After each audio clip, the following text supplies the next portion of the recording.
wisely deliberate for the good of the country and for the glory of thy most holy name.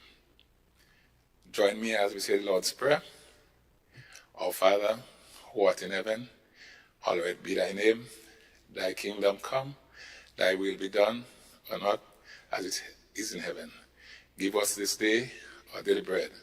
Forgive us our trespasses as we forgive those who trespass against us. And lead us not into temptation, but deliver us from all evil. For thine is the kingdom, the power and the glory, forever and ever. Amen. Pray, be seated.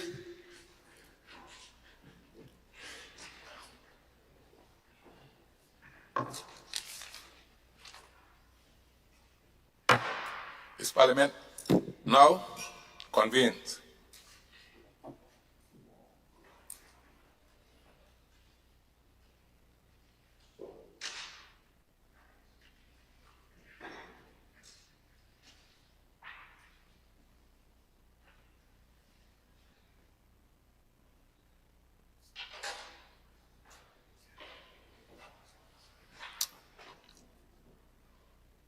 All right, good. Morning, honorable members. Today, hopefully, should mark the last day of budget debate. I have not seen many folks in the other part of the Parliament House, but I wish to make an announcement that all phones should be off, because I'm not prepared to have the disturbances that we had previously. I wish to inform this Honorable House also that I was invited by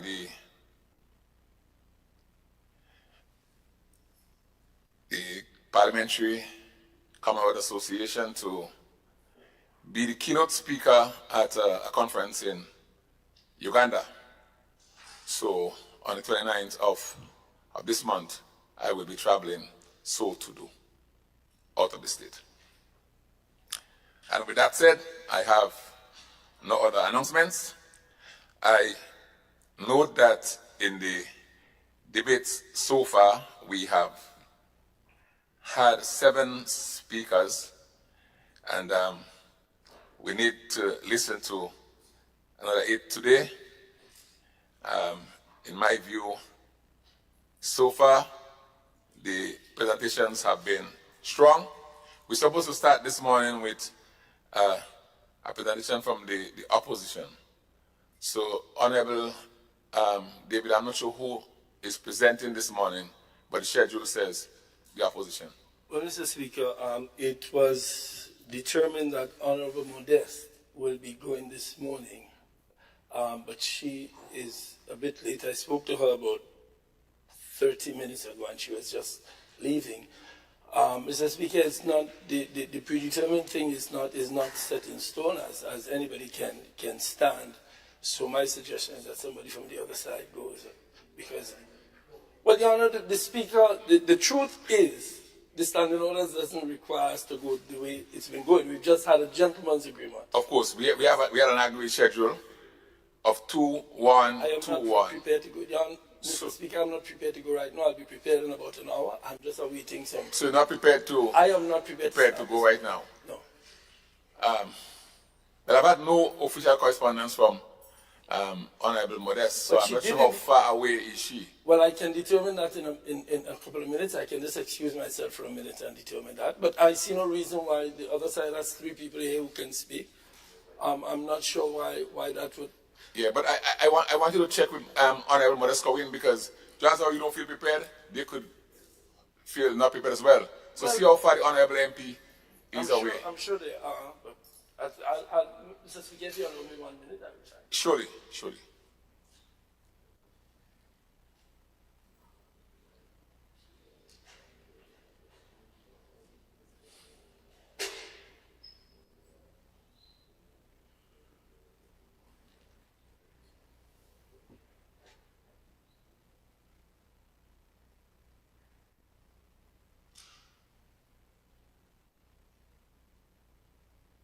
Mr. Speaker, I'm a little concerned about what I see happening here, and I'll be quite blunt if you permit me, Mr. Speaker. I don't understand how honorable members of this House could be in your presence last Friday. You say we're starting at 8. Yes. They choose not to come at 8. This is the job they volunteered for, Mr. Speaker. And saying I'm not prepared to speak respectfully to the member, the town of St. George, I don't understand that either. That's what we're here to do. Honorable.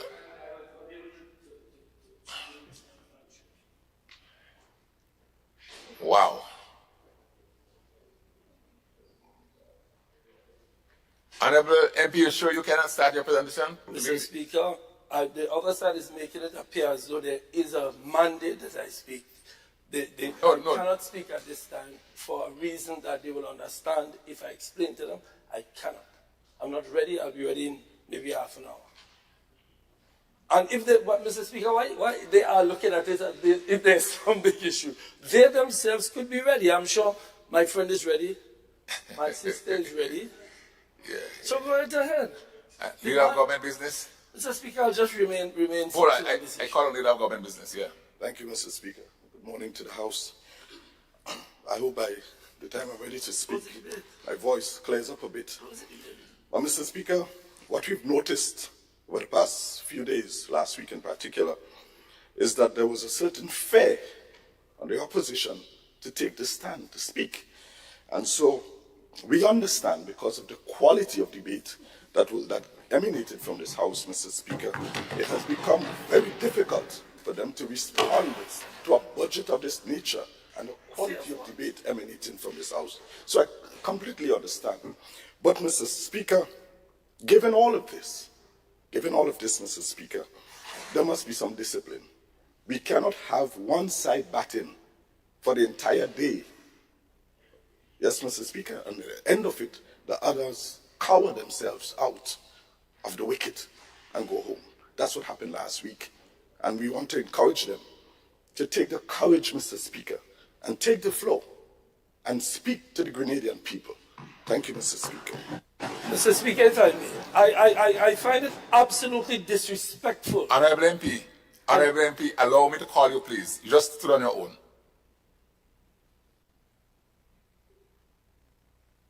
And listen,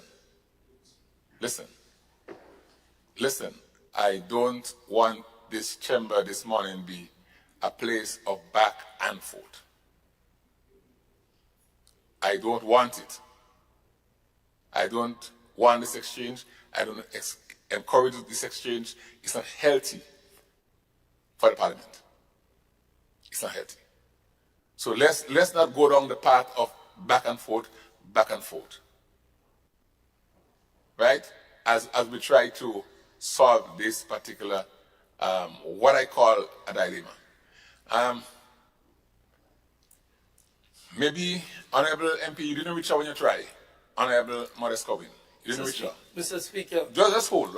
I'm speaking, Honorable MP. You didn't reach out. So I'll ask the clerk to see if he can call her as well, to see. Just hold. I'm trying to figure out this thing. Mr. Clerk, if you can try to reach Honorable Modest Corbin. Yeah. Honorable Peter David. Mr. Speaker, I must respond. We cannot say we don't want banter and allow somebody to stand up and talk about cowardice. I have been in this House. I must respond, Mr. Speaker. I have been in this House for 20 years. I have never, ever cowered under anybody in this House. For the member to stand up simply because, Mr. Speaker, simply because we're asking for some... Mr. Speaker, the standing orders does not, and the member should know that because he's a leader of government business. The member should know that they have the choice. They can just close the debate if they wish. If I choose to sit here and say nothing, no one can force me or force any of us to speak. So for the member, Mr. Speaker, I know you don't want to banter, but he cannot have the last word in accusing people of cowardice. No. All right. We had a particular order. The time was changed. The member lives in St. Mark. I stood up on Friday afternoon and spoke about Honorable Peter David. Mr. Speaker, I am on... Mr. Speaker, is there something I'm saying that's wrong? He stood up and he accused me of cowardice. He said nothing. Honorable MP, the speaker is up.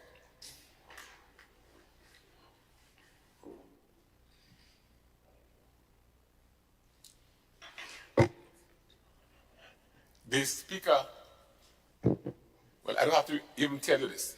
You're an experienced MP and you know better. I don't even have to tell you this. I have spoken as speaker. I'm trying to set the tone for the sitting today. And even if you don't agree with what I say, you have to respect the position of the speaker. Let's try and do this. Somebody's exam? Is it? Yeah. Honorable MP for St. Patrick's West. Thank you, Mr. Speaker. Good morning, and good morning to colleagues. Mr. Speaker, I'm hearing that St. Mark is so far away that people cannot leave St. Mark and get to St. George's. That is what is being imputed from what I heard, Mr. Speaker. I don't believe that there is anybody who comes farther away from St. George's than I, Mr. Speaker. Yeah. Honorable MP, I'm trying my best not to prolong this.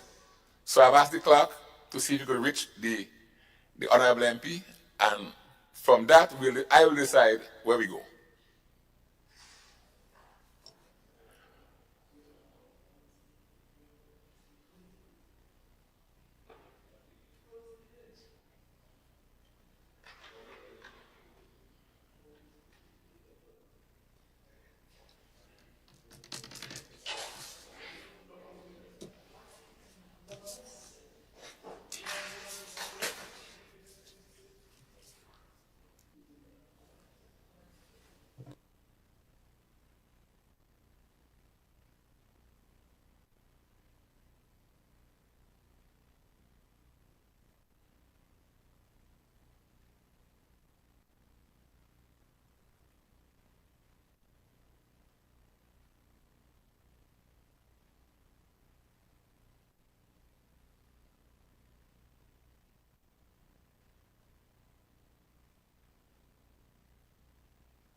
Members, I'm advised that the Honorable MP for St. Mark should be here in 15 minutes. So I've asked the clerk to make another contact, and we will decide what happens thereafter.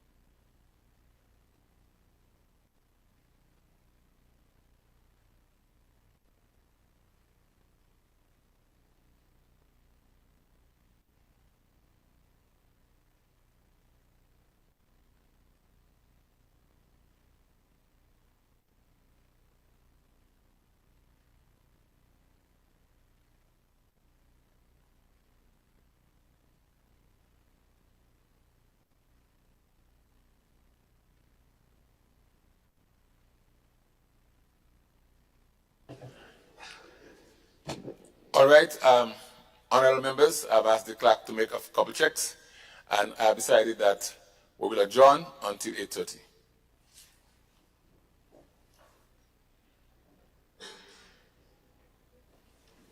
So Parliament now stands adjourned until 8:30.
Parliament now reconvenes.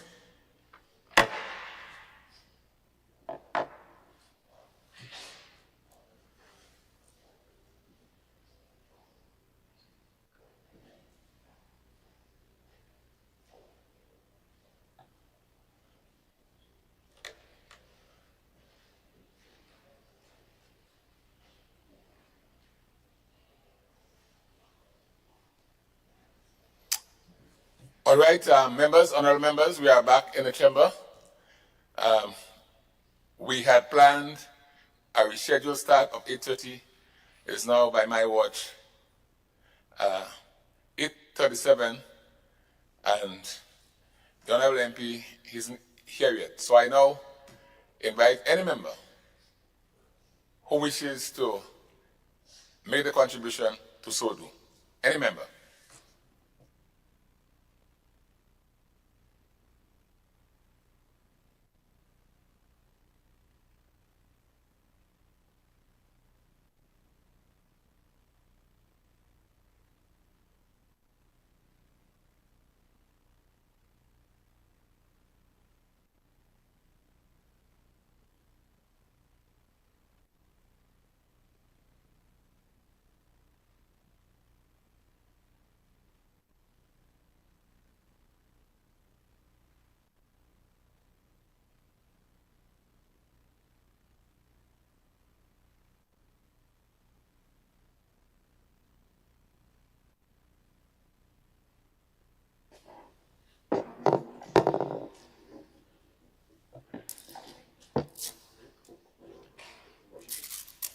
Honorable Kieran James.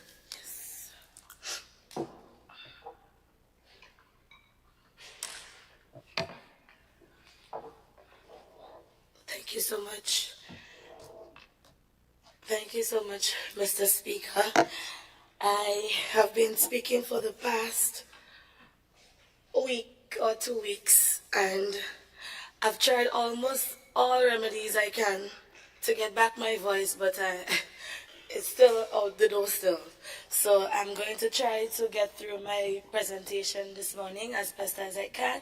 So in advance, I will ask for a little time since I'm starting with a disability this morning, Mr. Speaker.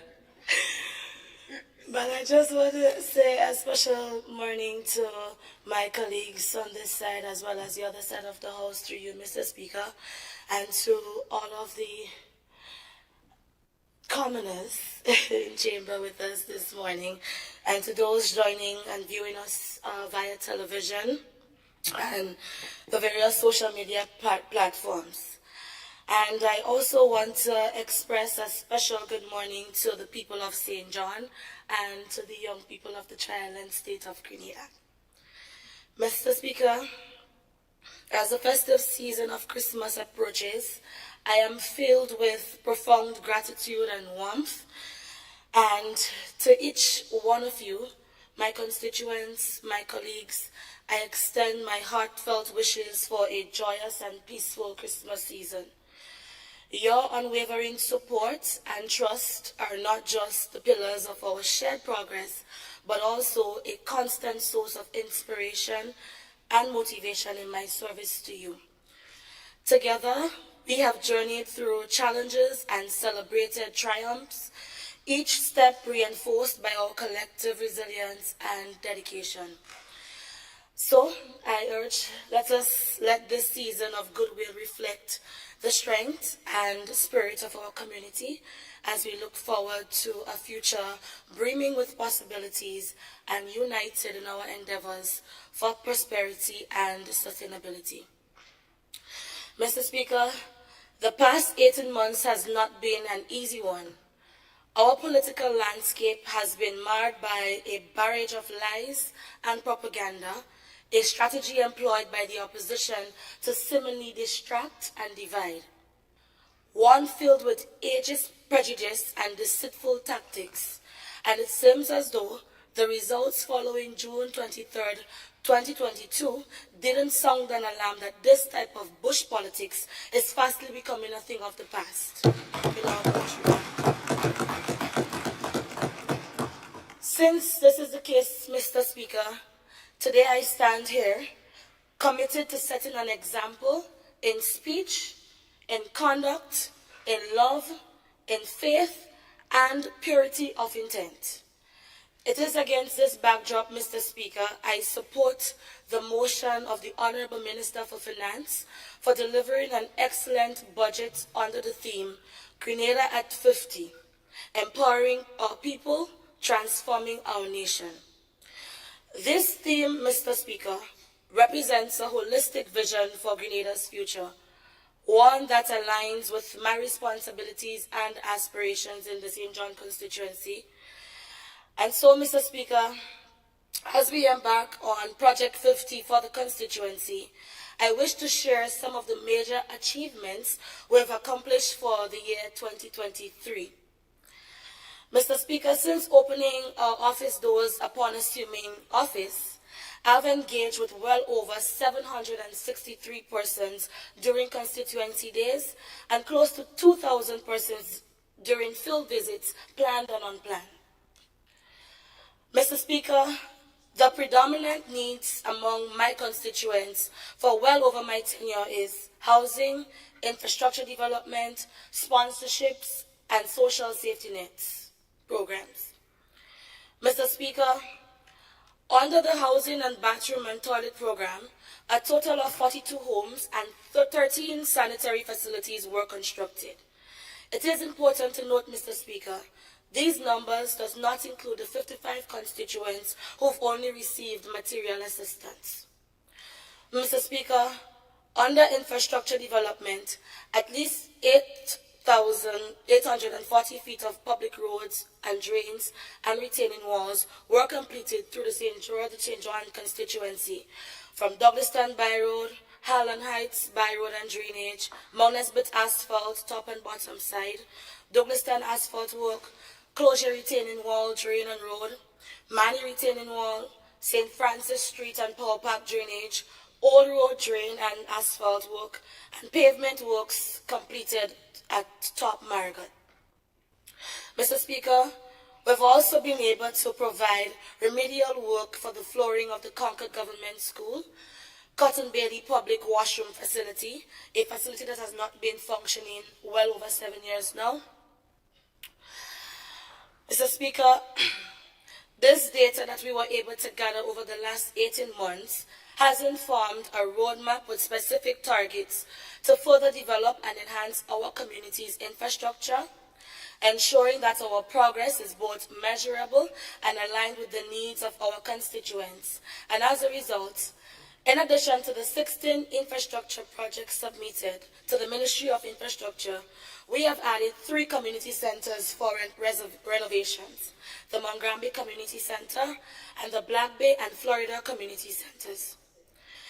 Mr. Speaker, it is important to note that over the past 9 years, there has been no functioning, fit-for-purpose and equipped community centers in the constituency. Together with the support from the Ministry of Social Development and other key partners, I aim to have all community centers up and functioning before year 3. Mr. Speaker, as part of my community promises during the campaign season, key projects were highlighted for development, and I would list them. The rehabilitation of the Mongrambi Water Distribution Network, Old Road Fisherman's Locker and Beach Development, rehabilitation of the Public Works Building, Mountain Road Irrigation Project and Bridge Rehabilitation, Kabari Road, rehabilitation of the Palm Mistake, among others. Thus far, Mr. Speaker, we are well on track with making these projects realities. Grant funding support was secured in approximately US $40,000 from the JEF funds and the Global Water Partnership Caribbean earlier on this year, and work has commenced with the support of the Mongrambi Water Committee and residents of Mongrambi. And I want to say and place on record my heartfelt thanks to my former transition lead for her unwavering support in supporting my vision and making this a reality for the people of Mongrambi. Mr. Speaker, the Old Road Fisherman's Locker and Beach Development We've successfully hosted the first rounds of consultation with the residents and officials. A proposed plan was shared, and it is expected that in the first quarter of 2024, consultations will continue and we will break ground before the year ends. This initiative, Mr. Speaker, has been one that affected and that the fishermen have been clamoring for well over 5 years now. Mr. Speaker, another huge aspect of our community's needs is the constant request for support or sponsorships for sporting activities, specific sector requests, among others. To date, Mr. Speaker, through personal and financial support from friends and key personnel, I've been able to support community-led initiatives amounting to a total of $93,300 EC dollars. Mr. Speaker, we've been able to provide tremendous support for our fishers in St. John through the distribution of top-class radios, GPS, and other needed fishing gears for their vessels. The first of its kind of this initiative was in March 2022 and June 2023. This initiative, Mr. Speaker, will be extended in 2024 at a much larger scale. Mr. Speaker, another big win for the constituency under education for 2024 is the rebuilding of a state-of-the-art primary school for the Florida Government School, an institution, Mr. Speaker, that have been ignored for many, many years. Through the NTF, the Florida Government School was selected as one of 2 schools that work will commence on next year. I say thanks to the Ministry of Education for hearing my plea and making this a reality for the people of Florida, Loreto, and surrounding areas, and the overall constituency. Mr. Speaker, through government's free tuition policy, almost 200 students attending both TAMCC and NULO are recipients of this great initiative. Mr. Speaker, as it relates to healthcare within the constituency, we are well on our way to accelerating our efforts for 24-hour service to be provided. For the first quarter of 2024, the Ministry of Health has pledged its support to providing more specialized services at the polyclinic facility with an extended operating time. We say thank you to the Minister for his continued support and assistance. Mr. Speaker, in the dynamic landscape of governance, the hallmark of a truly progressive administration is in its commitment to transparency, inclusivity, and citizen engagement. Our government, with profound pride, stands as the only administration post-revolution that has constantly opened the corridors of power to the voices of the people through an unprecedented number of public consultations, including town halls and other participatory forums. As we approach the initiation of further major projects for my constituency, we will continue this tradition of dialogue and consultation. Our constituents will not only be kept abreast, but will be active participants in the decision-making process regarding these projects. Their status, potential impacts, and benefits will be shared with full transparency. Simultaneously, Mr. Speaker, transforming our nation calls for a shift in how we approach development at a national or ministerial level. This involves embedding sustainable and environmental stewardship into every facet of our national policy, ensuring our progress as a nation does not come to an expense of our environment. It is about creating a Grenada that is not only more resilient to climate challenges, but also a leader in sustainable practices and renewable energy use. Mr. Speaker, enhancing climate resilience, environmental sustainability, and renewable energy has been listed as one of 4 specific areas of interventions underpinning the 2024 budget. Mr. Speaker, I am confident that my team and I see them here this morning, good morning to you guys, we have carefully studied what was to know, Mr. Speaker, that we have the capacity and the resources to achieve our ministerial mandate for 2024. Mr. Speaker, my ministry's portfolios are cross-cutting across all economic sectors, and I can assure you that my ministerial team, the hard-working staff, who I thank and appreciate dearly, is mindful of the stewardship expected from all of us, not only in the ministry, but also for our stakeholders at the community level and most importantly, the private sector. We give account based on the principle that we must utilize our natural resources and assets in a sustainable manner for future generations. Mr. Speaker, the allocation for the portfolios underneath my ministry for the fiscal year is $10,794,633, of which recurrent expenditure is $3.5 million, and capital expenditure is $7.2. The mission of the ministry, Mr. Speaker, is to be the premier agency of government, mainstreaming climate, biodiversity, environment, and renewable energy interventions in partnership with the public and private sector, civil society, mobilizing resources and leading actions that will minimize the impacts of climate change at all levels of society. Our vision is to be a nation that is a model of sustainable development for small island developing states, while the environment is protected and preserved for the use and enjoyment of present and future generations.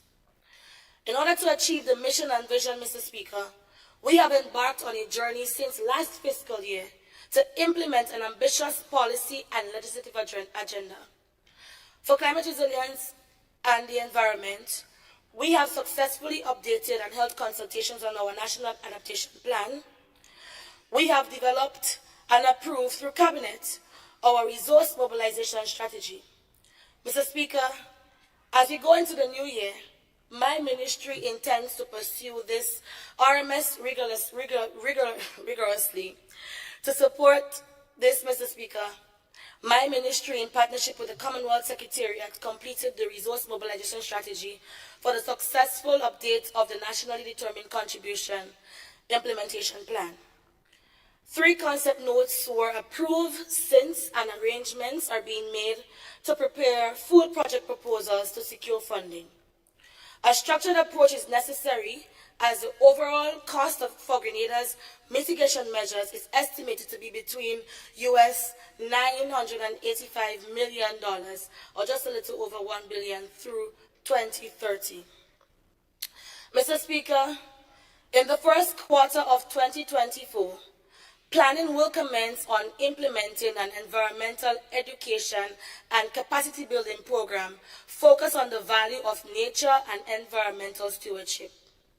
In our efforts to continue protecting biodiversity, my ministry, in partnership with the Caribbean Natural Resources Institute, or as we know it as CANARI, completed the National Ecosystem Assessment.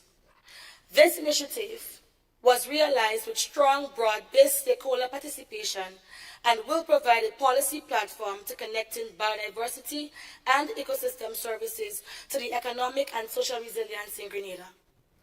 Mr. Speaker, I would like to place on record that this achievement is a significant milestone, as Grenada, Carriacou, and Petit Martinique proudly stands as the first small island developing nation, or states, to undertake a national ecosystem assessment using the renowned Intergovernmental Science Policy Platform on Biodiversity and Ecosystem Services, or as we acronymize it to be IPBES methodology. Mr. Speaker, I am happy to announce that as a follow-up to this initiative, there will be a support towards the execution of the best program, to ensure the project is done in a more sustainable and environmentally friendly manner. Mr. Speaker, I now turn to environmental protection and ecosystem conservation. The issues of coastal erosion and sea level rise are affecting our coastal towns and key infrastructure. The IPCC most recent report projects tropical cyclone intensities to increase, with medium to high confidence, and the proportion of these cyclones that reach very high intensity are also projected to increase. It is against that context the ministry continues initiatives that will improve water and wastewater management. This will be done, Mr. Speaker, working with key partners to collect and analyze data to help us better manage coastal resources and support plastic waste management. Mr. Speaker, to date, the ministry commenced actions to work towards a national action plan to end plastic pollution in Grenada and received positive feedback from the initial stakeholder engagement. Oh my God, my voice. Mr. Speaker, my ministry for 2024 is also looking to harness the blue economy and coastal zone management. I am indeed happy, Mr. Speaker, to announce significant strides in our commitment to safeguarding Grenada's natural resources and harnessing our blue economy's immense potential. Mr. Speaker, we are indeed happy to announce for the first time the allocation of financial resources for the staffing and operationalization of the Integrated Coastal Zone Management Unit, as enshrined in the 2019 Integrated Coastal Zone Management Act. So, Mr. Speaker, what this means, since 2019, Parliament passed this act, and up to this day, we have not enacted the main part of that. And so, for 2024, Mr. Speaker, we will be taking on that mandate to ensure that coastal zone management gets the attention that it deserves. Mr. Speaker, this specialized team will be responsible for overseeing our coastal areas, enforcing environmental regulations, and promoting responsible development. Mr. Speaker, my ministry will therefore seek to unlock the full potential of our blue economy, offering opportunities for economic growth, job creation, and environmental conservation. We believe, Mr. Speaker, this investment secures a brighter and more sustainable future for our coastal areas and cements our commitment to global environmental stewardship. Mr. Speaker, in keeping with our transformational agenda, my ministry is taking another look at the waste sector with the aim of strengthening our waste management systems and re-examining the potential for recycling the waste that we generate. Mr. Speaker, to this end, the Government of Grenada, in collaboration with its development partners, is embarking on several strategic interventions. This includes, Mr. Speaker, the first one, and I want my colleagues on the other side to pay very close attention, because throughout the 2 days of debates, Mr. Speaker, we heard that nothing new came out of this budget, and we heard that everything was already in the pipeline. So it would be very prudent of them to listen since that they don't read. Yes, Mr. Speaker? So the first program that we have is the Recycle Organics program. It is a regional program geared towards the realization of the Global Methane Pledge, for which Grenada is a signatory to. And this pledge urges nations to cut their methane emissions by at least 30% by 2030. Mr. Speaker, the Recycle Organics project will be implemented in Grenada with grant funding provided by the Government of Canada and implemented with technical support from the Center for Clean Air Policy, or CCAP, through the Ministry of Climate Resilience, Environment and Renewable Energy, together with the Grenada Solid Waste Management Authority, the only statutory body under this ministry. The areas of intervention under this project would include the implementation of organic waste recovery activities at the Perseverance landfill and the Dumfries final disposal site in Carriacou, the scale-up of existing composting facilities, including the Maribo Governmental Propagation Station, the development of an education program for organic source separation at a general national level and focused on schools, the completion of a source-level characterization study of urban solid waste to quantify the volume of organic waste generated in comparison with other waste fractions. This program will also see the development of fundamental and key activities for the implementation of the National Solid Waste Management Strategy, the design of a pilot home composting program will also be one of the components under this program, Mr. Speaker. And the project pipeline and investment plan for additional interventions identified in the waste sector and among other private sector activities. Mr. Speaker, these project activities were determined and prioritized through robust stakeholder consultations, which will continue as the project unfolds. Mr. Speaker, as Minister with responsibility for this sector, I welcome the Transformational National Actions Plan for execution under this program.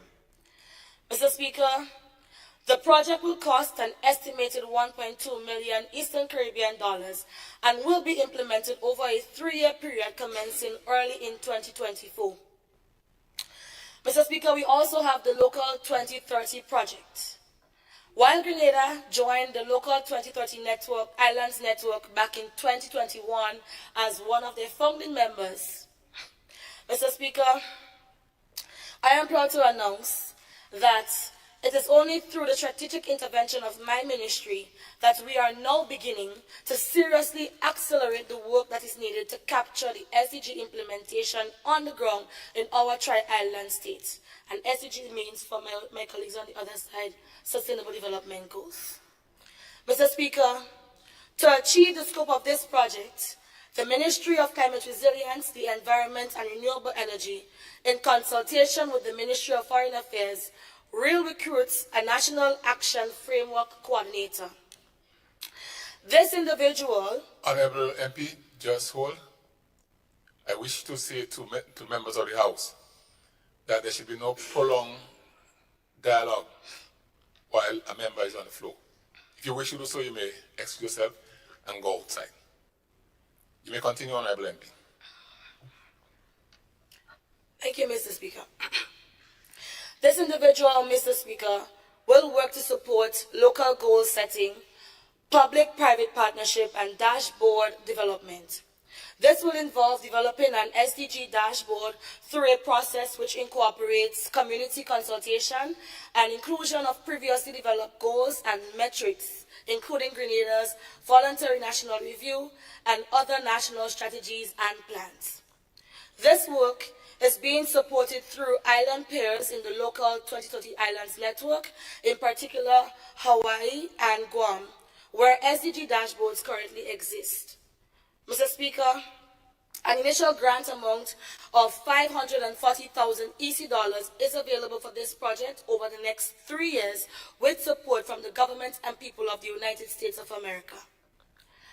For renewable energy, Mr. Speaker, Grenada remains firm to its express commitment to reducing greenhouse gas emissions by 40% on or before 2030 from 2010 levels.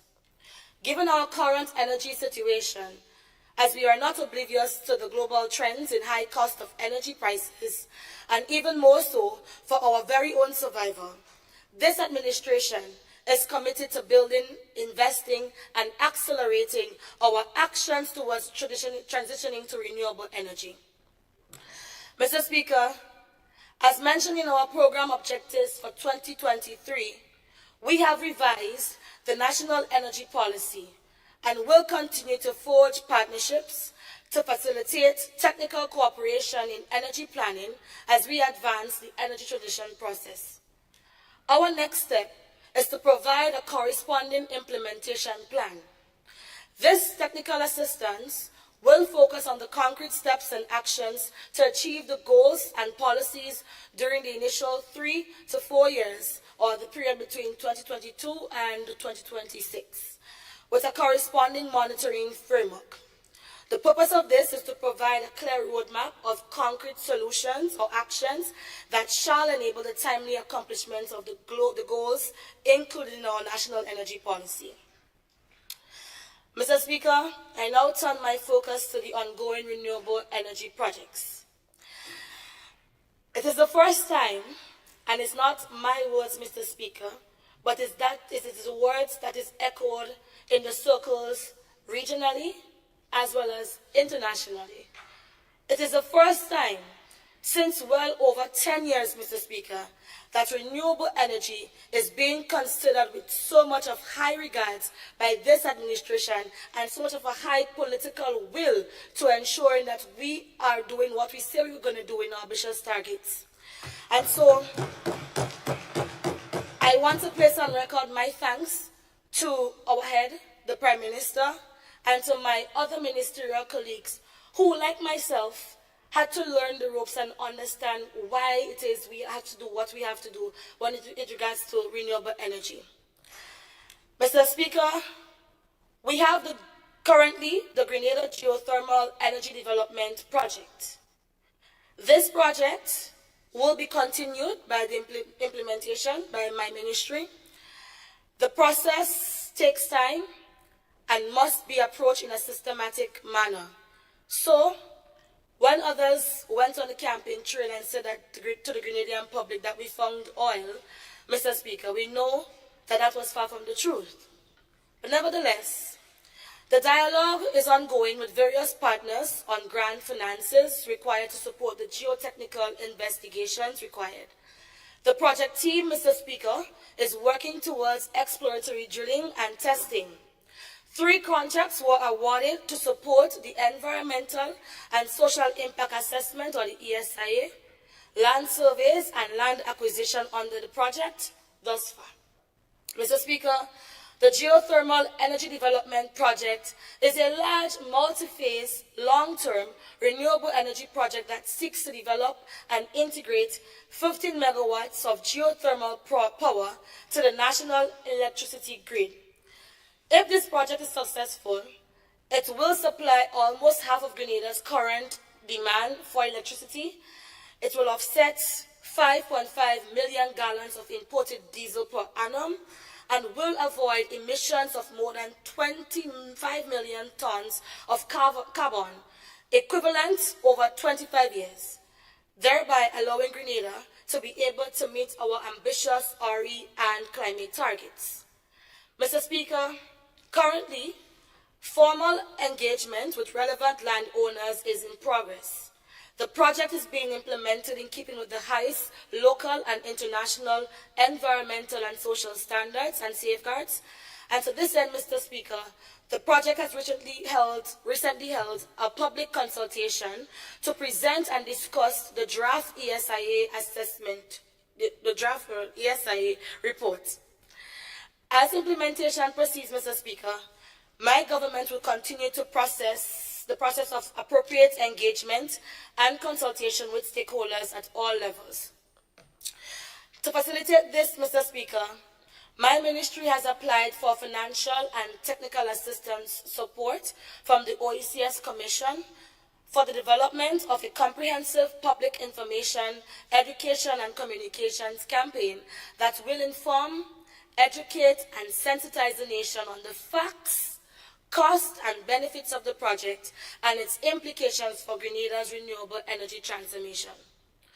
Mr. Speaker, to further support the efficient implementation of the project, an interministerial and interagency project steering committee, or we call it the Geothermal Working Group for short, has been reinstated under our new administration and is meeting monthly. Mr. Speaker, in our efforts to accelerate renewable energy within the transport sector, I am pleased to announce that from 2024, all duties, taxes, and fees on the importation of electric vehicles as well as charging stations will be removed. Furthermore, only 25% duties, taxes, and fees will be charged on hybrid vehicles, providing additional incentives for individuals and businesses. Mr. Speaker, the government will also lead by example in transitioning its existing fleet of vehicles to electric or hybrids. Accordingly, the government will target 100% of all new vehicle purchases next year to be either electric or hybrid. Mr. Speaker, my ministry has since recently submitted to the Cabinet a project for consideration to aid in a greener public transportation sector. Mr. Speaker, as it relates to our solar PV projects. And you heard my colleague on the second day of budget statement gave a little hint within that solar PV project in Limne Carrico. The government of Grenada, I would reiterate from last year's budget, the government of Grenada received a grant of US $3.2 million from the United Arab Emirates Caribbean Renewable Energy Project to develop a solar PV hybrid battery storage plant at Limle Carrico. Mr. Speaker, like the other countries that were beneficiaries of this project, the project started in the fourth quarter of 2018, 5 years ago. And as with many of their projects, it was stuck, or it was in, or it was outside the pipeline. Mr. Speaker, the benefits of this project, and I really want Grenadians to know that, the benefits of this project are as follows. Once operational, it is expected to achieve savings of 60% in diesel fuel imported to Carrico for electricity generation, significantly reducing the related carbon dioxide emissions and increasing climate resilience. Currently, the operations in Carrico are subsidized by mainland Grenada.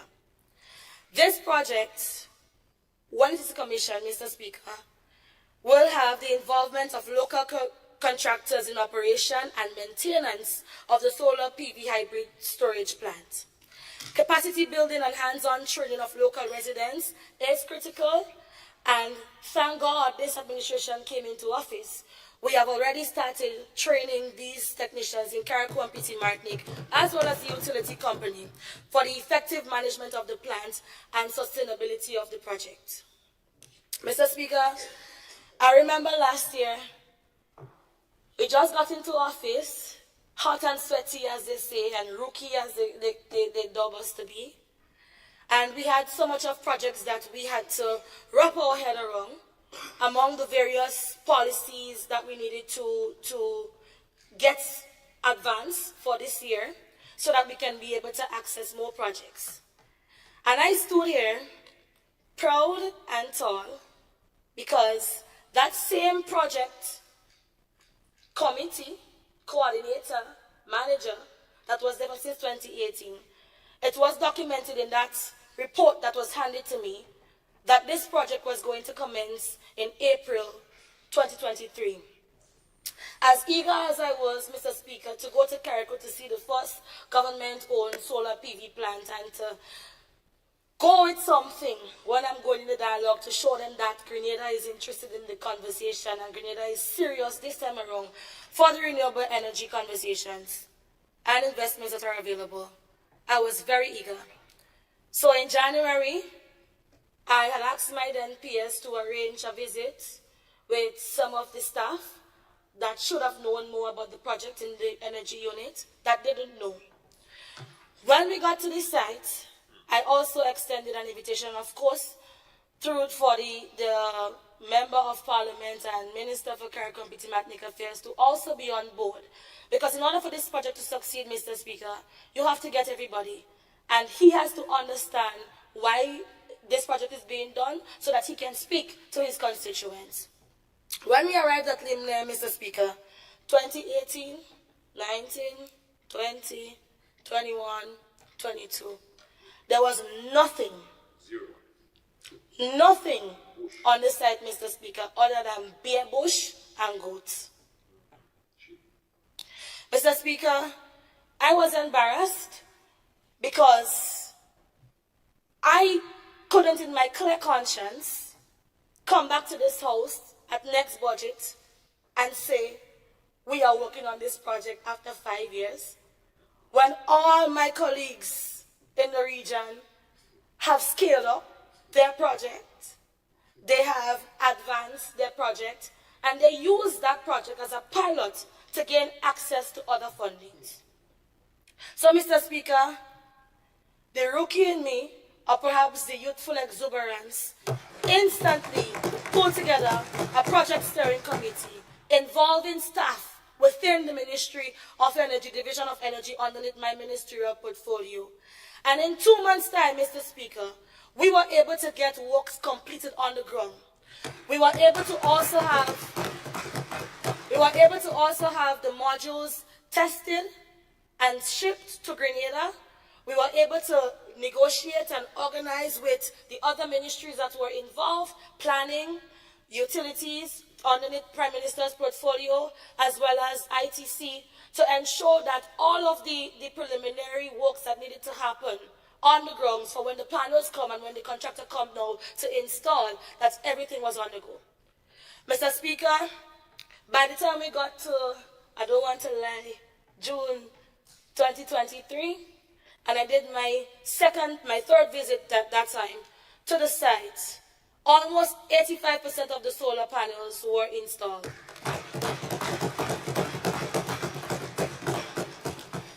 We were also able to send, I think it was the chair of Grenlec, as well as some technical engineers within Grenlec, to go to one of the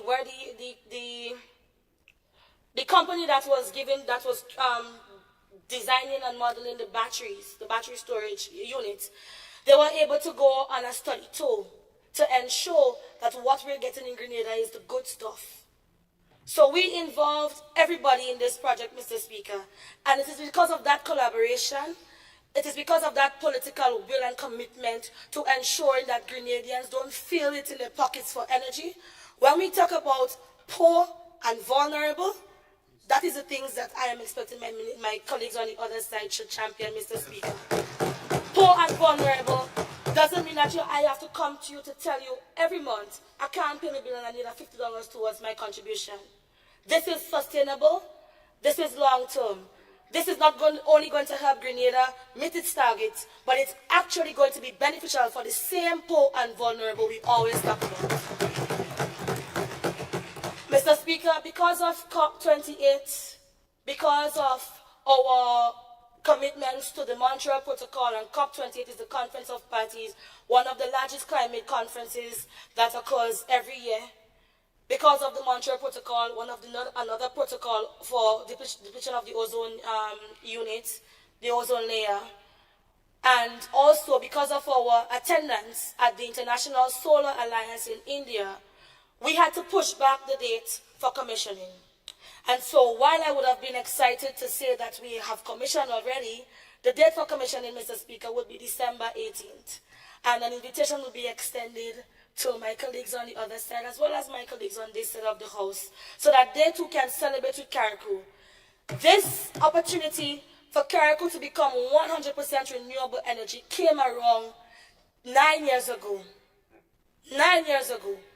And because it wasn't sexy at the time, because perhaps maybe there was not no back-end deal with it, the former administration did not take renewable energy seriously.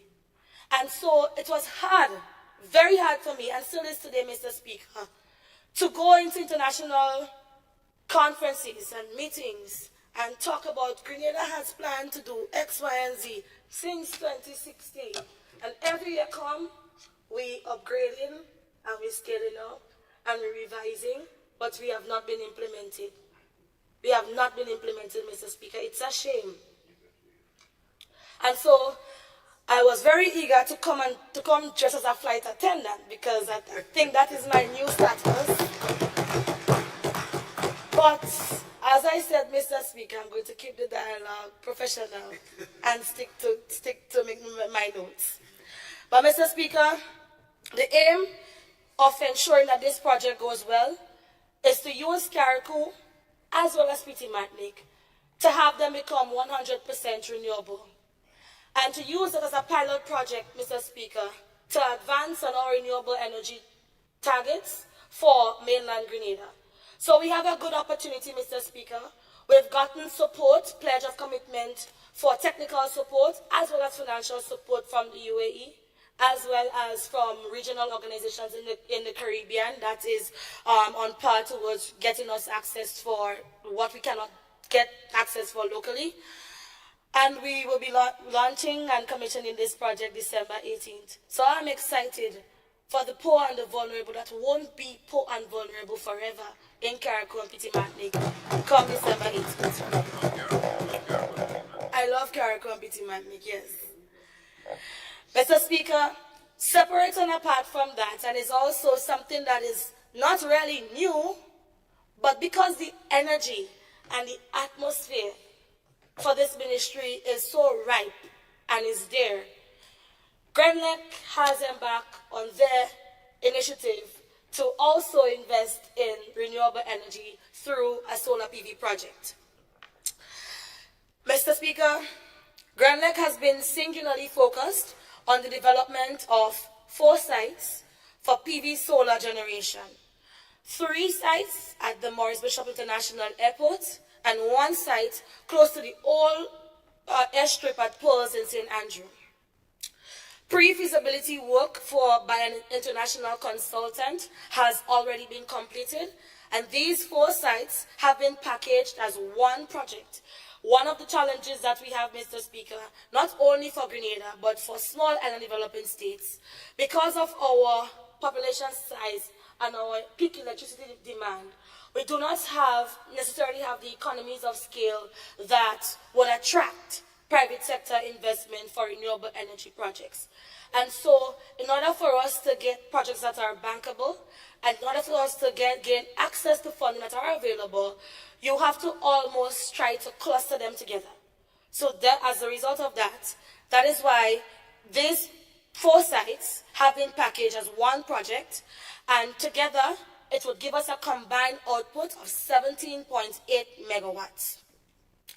Mr. Speaker, the ministry is working in concert with Grenlec to source the funds required to make this project a reality, and discussions are ongoing with the World Bank, together with the Italian Climate Fund, to provide concessionary financing for the project.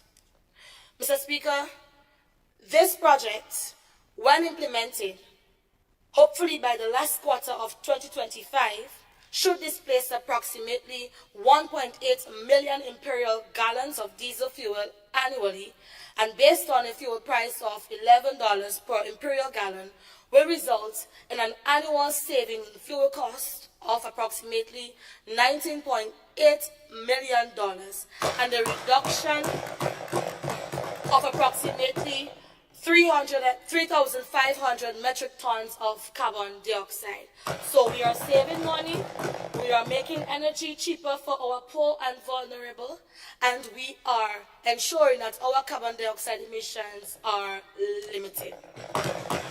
Mr. Speaker, my government, with the collaboration of Grenlec, is also looking at additional PV solar development in Grenada, particularly in the north part of the island, where we believe that there is potential for approximately another 15 to 20 megawatts.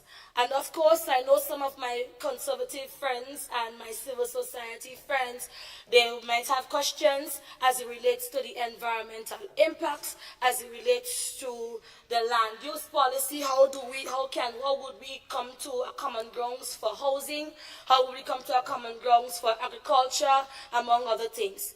But once we are able to move these ideas into concepts, get the necessary preliminary works done, we will surely go back and continue to do our consultation with all stakeholders. So don't feel left out.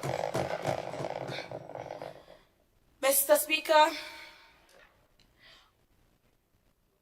in relation to international responsibilities, the Ministry of Climate Resilience, Environment, Renewable Energy is positioned as a strategic department to support our government's transmissional agenda.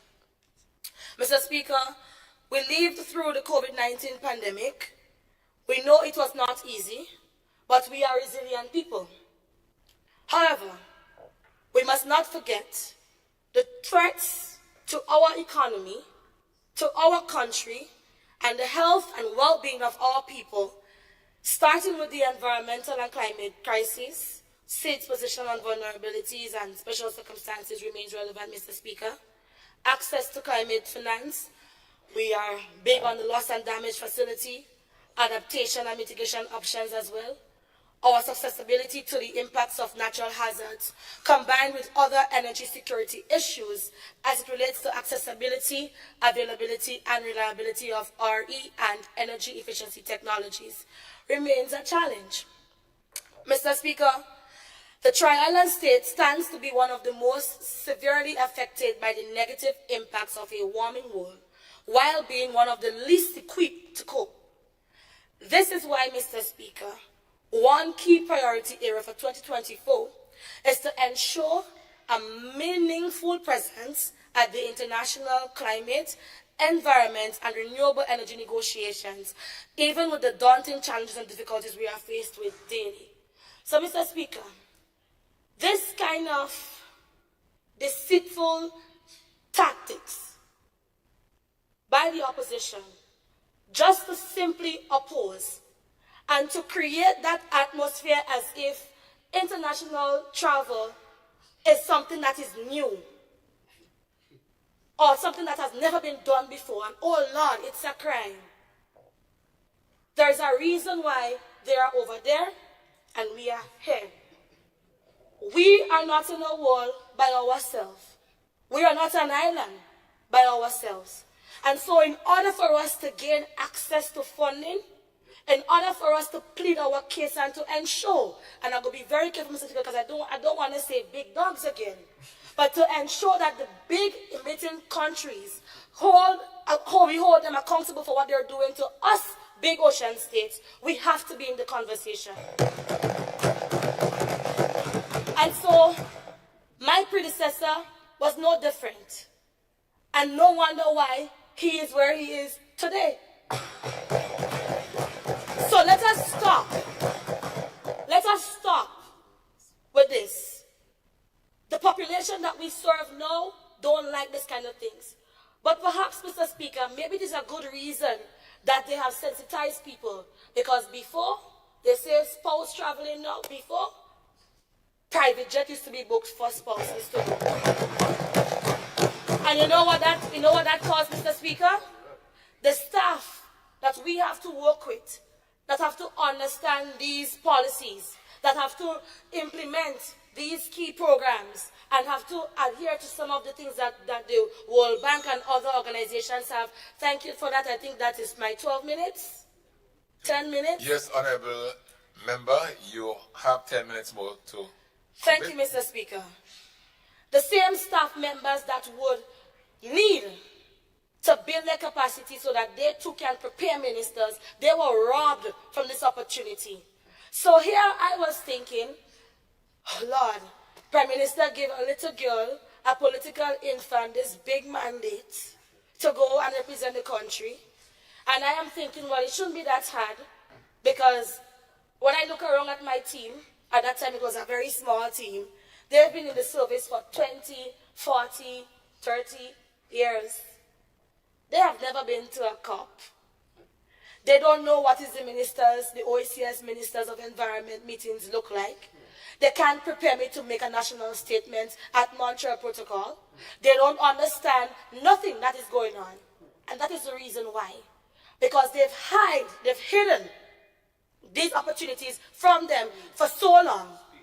And now, because we are bringing light to it, and we are using social media to ensure that everybody, not just ministers, not just staff in government, but everybody is in the conversation. The young people are in the conversations. They want to hold it and use it. Stop it. That's dunce. That's real dunce. And it is very low.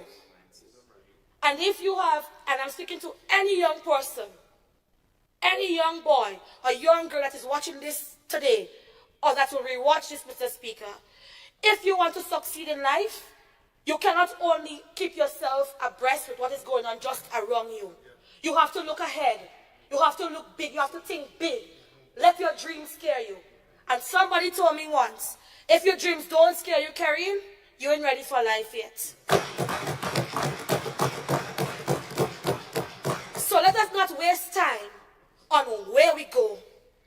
But let us waste time on what we go to say. Because over the past few years, we have built egos. People feel as though they could just use Grenada as how do you call this thing? A label, a badge to gain access. And all they're studying when they get there is me, ego. This minister and our staff and these ministers were different. And we're leading by example. Mr. Speaker, we recently came from COP.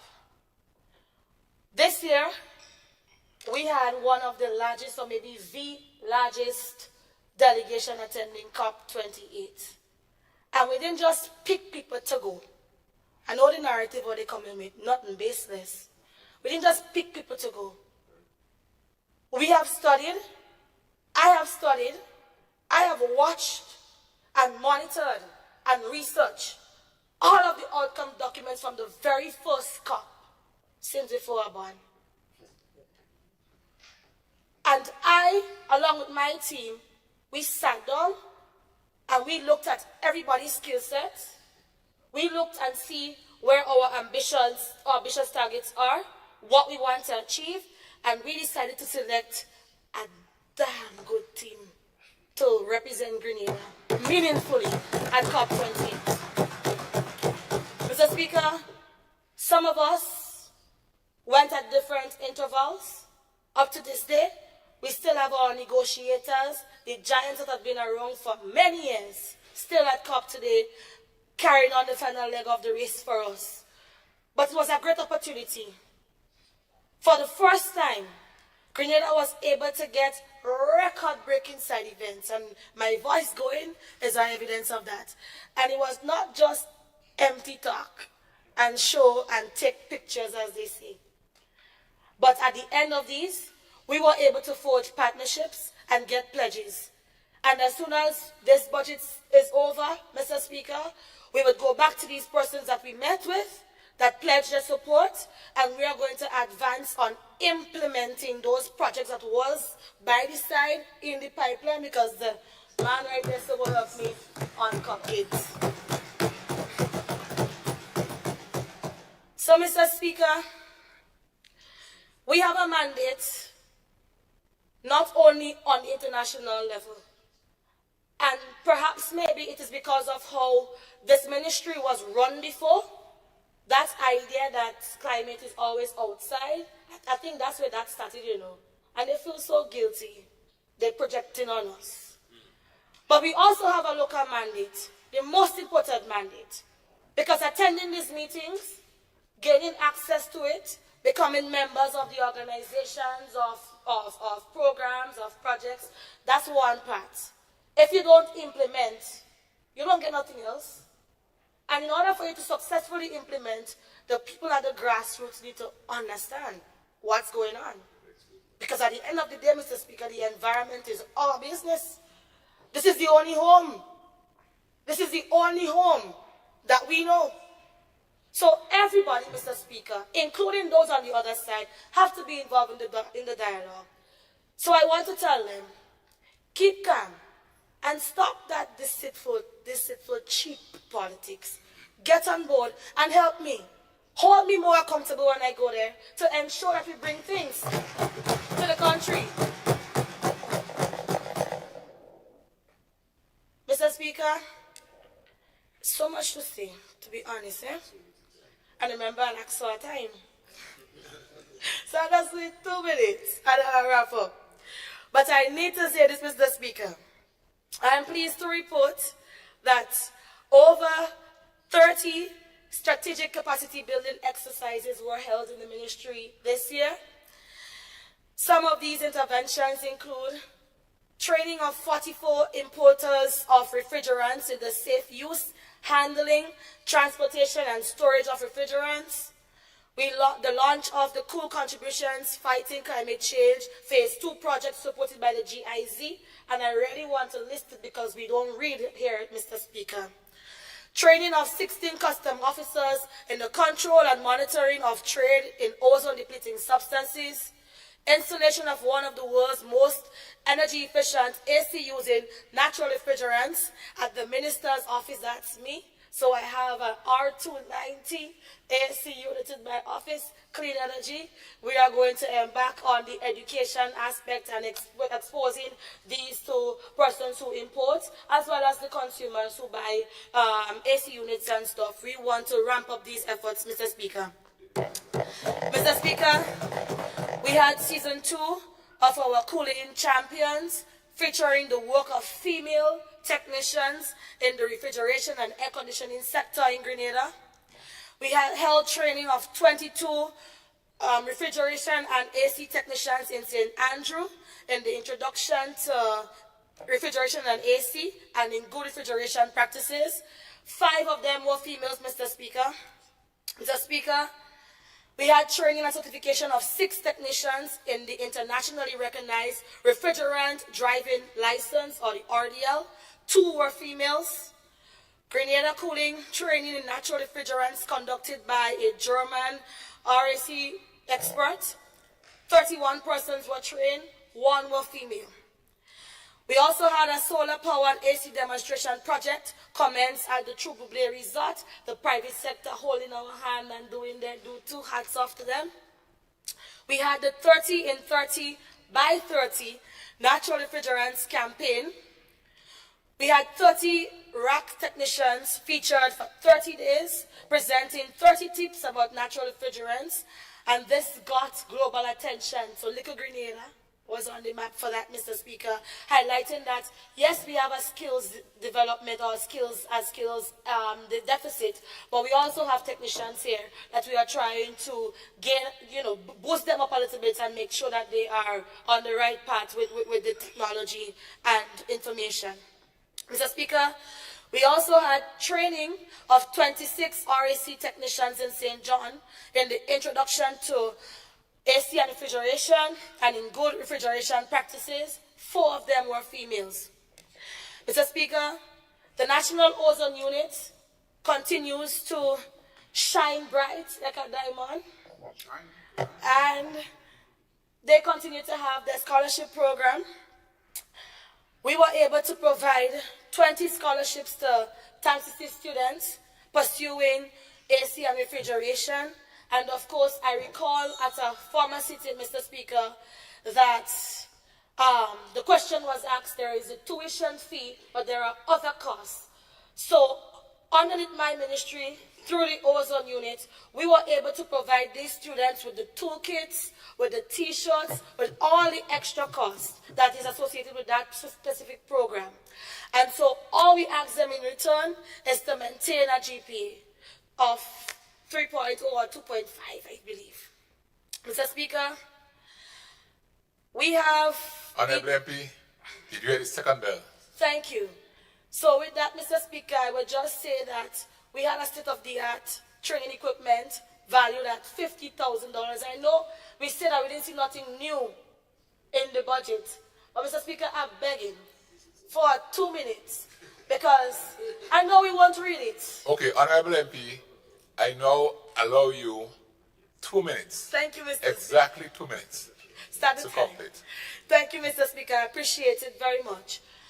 But we gave them a state-of-the-art TAMCC, a state-of-the-art training equipment valued at 50,000 EC dollars so that the students can have the best type of technology to train on at TAMCC. That deserves a round of applause. So, Mr. Speaker, there are quite a number of different initiatives that this ministry is embarking on rolling out for the year 2024. If you followed my presentation, you would realize that I gave a breakdown as to what we were able to accomplish, what we said we were going to do last year, and what we have projected to do next year. Some of it are ongoing stuff, others would be new initiatives for 2024. But Mr. Speaker, I just want to use this opportunity to tell my constituents, to thank them for their unwavering support. I came on the scene, and from the very first day, they loved me. But what I want, Mr. Speaker, is to caution the opposition that in a healthy democracy, everything doesn't have to be opposed. And you don't have to get dirty. You don't have to create lies and falsehoods on people, on their families, in order for you to gain some kind of popularity, or in order for you to be relevant. That type of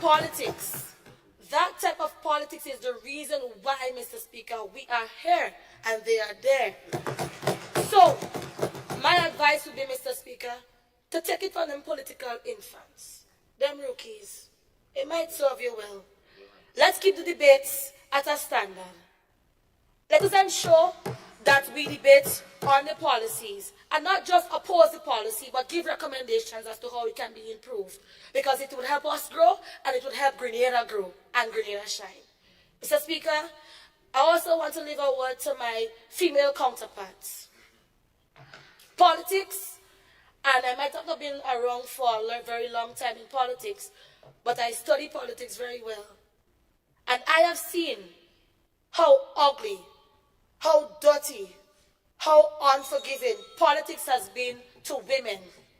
And I caution us, let us be careful how we operate and what we say about ourselves as women in this house, Mr. Speaker. And so with that, I would say thank you for indulging me. I see I still have my voice as strong as, and I will continue to talk for the people of St. John, and I will continue to act in this honorable house on their behalf with my integrity intact. So with that, I wish this house a happy Christmas, many greetings, and send me some invitations. Yes, thank you.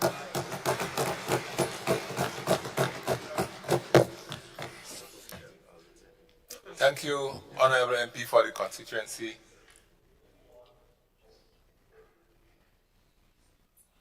Of St. John. And I now invite the Honorable MP for the constituency of St. Mark to make her presentation.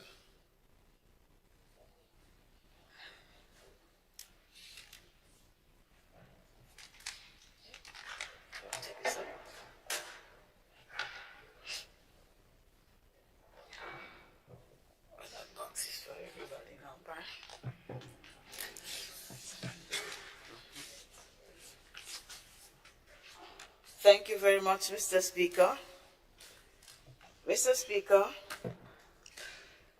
I rise to give my contribution to the estimates of revenues and expenditure as presented by the Honorable Minister for Finance and Member for St. Patrick East. Mr. Speaker, like my dear friend before me, I do intend to conduct my contribution with dignity. I do plan to speak the truth. I couldn't bring everything with me in terms of the document for the estimation of revenue and expenditures, but I do have a few pages, should it be necessary, and I beg your indulgence. These are copies of the actual estimate. And Mr. Speaker, I want to end on a note that the member for St. John spoke about us as women doing things with dignity and respecting one another. I want to echo that. And I want to say, let us not make it a this side and another side thing, because both sides have to act with dignity for women. I have committed myself to that, and I hope that others will. And I have always expressed my interest, especially in recent times, having had the opportunity to get more involved in issues of gender violence and all of that, and a greater awareness, not that I didn't have it before, has stirred in me, and I am committed to giving the support on either side to any one of the females as well as the males, because we all have our issues and we need the support when necessary. Mr. Speaker, so I want to begin by commending the government. I looked at the estimates of revenue and expenditure. I listened to the minister for including the increase in the minimum wage in this year's budget. I think it was an important move, and I commend them for it. So it is not all criticism from this side. So sometimes it's not our side and their side, but sometimes it's just the reality of the day. But Mr. Speaker, I only hope, because there are a number of beneficiaries, persons in the public service, persons in the private service, and I only hope that those persons in the public service, because we don't have much control over the private sector, that they get paid on time, Mr. Speaker.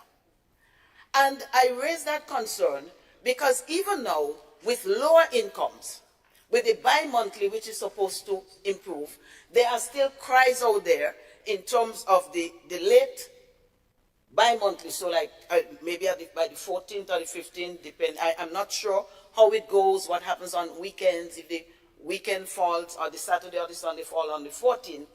But people are saying they're not getting the money on time. And that the bi-monthly, the half-month pay is falling more into the second half of the month. And so it's not serving their purpose. And I want to believe that persons of low income will be more impacted than persons of a higher income. So just a word of caution to the member for St. Patrick East, that as we implement, as we seek to eradicate poverty, to make this country a poverty-free country, we must pay people on time so that they can pay their mortgage, so that the increase doesn't go up unnecessarily. All of these things are important factors, and I hope that I can see these things happening as the salary increases. So must the vigilance and the commitment increase so that persons are not negatively impacting. I also want to commend them for including a small sum for the continuation of the Spotlight Initiative. This project was started under NNP. A lot has been done. No, that one was on the pipeline. A lot of work has been done. And your sister next to you, I hope she finds her voice at some time so that she can speak to it, because I need to hear the person who has been in the vineyard speaking about these issues. A lot has been done. And we have to speak for women. We have to find our voices. And I find that persons who are more involved have become silent. And I wonder why. But I applaud the sum. It's a small sum, not the quantity, but the gesture. I wouldn't equate it to tokenism, but I think it's close to that. When I look at the 0.15 or something, so like 150,000, for the magnitude and the importance of that project, I think it is financially underserved, but it is a start. So I compliment them for that. Mr. Speaker, I also think that this is an area that my former colleague would shine in, since the other two areas in which my colleague was involved, which is housing and seed, they have been severely and constantly battered by her present colleagues. And so I think that is an opportunity where I believe certain things were achieved, that maybe my colleague can find her voice and speak to these things. Whatsoever things are lovely, whatsoever things are good, let us deal with them. Mr. Speaker, it is easy to speak of collective responsibility, but when you have proudly held the reign for so many years and boasted of achievements, it is sad to hear the deafening silence. So, Mr. Speaker, these areas are of critical importance. Spotlight Initiative, domestic violence, housing and seed. And I hope to hear something about what was achieved and commitments going forward. Mr. Speaker, I heard resounding table knocks when the restoration of the $150 was announced by the Minister for Finance. I was happy to. We on this side were happy to. I did not hear the sound of protest or commiseration with the people when it was removed. I never heard some people talk about it in public. So our work was to oppose then, my dear sister from St. John.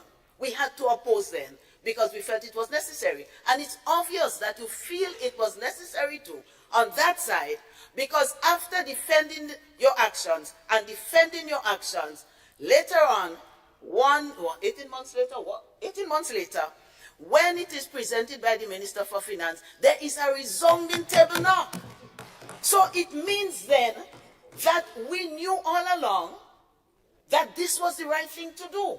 So just as we would have done some things that are not right, and they will do some things that are not right, when we have done something that is good, leave it there. And don't attack the poor people. We are not the ones attacking them. The people who took the 150 from them are the ones who are attacking the poor and the vulnerable.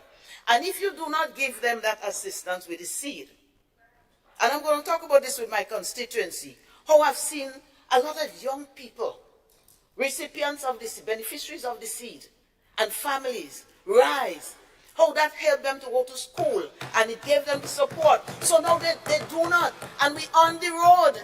We are on the road, my dear colleague from St. Andrews, Southwest,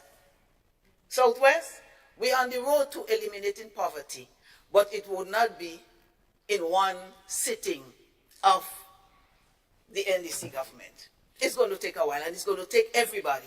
But it must not discriminate which poor gets and which poor doesn't get.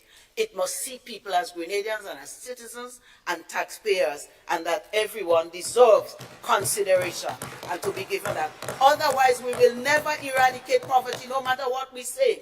Once we start selecting which side gets and which side doesn't get, we will not be able to eradicate poverty. But I have to go back to the knock. What happened here? What caused the change? The change of heart. That statement deserves such a vigorous table knocking. And then why wasn't it defended before?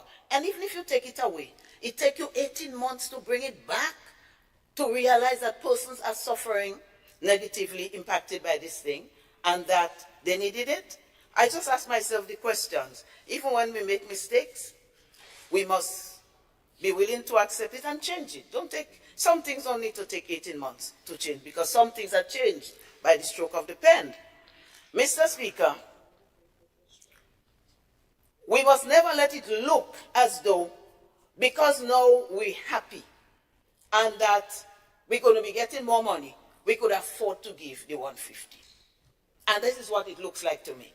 But it is very sad that we had to wait for us to get. And somebody mentioned that it takes courage to give a hike to your salary increase. It does take a certain measure. But you know what takes real courage?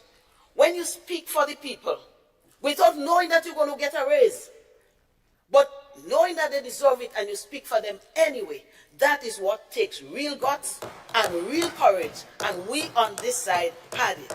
So, Mr. Speaker, I want to be clear about the increase.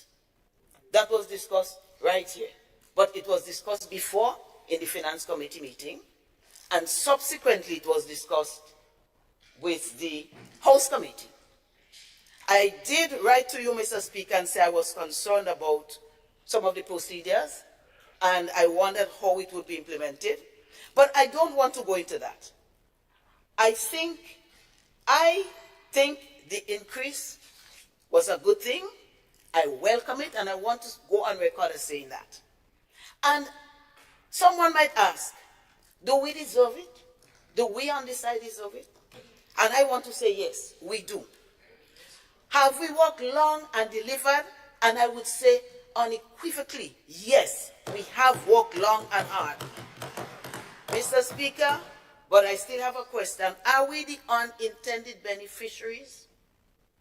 And I just put some questions behind it. Mr. Speaker, whatever it is, I welcome it. I welcome it because we deserve it. And I'll come back to that again. But Mr. Speaker, I have some concerns though. I am told that our monies, our 5,000 is subject to taxation. And I am told that the members on the other side, their 5,000 is not subject to taxation. Okay, honorable members, just allow the member to continue. Allow her to continue. She is doing a presentation in a budget debate. We see where the opposition comes from. Honorable member, go ahead. Not from the members of the opposition. We see where the hostility is coming from and the arrogance, but we have to get used to it. We have to get used to it. This is an elected government that is there, and we have to get used to that. But Mr. Speaker, I am told that it's 5%. And what I wanted to say, Mr. Speaker, is that we have a Minister for Finance who is going to make a second round, and I am listening to hear the explanation behind it, because I think he owes us on this side an explanation, and he owes the nation an explanation if there is a difference in treatment between this side of MPs and the other side. That's all I'm going to ask. Don't shoot me down. Mr. Speaker, I'm looking forward to that. But Mr. Speaker, I want to go further into the budget. And I ask myself, what is outstanding in the budget? Mr. Speaker, the most outstanding thing for me in the budget was the number of dashes I saw showing where nothing was spent for 2023 in several areas. It was loud, Mr. Speaker. Mr. Speaker, and so I asked, with all these dashes and with all the areas where a significant amount of money that was budgeted was not spent, then how are we in 80, 90, 100% implementation? I am baffled. Is it that we're looking at some projects and we say, well, that was implemented 100%? Or is it that we're looking at the service to the nation and saying all those areas was satisfied? I am still to get clear on that. So we see the dashes, and I have some of the pages to show, and it is, we also have it digitally so we can consult. And even those on the other side who may disagree with what I'm saying, all they need to do is to check it because it was sent to everyone. So I just want to do a comparison, and that is what the budget is about. Looking at what we are told, the figures that are there, the figures that have to be approved, and what we did with it. So I must go back to 2023. And I look at the approved estimates, and I look at the actual provision to see what was done with the promises that were made. In any budget, we will find, and I'm sure they might be scrambling now to see where we had dashes in 2021, 2020, 2019, COVID or no COVID, whatever it is, we had some dashes. And so we will have some unspent money. But what is troubling is the consistency with which this is repeated in the estimates of revenue and expenditures. And what is appalling is that in some of the area where the funds were not utilized at all, those were important areas for the people of Grenada, Carriacou, and Petit Martin, Mr. Speaker. With an MIT in action, with claims that they have achieved over 90% implementation, how come we have so many dashes, so many spaces, so many decreased? And let me explain something here, Mr. Speaker. Let me explain something here, Mr. Speaker. The most telling paper is the estimates of revenue and expenditures, because there you have to say what you promised, which is called the estimated amount, and you have to say what was achieved. It's called the actual provisional. All it says is what you promised, and it puts what you put out against what you promised. Mr. Speaker, this budget is sadly lacking in 2023 to show significant provisional, actual provisional and utilization of the funds that were placed in the hands and the responsibility of the Minister for Finance and the government of Grenada. Mr. Speaker, last year's health budget was the largest in the history of the tri-island state. But it was also the biggest failure in the history of the country. Almost every actual provisional is less than the approved estimate. So let's not forget, the approved estimate is what we say we're going to spend. That is the promise. And the actual provisional is what we did. We come in and we say we promise to do 3 things, and this is the money we're going to spend, and then we come back and say, in that regard of the 3 things, this is the money that was not spent. And so it is the actual provisional in this document is a broken promise by the NDC administration at this time, Mr. Speaker.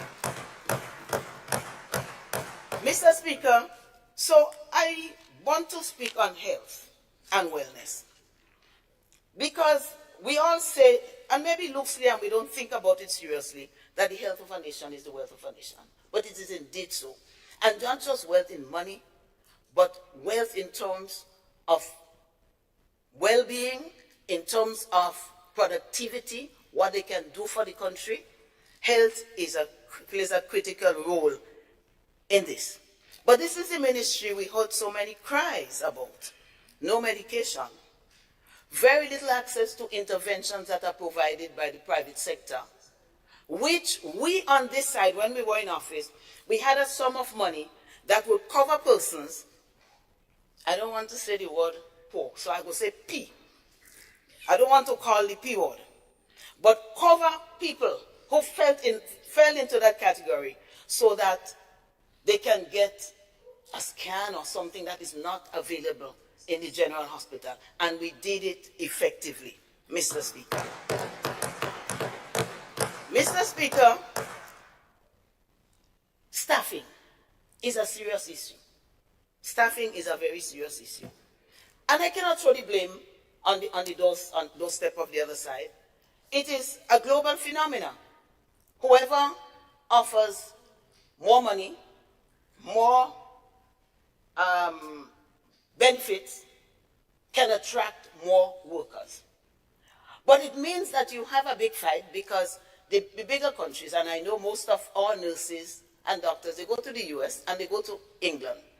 And we cannot compete because the rate of exchange alone, if they got the same salary, they'd be getting, what, 2.7 times more than what they would get here, plus other benefits and other benefits, which I would not go into in the interest of time. So people go.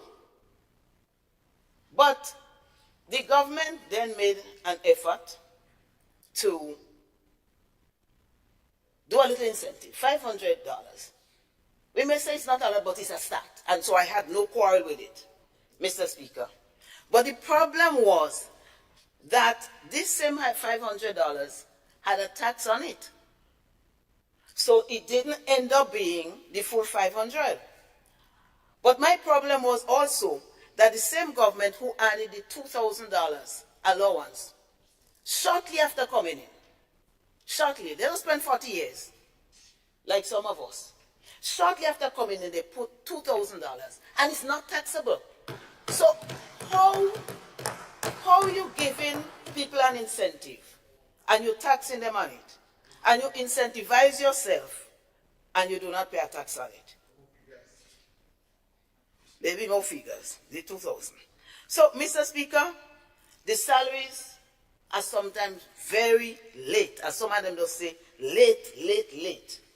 You cannot carry on your own personal business with a salary at the time payment being inconsistent. You get it on time sometimes, you don't get it on time sometimes. 1 month falls into the other. And if I am just repeating what the people are saying on the ground, that they are not getting the salaries on time. And these are not people who come to me and ask me for money so they want me to feel sorry for them.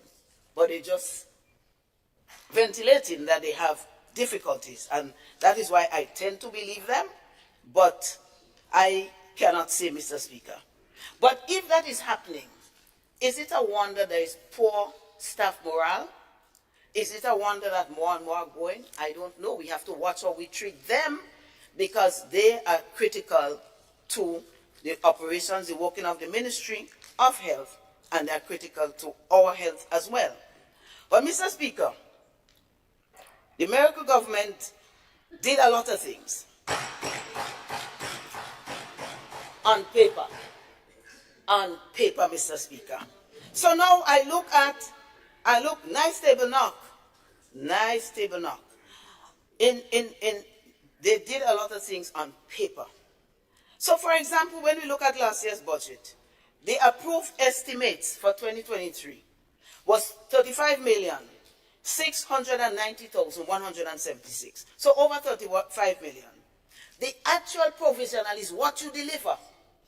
It's 21,703,333. So I just subtract 21 from 35. That gives somewhere about $14 million. With so much deficit, so much need, then why wasn't that money spent? If it's admin, you need staffing, you go to Princess Alice, you have an ultrasound or something there that has been there for months and not so because you don't have the staff. Couldn't some money have been diverted to pay staff so that the ambulance don't have to be back and forth taking people down to St. George's for to do these interventions when they could easily transport one technical person and have them serve a number of people. Mr. Speaker, General Hospital, 50 million approved, $391,150. Out of that, 46,278,136. But we didn't have medication in the hospital for many times. So even if it's not a huge difference, but approximately 4 million could have done a lot in terms of medication, in terms of antibiotics, in terms of reagents, Mr. Speaker. And up till now, we do not know if the OECS PPS was paid. Up to now, we do not know. We've heard things, but the way things are coming in small bursts, you get now and you feel happy. Well, we have antibiotics, we have this, we have that. And within a week, it goes back down to nothing. So now you see it, now you don't. And there was money there in the estimates and revenues that could have diverted. We sat here in October, I think, to look at the supplementary estimates. That could have been done. Monies could have been moved. There are laws that govern that, but monies could have been moved. Why is it then that these monies were not utilized? Community health service, 16 million plus approved, 11 million plus was the actual provisional. That's what was used. But, Mr. Speaker, international travel and subsistence, I found it very interesting. And I understand what my sister was saying. You have to travel to get familiar, to make contacts, to get things for your country. I understand that. But when everything else in the ministry, almost everything, the actual provisional was less. In travel and subsistence, $63,210 was approved for travel. Actual provisional, what was used? $156,393, almost 3 times the amount budgeted. But what was brought back? I heard a member over there said she bought things and she got projects, and that is good for the environment. And I will never be against it. That is good for the environment. We need to do more of that. We need to do more recycling and all of these things, which is not my area, but we need to do that. But when you spend that money and you go out for health, you must come back and go, you haven't paid the PPS, make peace with them, and bring back a steady understanding that there would be a flow of drugs, of reagents, and whatever they supply. But up till now, after 18 months, this has not happened, Mr. Speaker. If they have paid them, then they didn't negotiate. So maybe some good negotiator on the other side could take a trip. You have time to take a trip. Take a trip. Take who you want to take. Take who could talk for you. Go and beg the OECS PPS and bring some money with them, Mr. Speaker. We have to get out of that kind of cycle that we're in. Little bit of medication, then medication go. I repeat, there were times we had shortages, but Mr. Speaker, the scenario has never been so devastating in health as it is right now. And it seems as though there is a calm acceptance of it. So it's just words and figures, numbers big, the biggest healthcare budget. But have we used it? That is the problem. The statistics are here. Public assistance, and that again is for the people with the P letter word. I don't want to say it inside it to get attacked. Public assistance was 324,000. What was used was the $235,635. But when I did the subtraction, there was a balance of 88,365. Couldn't that do something? Pay for a scan for somebody, pay for something that they couldn't have. I mean, it's the same poor people that we don't want to talk about them, but they're there. And we're on the road to eradicating fully poverty. And I would love to see that here and in a lot of other countries. But when I check, I ain't see any country where they have eradicated it yet. But if Grenada starts and leads the way, I am happy for that. And I think it's a good idea. It's not too lofty for some of us to get upon our laurels and do things for ourselves and you know, grow. But there are some people who have difficulties, Mr. Speaker. So I don't know if money from that 88,000 could have paid PPS or whatever, but we're still in that. I'm still in that doubt. So maybe that too could be clarified when the Minister for Finance wraps up his budget. Upgrade of health facilities. 3 million approved in the estimate, not even $500,000 used. $481,000 and $481,044. Mr. Speaker, another thing that caught my attention was the COVID health sector strengthening project. And you know why? Because, Mr. Speaker, we never totally eradicated COVID. It has always been there. I don't hear the stats. I guess I could probably go to the ministry to find it. I don't know what the stats are, but every now and then you hear of somebody who has COVID. So it is there. And we have been warned. And right now, the statistics are growing in other countries. People are dying, and people have died here. I don't know the statistics. But if you have a number of people getting COVID, somebody will die. That's the reality. And yet, 750,000 was approved. Not 1 cent was used. Then why? Actual provisional, nothing. Promise made, promise not kept. Mr. Speaker, so the COVID is still here with us. The 750,000 could no longer be used. I don't recall if any was put for that, so I wouldn't want to go there. But if there wasn't any, whatever has to happen to put some there in that fund, we have to start looking at communicable diseases, infectious diseases, and especially like COVID, because it is back. There's a disease on children, and let's just say we're not giving advice. There's a respiratory, a lung disease that is affecting children and elderly people and killing them. I understand it started in China. It's now very apparent in the US. And whatever the US does, we get it eventually. So maybe some money for infectious diseases would have been good. Mr. Speaker, I saw OECS PPS support, but I only saw 12,000. That is in the estimate. The little 12,000 was not used. And I don't think it could have done much. And in my unlearned way, I still have another question, if the minister could tell us what this 12,000 was for, because it can't be for medication and supplies. That is a total.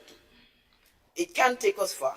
But, and where, in which line, under what exactly falls the payment to the OECS PPS and to other suppliers for medication. But the situation is dire, Mr. Speaker. Something very interesting. Construction of the teaching hospital. If Grenada could get a teaching hospital and a brand new hospital, I welcome it. But, Mr. Speaker, what troubles me is that If we don't take care of the problems, you know, you build a nice big house, you had problems, the old stove, the this, the that, and you just bring it in the new house. The old doormat that can't wipe your foot good, so the house gets dirty. Then how will we improve healthcare? If we have a small hospital that and teaching, maybe the teaching could beef it up. And we cannot use these monies to improve on the health of people. Then would the teaching hospital do that? I don't know. Will you have staff for the teaching hospital? These are questions that we have to ask, and how we Honorable MP, I don't know why this light is on. how we work to keep our Speaker. staff. Pardon? I want to stand on a point of order. No, Honorable MP, she is presenting a debate. She has misrepresented some kind of facts. Yes. Because I think it would be unfair of me to sit here and listen on information regarding the payments to the OECS PPS, sorry. And I was advised that as we speak, that payment to that organization is fully paid, and there is no arrears outstanding to that institution. All right. Thank you, Honorable MP. Honorable, you may continue. Thank you, Mr. Speaker. Mr. Speaker, just to reiterate that I said we have not been given any convincing information that it has been paid, and I think it's owed to us, all of us. I heard it, but then when you pay the OECS PPS, you get a flow. Why isn't that the responsorial flow of drugs? Why isn't it there? That is my only question, and I'm sure the Minister for Finance will have his day, and I don't mind sitting down and giving way to the younger ones. I will do that any time. But the bigger thing is here, the construction of the teaching hospital, and it's in the document, Mr. Speaker. 5 million allocated in 2023. There's a big telling dash that nothing will happen. Young people, just coming all young, not one of them have a grain of gray here. All of them born after everything happened in Grenada. But that's all right. I love young people. And they know on the other side I'm very cordial with them, and I have the greatest respect for them. However, a big dash. The same hospital that was touted, the promise, because we talked about promise, the promise in the campaign, the promise in the budget speech in 2022, the promise that was put under the estimates for 5 million was allocated. And again, a promise not fulfilled, Mr. Speaker, because there's a big dash. I get it in the document. It cannot be questioned about there's a big dash, so nothing was spent. Okay, nothing happens, and I think it's a good lesson for all of us, because some people think you could just jump in and fix things and do things because you have divine inspiration from above. But some things take time no matter what you do.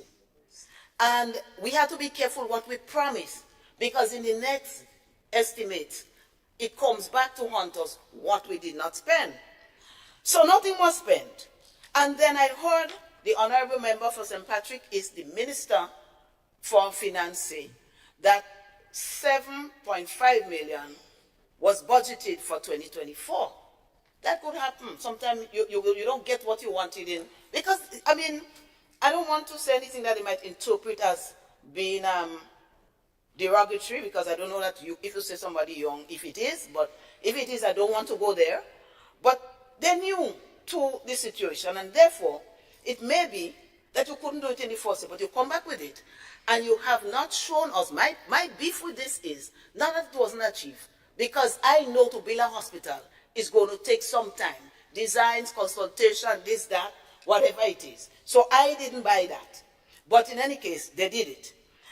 But Mr. Speaker, what the question I have, and the minister doesn't have to interrupt me all the time. He could interrupt me when it's really necessary, and I will give way.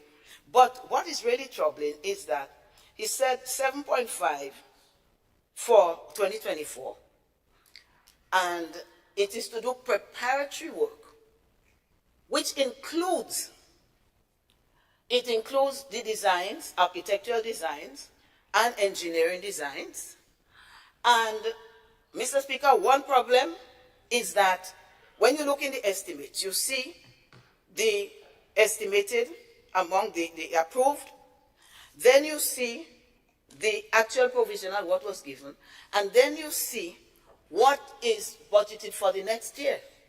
But that is not in the document, the estimate of revenues and expenditure. I have not seen the 7.5 million. So when we approve it, can we approve it on the budget speech that the member gave, or do we approve it on the document that is there before us? But maybe it's under another vote. So if the minister can explain to us in his time, not interrupt and I hope I got back my 2 minutes, Mr. Speaker, not interrupt my flow of thought.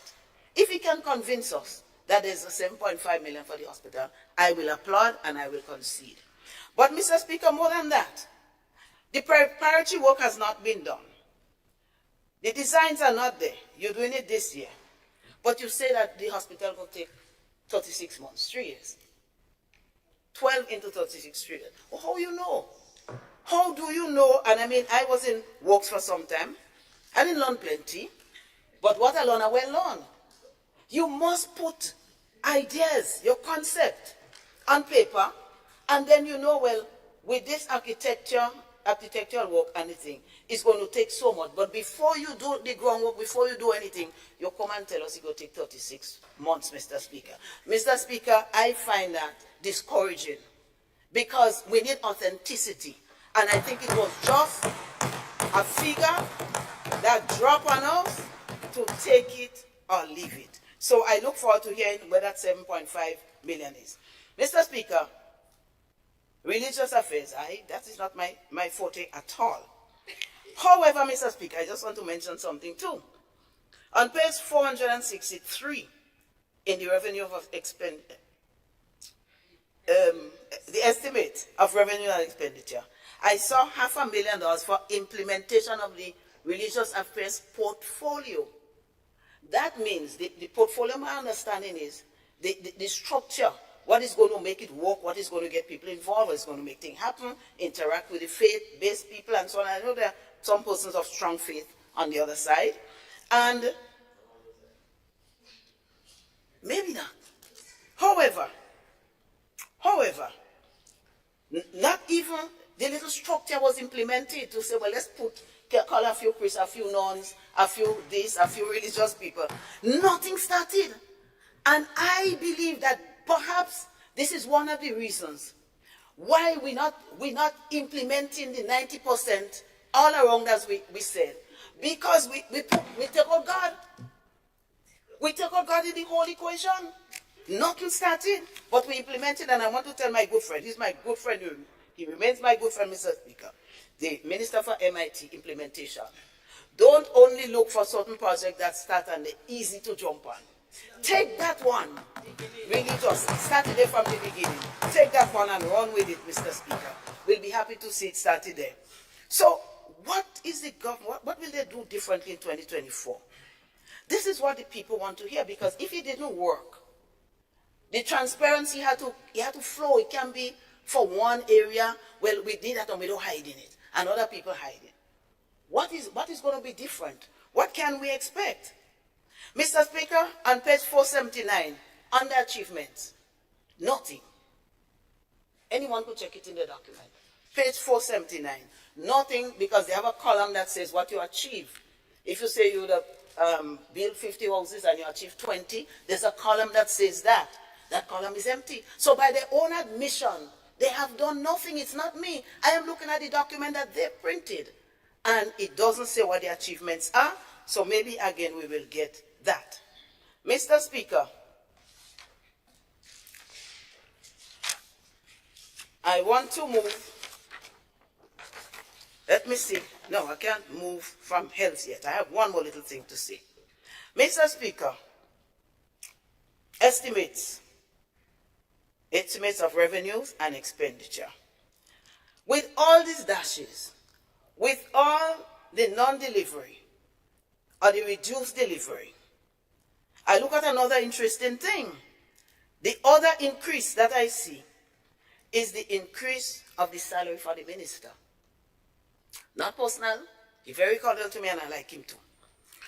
An increase from 85, I like everybody, 85,000, approved in 2023, 85,994, I vex for that. Somebody had to get it. And the approved estimate for 2024 is $89,434. So, Mr. Speaker, I'm looking at the allowance for $2,000. I'm looking at what the senator is going to be getting now, $3,500. And I'm looking at those plenty dashes under health. And I'm asking myself, what has the minister done to get a raise? What has he done, Mr. Speaker? We have to justify that to the taxpayers. Because if you have not delivered, if people are still dying because they didn't get antibiotics in time, if somebody is dying on the Western Corridor from St. Patrick to, and that is not rhetoric, these are facts. I just cannot call people's name here. They don't have a voice here, but I have to be the voice. And others who want to be the voice can be the voices. Dying on the way in childbirth. And then you dismantle the polyclinic in St. John's in Guelph, which is a halfway point. Which is a halfway point for the people on the whole Western Corridor because of the distance, because of the condition of the road, and a number of other things. And we know we have shortage issue, and I am saying again, we do not put it on the doorstep of my friends on the other side, but it's a reality. And so the polyclinic was built, and it was, I think, 100% completed, handed over, and it was launched. It was built to serve that side, St. Patrick, the side of St. Patrick that is closer to the western side. Maybe those on the other side, the eastern side, would probably prefer to go to, what do you call it again, Maribo Hospital. But I understand again, and Mr. Speaker, that is here on the ground, because I don't know who to speak to, because people are free to speak to me. I understand again that a lot of the equipment has been taken away and sent to Princess Alice and Princess Royal. Now, I have nothing against those institutions, but my problem is with all these surpluses, monies that were not spent, and we came here with supplementary in, I think it was October of this year, right in this honorable house. Then why wasn't some of those monies diverted to buy those equipment and beef up Guelph, whatever we didn't do, because everything we do wrong, beef it up so that it can serve the western side because it's needed. But yet it was sent elsewhere, Mr. Speaker. And so I don't understand, Mr. Speaker, why the minister deserves the raise of pay. Is it that we pat him on the thing and say, good job for keeping the money safe, or for not doing, or whatever? I don't know what his mandate was, but he has not fulfilled a mandate for the people of Grenada Caribbean. The minister has not even taken time off to meet with the unions. And I didn't say this, it's public, that the unions requested a meeting with him, and he has not met with them. The health system is in crisis, and instead of mended bridges, instead of building a new bridge to have dialogue with these people, the minister hiding behind the PS will give the PS the money. The minister said not him, it's the PS that don't give answers to this. But when you're in leadership position, you have to take responsibility for what happens in the ministry under him. And don't put no public servant, don't put no PS or anybody there. Mr. Speaker, to conclude that, there's a lot more that can be said, but the approved estimate for health for 2023 was 114 million and some, and the actual provisional, what was delivered, was 87 million. We could do the math, a significant amount of millions, which could have serviced a lot more things and maybe saved some lives and made some people happier. But so it's no surprise when I saw a big event commissioning in the hospital, X-ray unit, CT scan, and whatnot, as though it just come, when the thing was already commissioned and it was in use. Then we commissioning it again. If you had more to do, if you had delivered, you won't have to go back and commission what was done by the government of before you. So, you know, everybody have their thing. Mr. Speaker, I want to move to tourism. And I just want to say, remember again, the minister, the member for St. Patrick, is he boasted about tourism growing?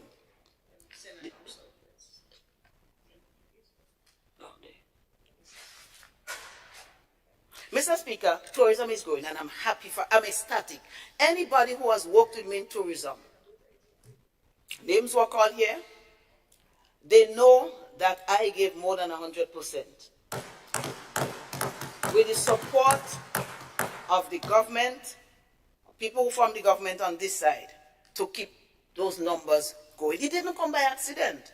And so when I hear the member for St. David's and the Prime Minister talk about whose shoulders we're standing up on, they forget that they're standing, a lot of the achievements are because they are standing on the shoulders of the new National Party administration. And I'm not looking for kudos. Because once you're comfortable yourself and you know you've done your best, some people might be more brilliant, they might turn out more. But once you've done your best, you are satisfied. So, Mr. Speaker, but somebody needs to tell them, because all of them over there are babies, not one body with a gray hair, as I said before. Everybody just come. They should tell them something. People who were there long, my time before, that your humble servant, I went with some national heroes, because that is the buzzword for today, for the day. Sir Royston Hopkins, the likes of him, and Michael McIntyre, that we went to face a formidable gentleman called Mr. Delara in Miami. Everybody afraid him. When I hear things about a man how he's torn, me too I go behind, but I went. And that time I was a little younger too, so I had a little fear. Maybe now I might not have had that, but I was a little younger then, not one gray hair. But I went. So you on the other side, you're not the only ones who went at a young age or reasonable age. Some are younger than when I came in.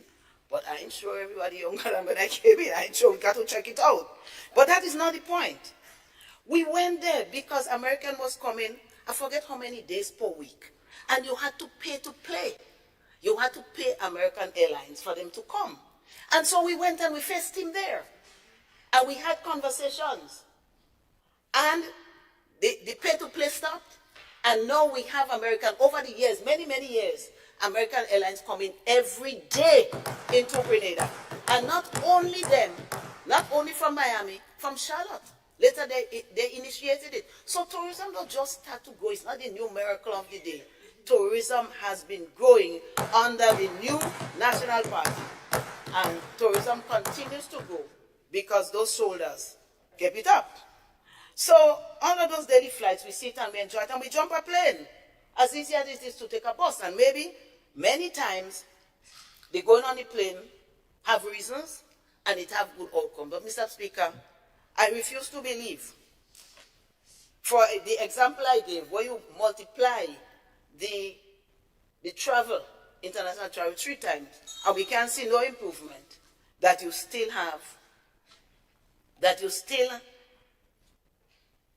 the bell got me a little bit, so I now have 10 minutes. Thank you for the notice.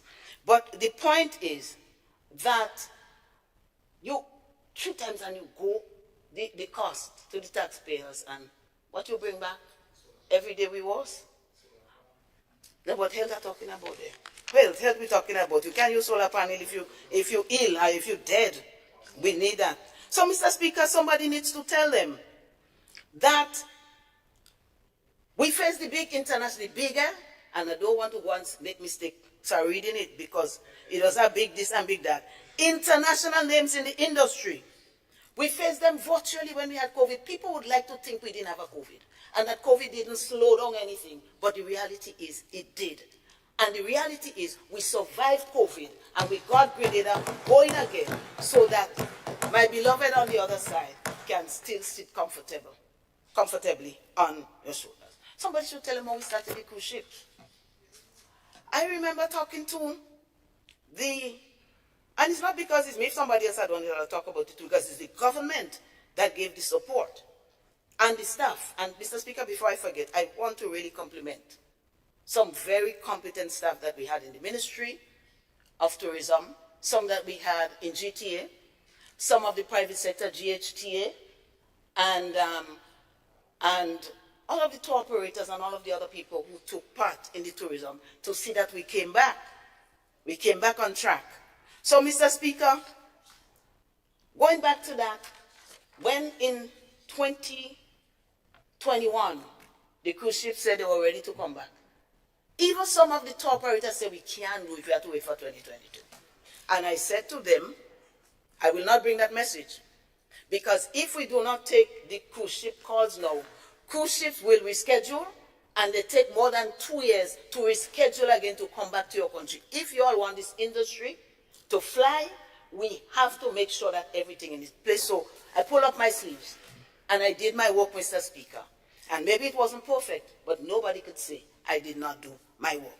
And I was supported ably by the government and by my NNP government members, Mr. Speaker, and I'm forever grateful to them, because I'm sure some of them had doubts. COVID hadn't gone away, and it still hasn't gone. But we did the right timing. Close when you need to close, open when you needed to open. And so we did what we had to do. And Mr. Speaker, it takes courage to do a number of other things, but it takes courage to face COVID and to overcome it. It takes courage to go out there, to vaccinate. It takes courage to go out there and test people, to educate them physically, to give them the vitamins that they needed, Mr. Speaker. So, Mr. Speaker, that is why I'm saying the 5,000, I believe we deserve it. The manner in which it was done is questionable, but they say to give it up. Well, let them give up theirs first, and then I'll give up mine, because I have delivered. I have worked, Mr. Speaker, for what it is. Mr. Speaker, Mr. Speaker,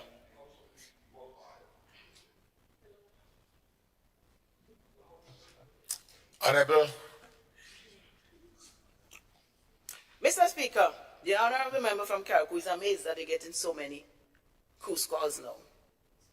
The main tour operator could testify anytime that every time we went out, we marketed Carriacou and Petit Martinique as a separate destination, because the cruise ships don't call in St. George and then go to Carriacou. They either go directly, is a certain size of cruise ship that could go there, and we lobbied with the smaller ones to ensure that Carriacou got. And I just think, as the little infants and the young, and the young ones on the other side, you need to be told, but it could be verified. Mr. Speaker, we signed agreements with cruise lines. Mr. Speaker, no. Just hold, Honorable MP, just hold. Please have your seat.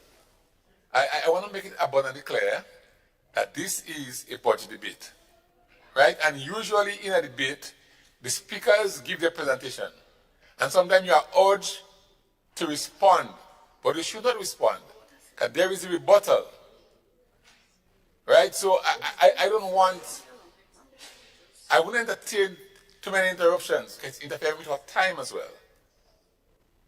So, Honorable MP? Okay. I would invite the Honorable MP Thank to you, proceed. Mr. Speaker. I'll just move on. I don't know what was the upset, and I don't know what I said wrong. I just put in different words what I hear the other side saying all the time, that they're young and they're whatever not, and I respect them for that, so I don't know what the problem is. However, Mr. Speaker, it took guts, and we did it. Mr. Speaker, the Minister for Finance, in his budget statement, he speaks of growth in the tourism industry. Six Senses Resort, to be open soon, Intercontinental, Silver Sand Resort, I think they're opening today, or something like that, Port Louis Expansion Project, upgrade, and on and on and on. Mr. Speaker, I listened carefully and I went over and I read it. Not one of those projects were initiated by the NDC administration. So it's not the NDC. I just wanted to point out that to say where the jacket has to go. Mr. Speaker, I think if we are to pay service to tourism, that we must not only just talk about it, but we must build tourism with the CBI program too, as we did. Not just collect money and put it wherever, but bring in tourism investors, work to initiate a project under your name, under your banner. And then you won't feel compelled to have to take the previous government's achievements as they are yours. Mr. Speaker, briefly on the OECS tourism competitive project, that's the fourth project up there. I'll be very brief. Again, it's easy to run with something, and it's laudable to run with it, not leave it behind. So I want to applaud whoever took it and run with it. But sometimes I hear it as though it was started there. Mr. Speaker, that project was, although it was tourism, it was under the Ministry of Finance. And so we had to wait for communication to go through them and all of that, and persons in the ministry could attest to that. However, there was long delays for a number of reasons. One, the dreaded COVID. Two, we had to tender twice. There weren't even takers on the island who wanted to take on the fort for the restoration. So the first time it went out, and a tendering process takes time, it went out a second time. And after COVID, the costs of construction escalated. And therefore, what was budgeted for the construction could not meet it. And Mr. Speaker, I am proud to say that I met with the staff of the World Bank. I took them up to the fort. I explained the history to them. We showed them all the documents that we had digitized and how this project was important to Grenada. And I begged for one, an extension, and I begged for two, an increase in the budgetary allocation, in the loan, so that we could do what we had to do and not let that project fall. Mr. Speaker, within days, the response went back to the Ministry of Finance that both requests were approved. And so, my dear MIT friend, you met it in, yes, in the upstage. So, Mr. Speaker, I just want to move briefly to infrastructure. Just to say, infrastructure is a ministry that everybody dreams of, because it's in your face. You build a road, Monkuma, it's in your face. You fix up the Molineux landslip, it's in the face of the people. But when you don't fix it up too, it's in the face. And the bother and the problems, they build up. Mr. Speaker, I used to drive to St. George's by myself. Afraid to do it now. Monkuma has made it a little easier, but the diversion, to be honest, afraid it. And the thing about this is that this project has been there. I've heard some explanations, but the thing is that there is dire need to get this project going. Maybe the speed that the MIT has and other ministers have, they could lend it to our beloved Prime Minister so that these projects can take up speed.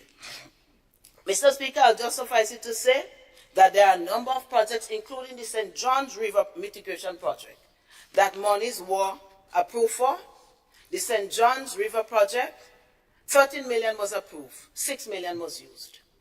And so this is a project that is so important. The flooding, the problems there, I don't know why. Maybe somebody can explain to us. I already mentioned the Molineux landslip, the Western Main Corridor upgrade project. And I just want to put in a plea here for dialogue for transport, the transport system. We know our system is private, but too many people, and I can speak with a certainty for the western side, get stuck after 6 o'clock in St. George's. And I don't know if we could go all night, 24 hours, but certainly this is not encouraging, neither for tourism, neither for employment in the city, and most people get employment in the city. And I hope there can be some dialogue between the minister with responsibility for transport, maybe government, whoever could have that kind of influence, and the owners of transportation in Grenada, so that something can happen.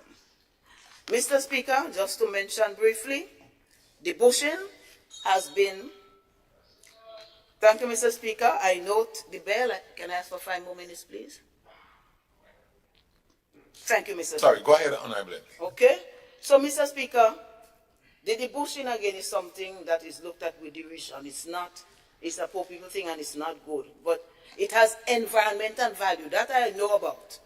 And if we could get to use that bush for composting and so, I will support my sister in the neighboring parish, constituency, to work with that. I have my own composting thing that I got from solid waste, and I've always encouraged that, and I believe too much is being thrown away in that, and I want to encourage you, my dear young sister, to continue on that pathway. However, Mr. Speaker, we need some more, we need some more fortnights.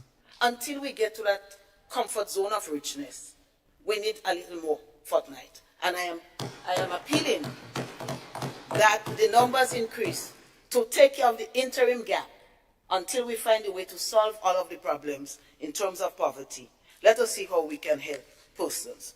Mr. Speaker, in terms of my constituency, our people have benefited from the programs. The seed, the housing, we used to call it toilet and bathroom program because we didn't have a fancy name as the wash, but it kind of equates to the wash a little bit. Not a little, but in a great deal. So, the old wash program, a lot of people benefited. And they got a quality of life, Mr. Speaker. And Mr. Speaker, the Imani program, the Empower, the Fly, and all of those other programs, a number of young men and women got jobs, and so we were able to eradicate poverty for them and for their families. And I wish more could be done. So let us not vilify and attack the Imani program as though it was not all done. Let us just walk around the hotel sector and wherever and ask them, what were you before?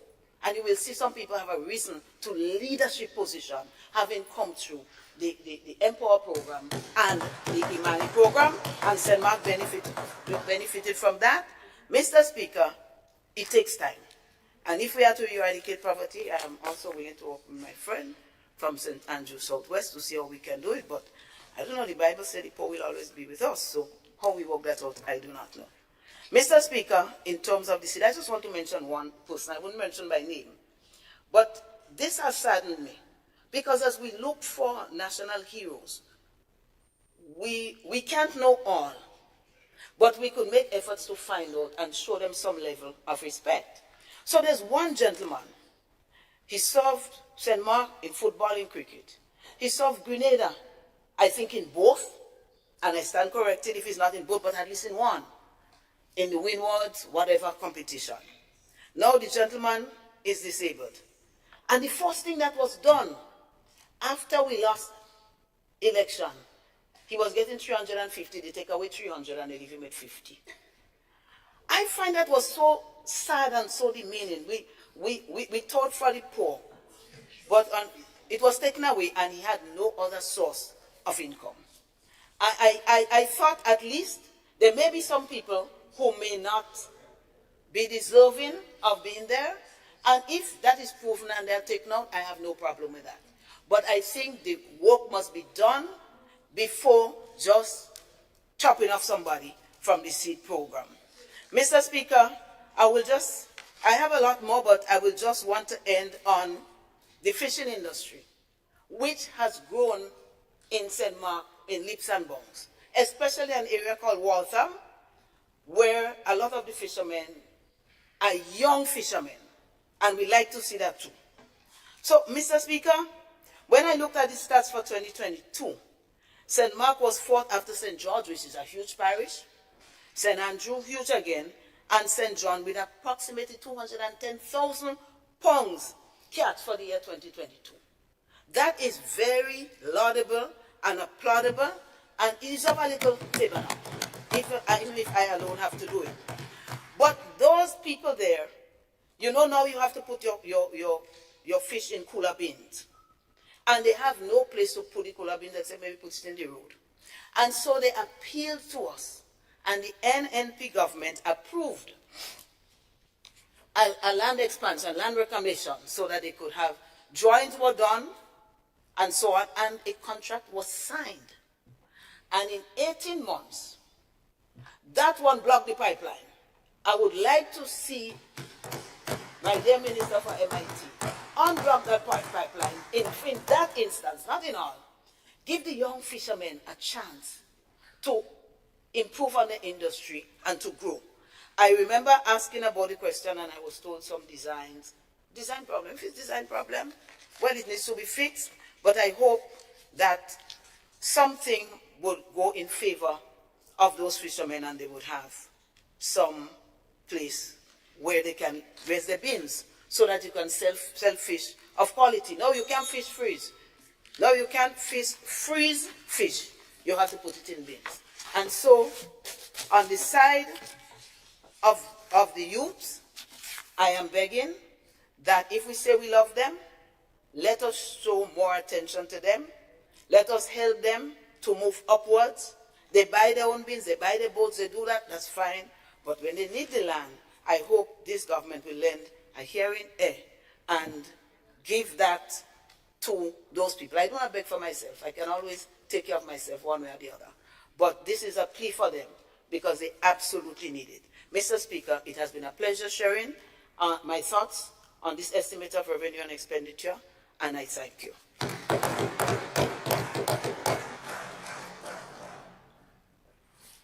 Thank you very much, Honorable MP, for the constituency of St. Mark.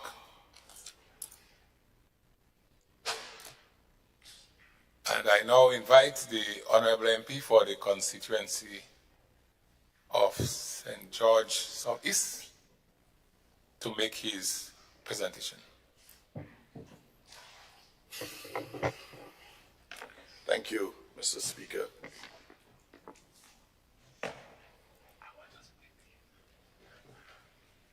Honorable MP, just hold the speaker is leaving the chair temporarily.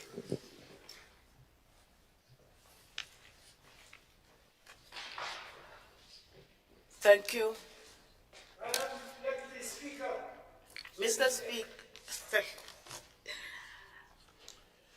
Honorable MPs and Honorable MP for Southeast, St. George, just before, if you could just give way for one moment so that I can establish some clarity.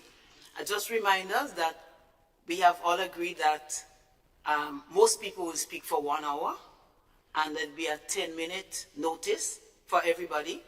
And in discussions with the speaker, we did agree on 5 minutes maximum extension for any speaker.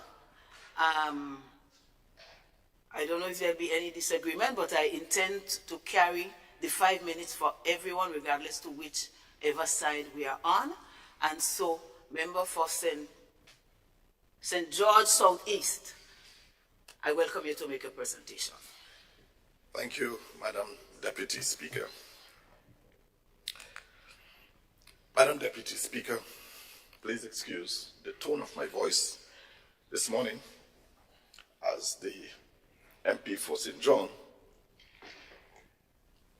I too have been doing quite a lot, and so my voice is not at the best of tone.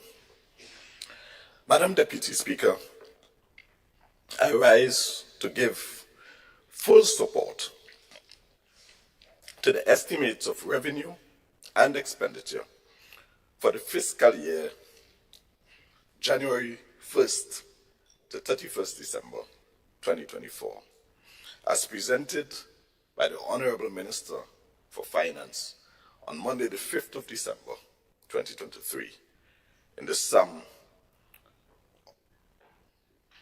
of $1,656,356,499. The largest budget in the history of Grenada, under the theme, Grenada at 50, empowering our people, transforming our nation. I do so, Madam Deputy Speaker, as Minister in the Ministry of Social and Community Development, Housing and Gender Affairs. And I begin today's presentation by reporting on my constituency, St. George Southeast.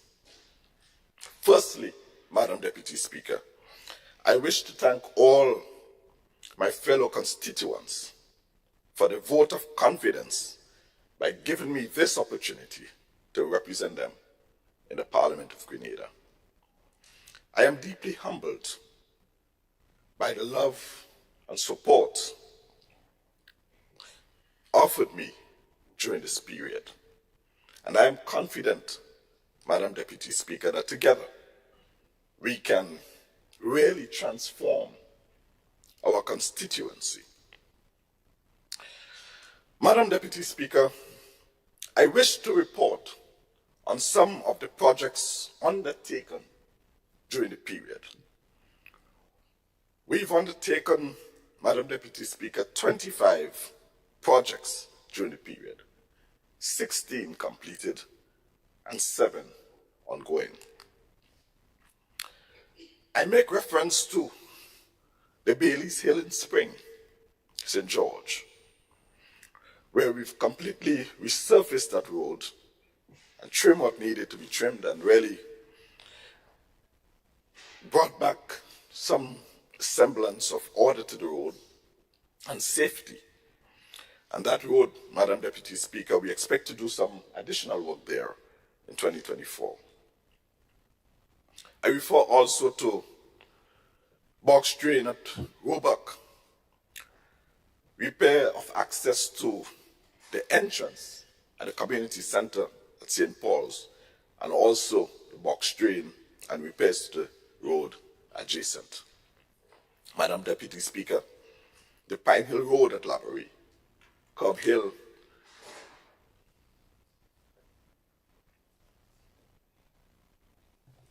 Proceed, Honorable MP. Thank you, Mr. Speaker. The Pine Hill Road at Laborie, we've done curb and swale drain there, diverting the water that otherwise were going directly into people's private property to secure the integrity of the people's property, Mr. Speaker. Guardrail at Manjulu Cemetery. Mr. Speaker, the guardrails that were erected there, we've received calls, both locally and internationally, of Grenadians who have seen the work there and commended us for erecting guardrails. Because that road posed, because of the narrowness of the road, posed a direct danger to motorists and pedestrians alike. We have learned after the erection of the guardrails that so many people actually by night slipped over into the cemetery and never knew that until we erected the guardrail. And so we are very happy to be able to do that. And we've also done some road widening at the intersection of Defu and Manjulu, right next to the medical station.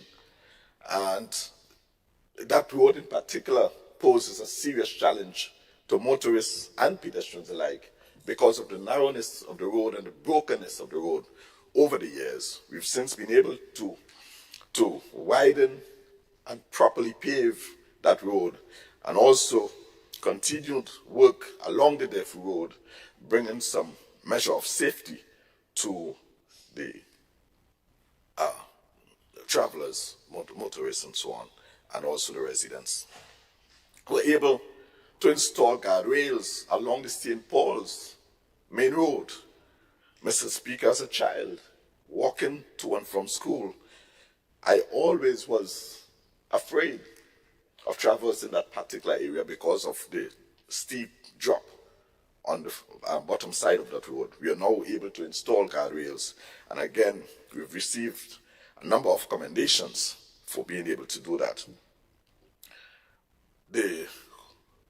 Prior to the elections, Mr. Speaker, some work started at Kobota, which resulted in the excavation of some lands adjacent to a house, one of the residents in the area.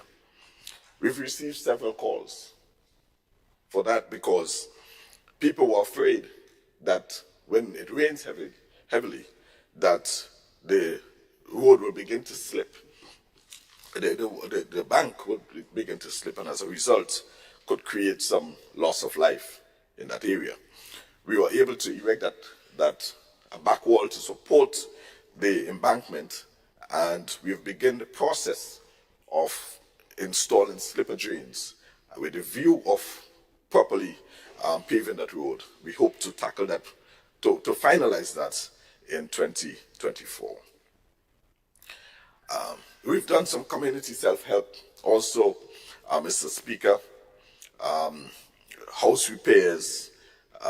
We've done some work cleaning up and playing fields on Sundays and so on. We've done that, as well as the bus shelter in St. Paul's. Pedestrian crossing, we've erected at least 2 new pedestrian crossings, one at Laborie and the other at the cliff. Those we've gotten, especially on the cliff, Mr. Speaker, it's not the best of location for pedestrian crossing, but because of the large number of people crossing that street, we had to, in consultation with the police, direct a pedestrian crossing there. And so we've been able to do that and brighten up a number of other pedestrian crossing. So we've done some good self-help work, and we expect to really have much more of that in the new year, working together to beautify, to strengthen, and to create more safety and togetherness within the constituency. We have also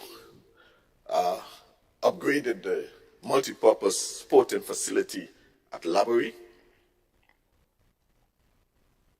and we continue to lobby, and it is in the budget, so we really hope that we can get it done.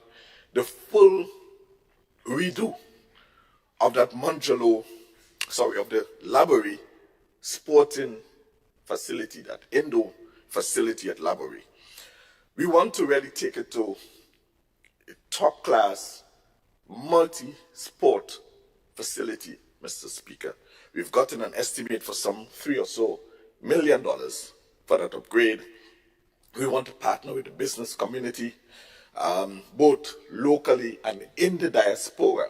We want to bring back the netball. We want to bring the tennis and so many other games. We want to restore the gym so that our young people would have a proper gym and proper facility that they can use on a daily basis.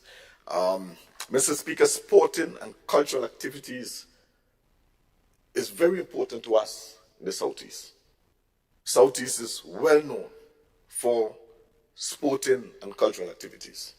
We've had a Queen Show activity at St. Paul's Community Center earlier this year. The younger ones, we are proudly able to support them by way of sponsorship and so on. And we've had the steel pan, the mass camp, on all of these cultural things happening within the constituency. We continue to support and to bring some level of enjoyment to our people in the Southeast.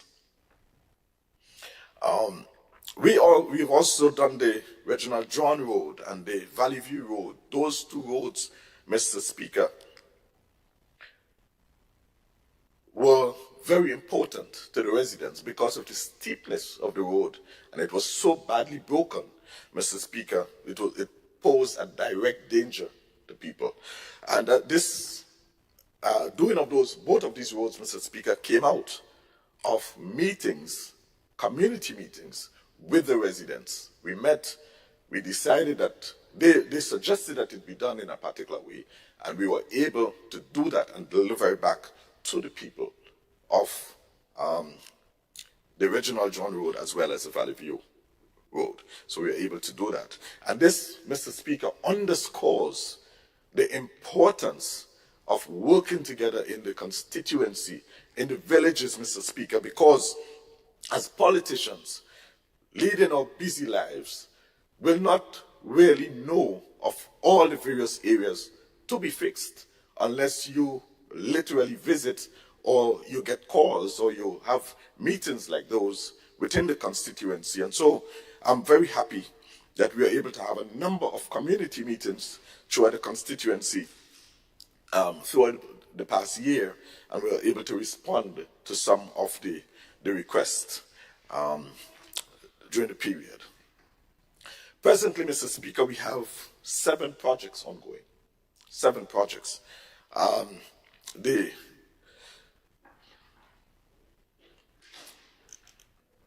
We have a road that we're doing at Monterey presently.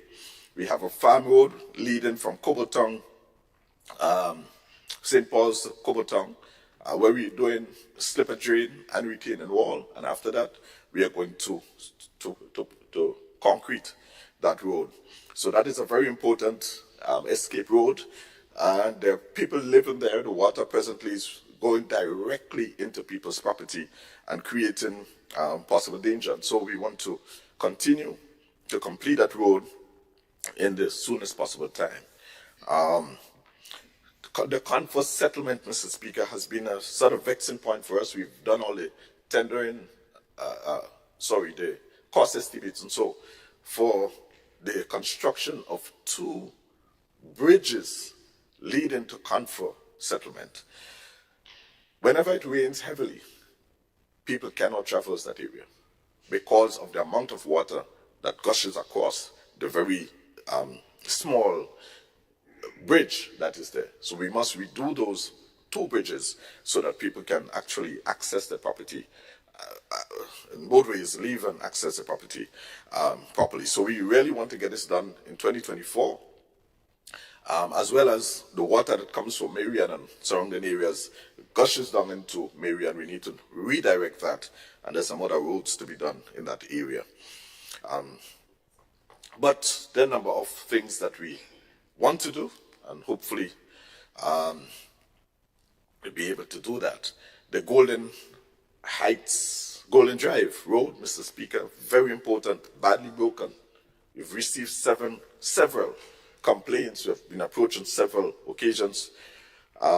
We submitted it to the Ministry of Works already, so we believe early in 2024. As a matter of fact, we've gotten a commitment from the PS that that's going to happen in 2024, so we look forward to starting and completing the Golden Drive Road during that period.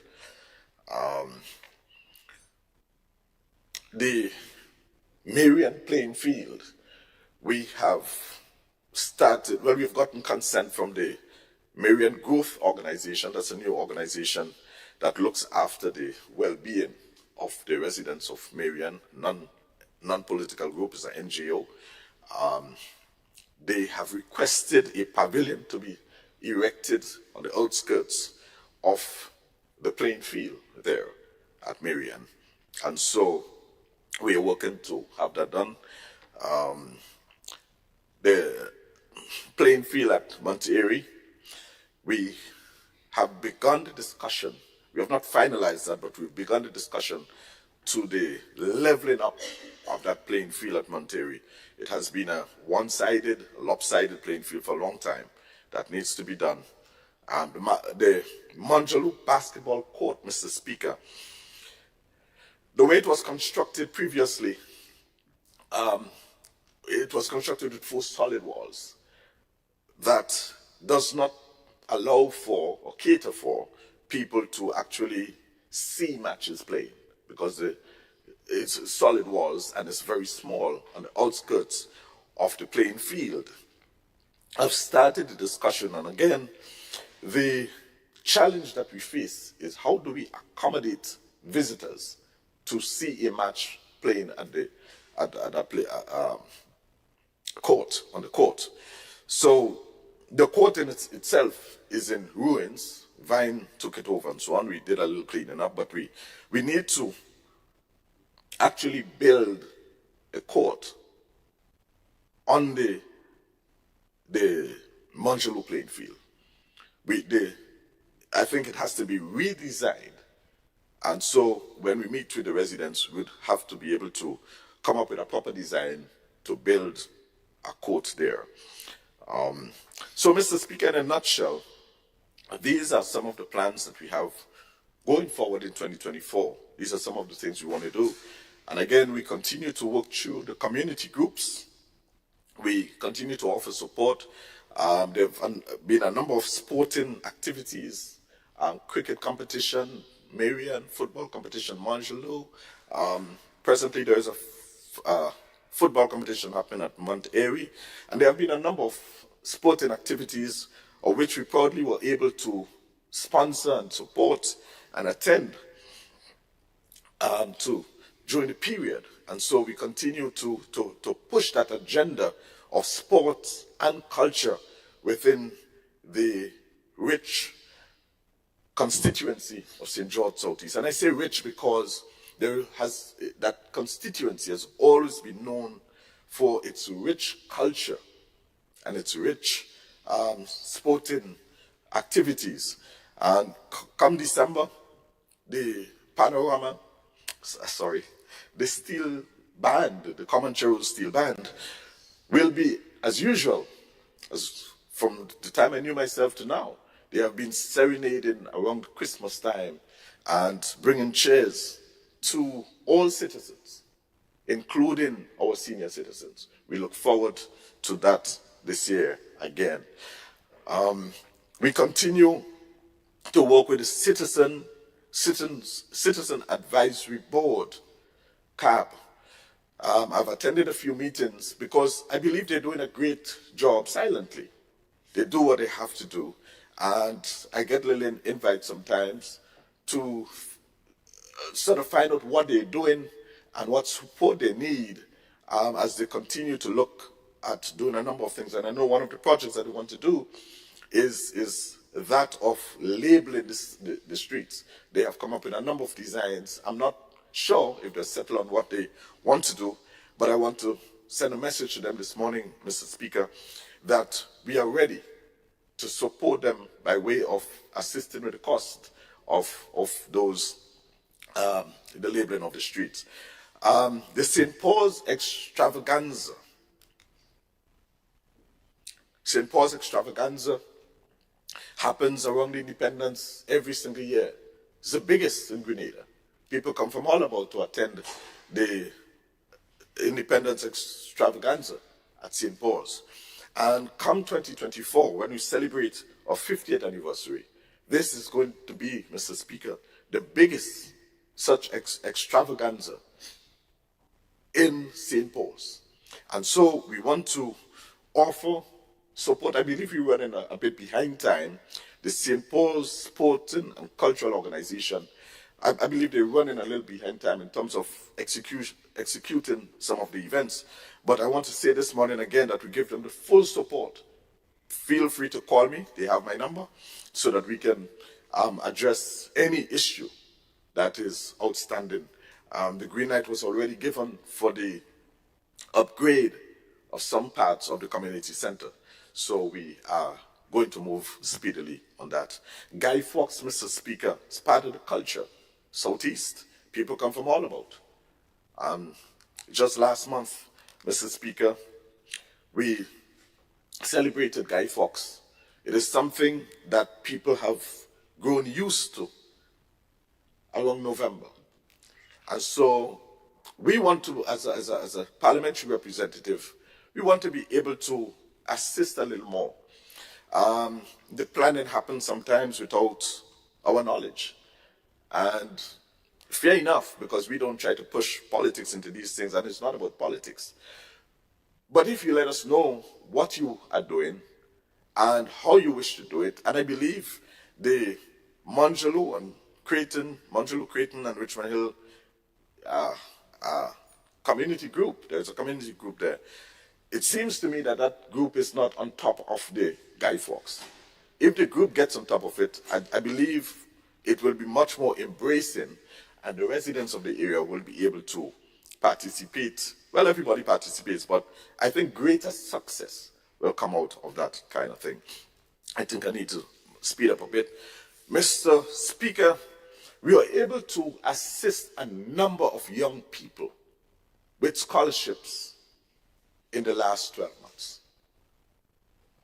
I've received a number of cards offering thanks and appreciation for our intervention. Our objective, Mr. Speaker, is not to dominate these scholarships and these government support system with politics. It is about offering to every Grenadian on an equal basis, equal footing, these government assistance. Mr. Speaker, someone approached me some time ago, a mother, as a matter of fact, and said to me, I supported the previous administration and so on and so on and so on. Don't want to get into that. And you never looked at who I supported. And you knew that I was a supporter of it. And I want to commend you for that scholarship for my daughter. And I say to her, well, it matters not who. Our objective as a government is to ensure that there is a scholarship recipient in every home in Grenada, spread across the islands, Grenada, Carriacou, and Petit Martinique, without exemption. We were able to align a number of residents also with jobs, job placements within the private sector. Within the private sector, we are able to place a number of calls and see people get jobs. And I say to the young people, you never know what is there, what is available, because people call me. People call the office because they might be looking for somebody to work and so on. Feel free to contact the office of St. George Southeast. The office, the parliamentary office, is a non-political office, Mr. Speaker. Feel free to approach the office if you're looking for a job and you don't know where to turn or where a vacancy might be. We had the opportunity, Mr. Speaker, to visit all government institutions throughout the constituency. The Richmond Hill Prison, the Father Maligan Home, the St. Paul's Police Station, the medical centers, the schools, the daycares, as well as the preschool. All of these facilities, Mr. Speaker. And just to mention quickly that the St. Paul's Police Station has been relocated to Library for the time being. We have retrofitted the Library Community Center to accommodate the police service within that area. We continue our church visits on Saturdays as well as Sundays throughout the constituency, as well as our hospital visits, Mr. Speaker. Mr. Speaker, the hospital visits we do once a month on Sundays. And for us, this is one of the most touching things because sometimes we go to the hospital and we are shocked to see some of our friends whom we did not know are there. But we try to make it our duty to do that. We've done some business seminars, 3 I think, throughout the year. We've done 3. The last one we did was held at the St. Paul's Community Center. We had presenters from the NIS, GDB, GIDC, and the Inland Revenue. We were able to give out 75 certificates of participation to those who participated. We've done 2 on-the-block sessions, more so as a test case, asking the tough questions. Where did we go wrong as men? So on-the-block sessions with men. And we had some very rich conversations, and we hope to be able to spread that throughout the constituency of St. George Southeast. And as you are well aware, Mr. Speaker, last month we held the International Men Day Conference in Grenada for the very first time, attracting participants and speakers from within the region. And this, Mr. Speaker, we will institutionalize International Men Day as an asset to the Caribbean, where we as men are able to find a safe space to be able to discuss real issues that confront us as men, and how we can work with our female companions to transform our respective islands. Mr. Speaker, this was a very proud moment for us as a nation to be able to host this very, very important event. And what was most important, Mr. Speaker, apart from the wonderful speeches and the presentations and the heart-to-heart exchanges, was our females, including the minister within the Ministry of Social Development, standing at the PSs, and a number of other people who traveled from overseas, females, Mr. Speaker, standing with us in International Men Day and making that statement with us. So, Mr. Speaker, progress for us in this NDC administration is not only about material things, Mr. Speaker. It is about the people that we serve. It is about the lives that we change. It is about the well-being and welfare of the citizens of Grenada. I just want to mention very quickly, Mr. Speaker, that one of the things that we want to continue is that of skill training throughout the length and breadth of Grenada. And with that, I want to turn my attention to the Ministry of Social and Community Development, Housing and Gender Affairs. Mr. Speaker, this ministry is at the center of the promotion of gender equality and social protection within the state of Grenada.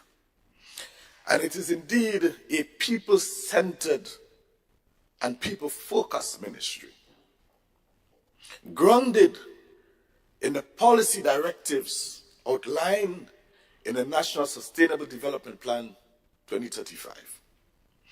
And in particular, Mr. Speaker, goal number 1, which speaks to high human and social development, putting people at the center of development and transformation.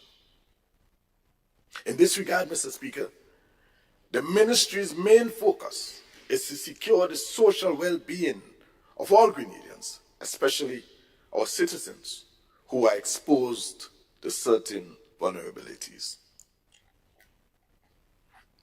I now take this opportunity, Mr. Speaker, to thank my colleagues, and in particular, Honorable Gloria Thomas, for her continued leadership within the ministry, the PSs and other senior staff, and all of the staff within the ministry for their support throughout the last 12 months. Mr. Speaker, the Honorable Minister for Finance allocated some $80,252,556 to the ministry that I now represent. For social services, $42.3 million. Housing, $26.4 million. Community development, for the very first time, $6.7 million, compared with $250,000 last year and in previous years. Significant increase. Gender affairs, 2.2, and administration, 2.7. So, Mr. Speaker, please permit me to zoom in a little closer at the functionalities of the ministry, and in particular, housing.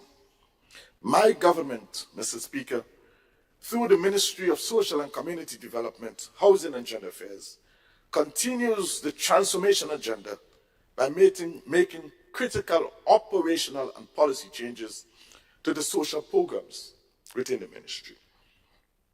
In this regard, many program adjustments were made to the housing program in 2023. Mr. Speaker, shortly after my government took office, an assessment was done to the housing program, which resulted in these changes that I now speak of.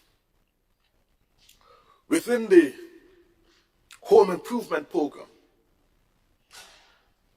there is an allocation for $14 million. And here are some of the changes. House repairs, Mr. Speaker, now increases the loan amount used to be $8,000. It's now moved to $12,000, Mr. Speaker. That's for materials under the program. So there's a $4,000 increase. And it's not cost of living. It's because we studied it and we looked at it and we recognized that some of the houses were too small. So we needed to increase it. For new houses, Mr. Speaker, we now move from $18,000 to $32,000, inclusive of toilet and bathroom. We cannot speak about eradicating pit latrines and continue to build houses as done under the previous administration, building houses for people without bathroom and toilet. That has ended. We now build houses, we now build homes for people to the tune of $32,000. And that is exclusive of labor cost. Bathroom and toilet, Mr. Speaker, if we're doing just a bathroom and toilet, if your house is fit and proper enough to receive an insertion of bathroom and toilet, the cost is now moved, the allocation now moves from $8,000 to $10,000. The salary ceiling for someone to qualify for this benefit used to be $1,200, or is presently in 2023 $1,200. As from January 1st, 2024, it's now going to be $1,800. So more people are able to qualify.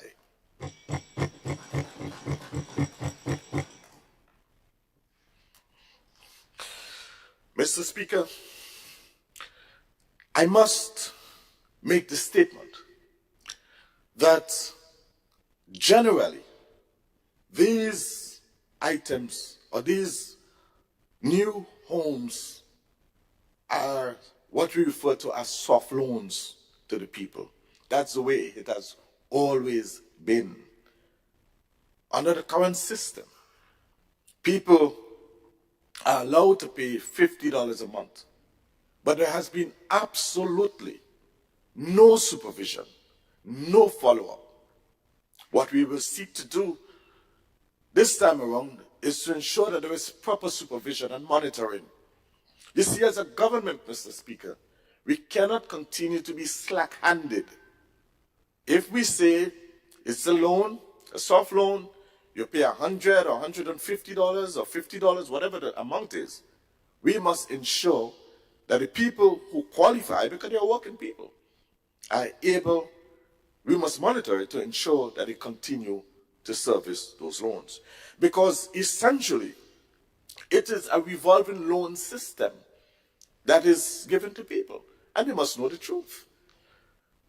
All right? So, Mr. Speaker, we will ensure some measures are put in place, like salary deductions and standing orders for the little $100 or whatever it's going to be. The people who may wish to pay more, right? You are allowed to do that, right? Those who pay over the counter, we continue to accept as normal. And I must say also, we have seen some improvements there. People have been paying because our housing officers have been speaking to the people and letting them know that they need to start paying up, you see? So there's going to be closer monitoring. Mr. Speaker, in 2024, we expect to change up the system a bit to do these constructions via jobs. So if people want to increase the rapidity of these constructing of these homes, they can do it much faster and get your money and move on to a new project. So we want to do it by way of jobs.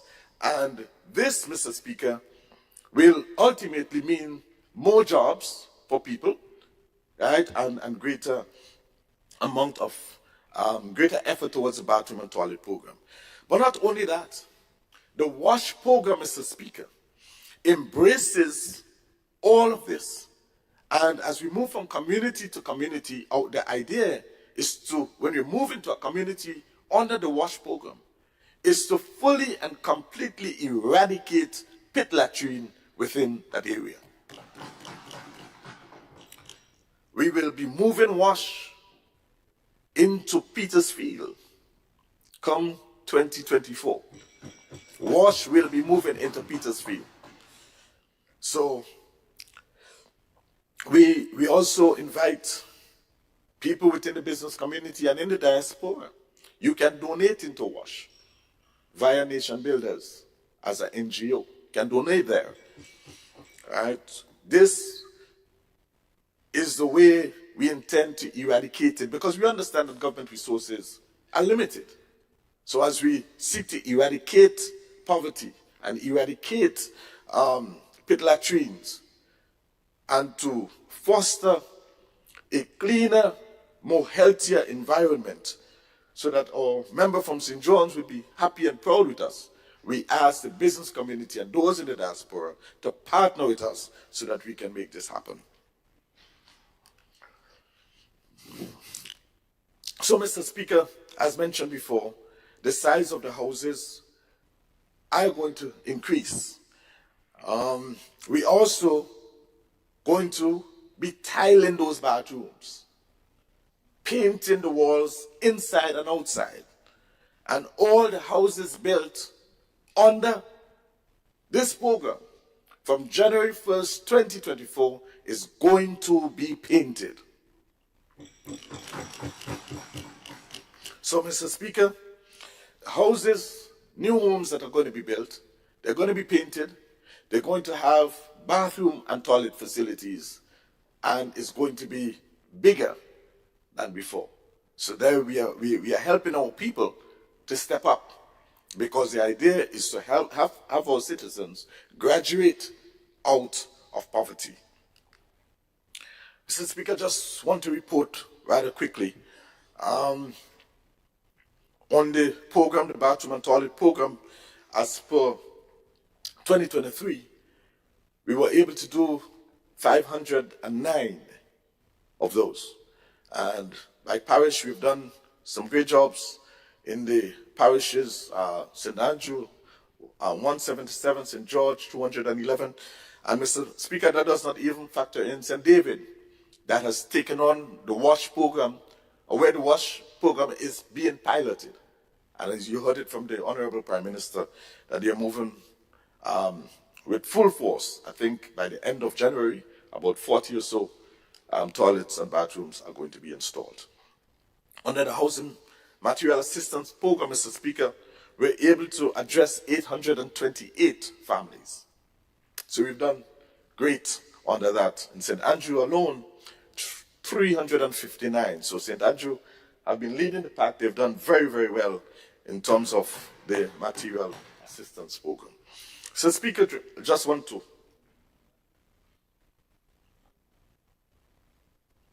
zoom in on Project 500. There's an allocation of $5 million. $5 million. We could have been a little more advanced with Project 500. We've done some modeling and have some designs and all of that. And just about to get things started in 2023, we learned that the previous administration, in a desperate attempt to cling on to power, sold some of the lots. And so we just have to change our mind from Stony Gut and divert our attention elsewhere. And so we've started the process of, well, we have been able to secure some lands, and so we are going to start the project elsewhere. But Mr. Speaker, funny enough,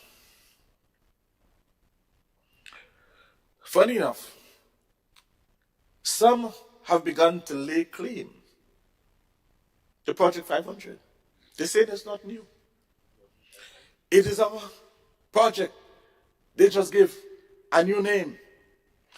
Mr. Speaker, it appears to me that those who are saying that, they are confusing Project 500 with Project Grenada that never got off the ground.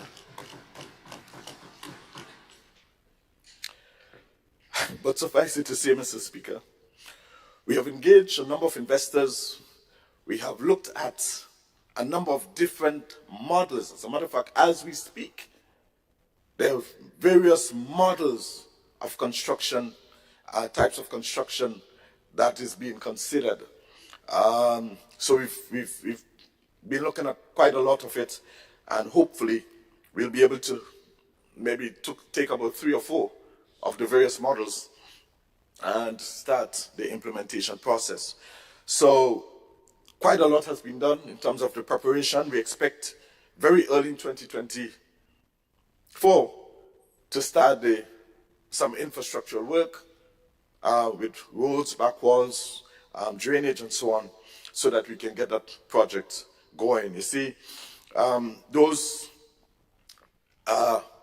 preparatory work must take root, but we're hoping to be able to make a serious dent in the infrastructural work and to actually get some buildings up by the close of 2024. So we're going to be moving very rapidly. All of the groundwork from an administrative standpoint has been set in place, and the Project 500 committee has been charged with that responsibility, and they are moving forward. Mr. Speaker, final designs and project concept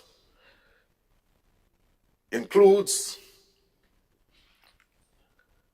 smart climate practices, including rainwater harvesting, solar power, and using ozone-friendly materials, and so on and so on.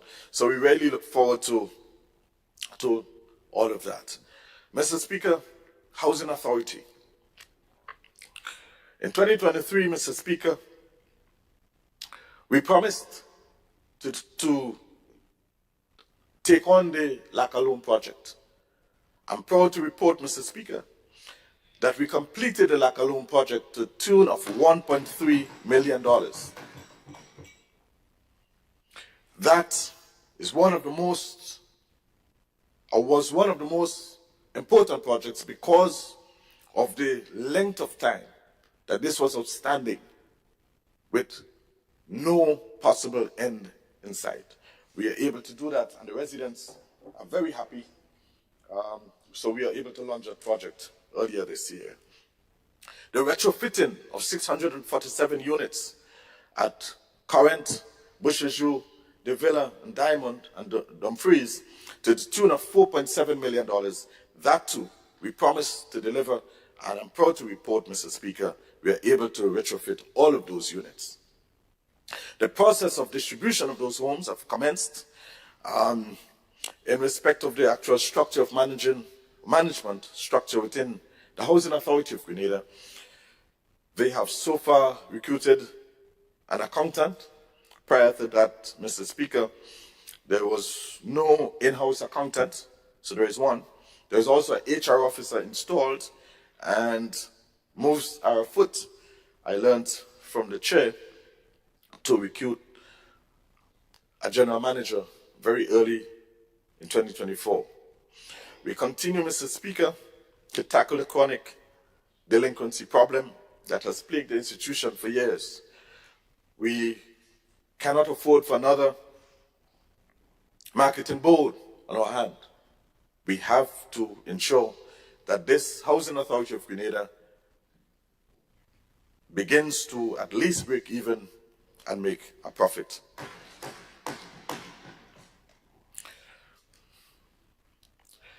We also will see the commencement of the strategic plan. We will be doing a strategic plan early in 2024. And from that, we expect to see a number of things happening. New equipment, new headquarters for the Housing Authority, there are a number of things that we expect to see happening. Presently, the location of the Housing Authority of Grenada does not lend itself to trucks picking up and delivering blocks because of its location in an efficient way. So we need to really move this out of the congested Grand Anse and Tongue area and move it off a bit so that we can have greater levels of business happening there. National insurance. Mr. Speaker, we've made a number of inroads in the national insurance scheme. We're very proud and very happy to announce to this Parliament that what did not happen in 22 years, Mr. Speaker, has happened in 18 months in the national insurance.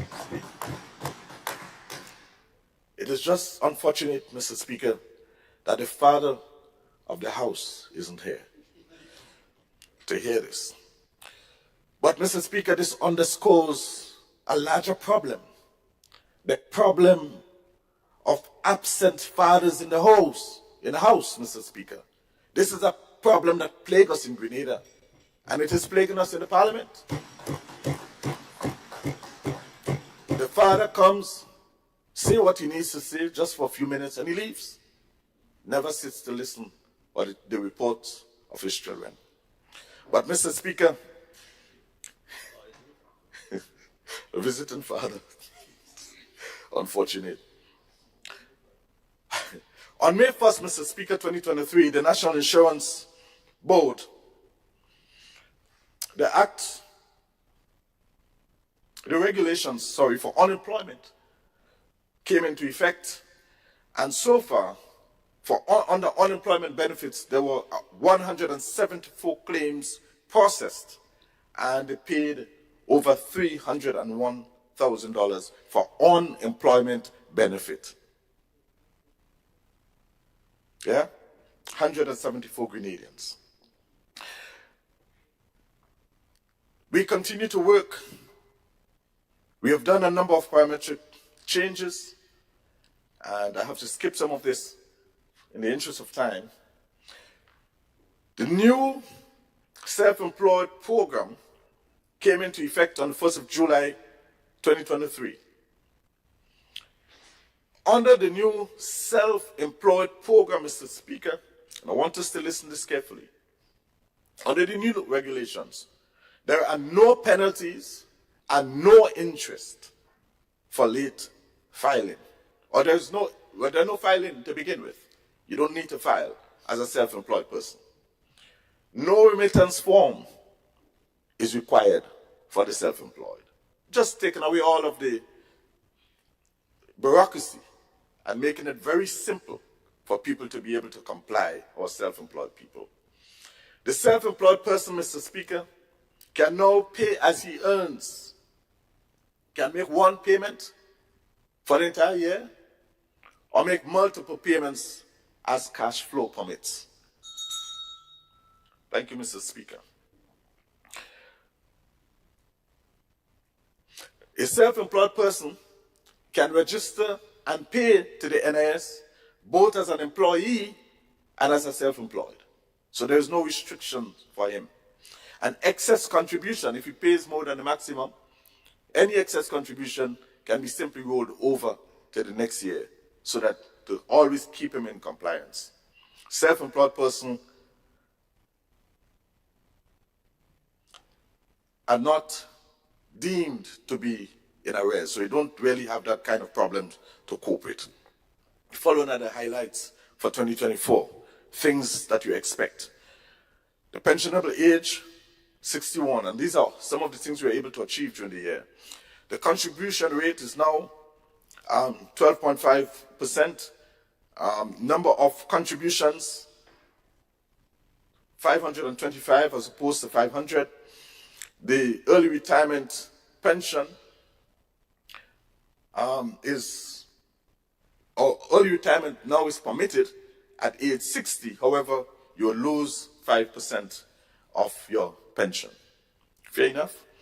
The pension formula is going to be adjusted to now 29% over a 10-year period, reduction by 1% for every additional year.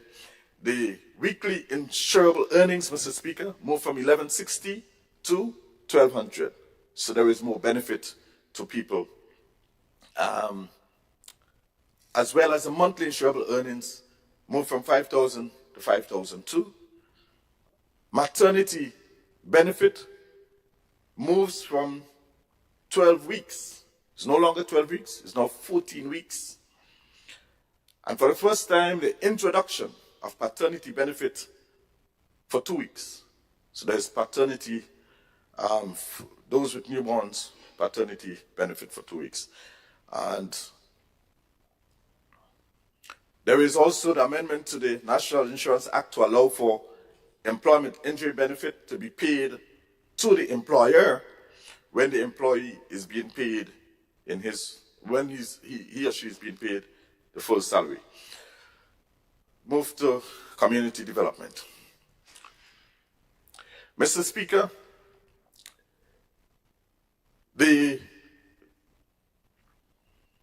our objective, Mr. Speaker, under community development is to become a knowledge-based, people-centered community free from drugs and violence.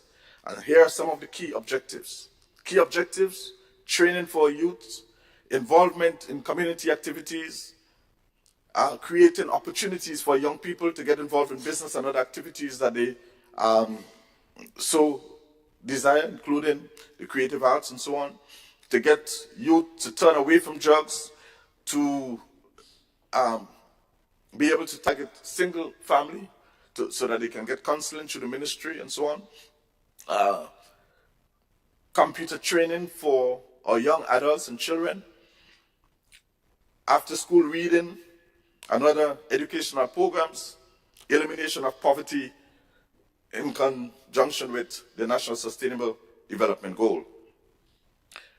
Key developmental areas, Mr. Speaker, includes skill training and adult literacy, community self-help activities, business opportunity within the micro-business sector and financial training, anti-drug programs using the performing arts as a selling point, family program including collaborating with the ministry and with the churches to offer family programs, children education after school program as mentioned earlier, under skill training and adult literacy. Our target group would be mainly teenagers and young adults, and the objective is to equip our people with a skill so that they would be able to get a job, a branch off into self-employment. So skill training is going to be a big part of it, and some of the areas that we will target: waiters, waitresses within the hospitality sector, food and cooking, decoration, electrical, plumbing, joinery, pool cleaning, swimming, textiles, craft, equipment repairs, steel and metal works, cosmetology, boat maintenance and servicing. So this is some of it under the community self-help, Mr. Speaker. We will be targeting all groups, and the objective is to bring the communities together to strengthen cooperation and build commitment towards sustainable environment, and to have a sustainable habitation amongst ourselves. The approach is to develop community group activities that will cater for environmental sustainability. And this includes environmental management, planting of trees, pruning, and to create a more cooler and more beautiful environment, removal of debris from public areas, organize cleanup activities throughout the various constituency, construct public toilet facilities, install bin in public spaces, indoor and outdoor playing facilities to be upgraded, identify government assets and public spaces for continuous monitoring and maintenance. 7, construct homes for senior citizens under the self-help program, and construct byroads and drains. Mr. Speaker, we've done quite a lot of work on the community development in all of the parishes throughout the country. I think I really have to skip all of that. Done quite a lot of work. We've spent close to $7 million on this project. I just want to turn my attention quickly to the economy. And just to say, Mr. Speaker, the future of Grenada looks bright. I make specific reference, Mr. Speaker, to the budget allocation by the Minister for Finance of $1.6 billion, Mr. Speaker, over the next 12 months. Real gross domestic product is estimated to expand by 5.5% in 2023, primarily driven by growth within the tourism sector, construction, wholesale and retail, manufacturing, and transport. So the economy, Mr. Speaker, is growing. Real GDP measures all of the goods and services produced within the country and, of course, accounting for inflation. Inflation, Mr. Speaker, is expected to drop over the period. The inflation rate for 2023 is estimated to be 2.7%, and during the period 2024 to 2026, it's expected to average just about 2%. So we expect to see a drop in inflation. So things will get cheaper over time. But the caution is that inflation, Mr. Speaker, is really driven by our trading partners, Canada, the US, the UK, and so on. And so if we are importing, of course, inflation can take its own course as a result of that. Grenada's fiscal position strengthened in 2023. And I'm reading here, Mr. Speaker, making direct reference to the medium-term economic and fiscal strategy report on page 14, Mr. Speaker. And I'm saying this, Mr. Speaker, because I believe, based on what we've seen in this House here so far, that many did not read this report. And it reads like this, Mr. Speaker. Grenada's fiscal position strengthened in 2023, despite lingering effects of a series of external shocks over the period 2020 to 2022. During the first 9 months, Mr. Speaker, of 2023, the primary and overall balances, including grants, were $314.6 million and $277.2 million, respectively, which were considerably more than the comparable period in 2022. The report states it is comparable, it is considerably more. Big jump. So, Mr. Speaker, we are doing well as a government, but there's some people doesn't want to hear this, and that is why they're not here today. Total revenues and grants were 15.4% more than that collected in the same period of 2022. And there, Mr. Speaker, can I have 10 minutes, please? Honorable MP, I grant you 5 minutes more. Thank you so kindly, Mr. Speaker.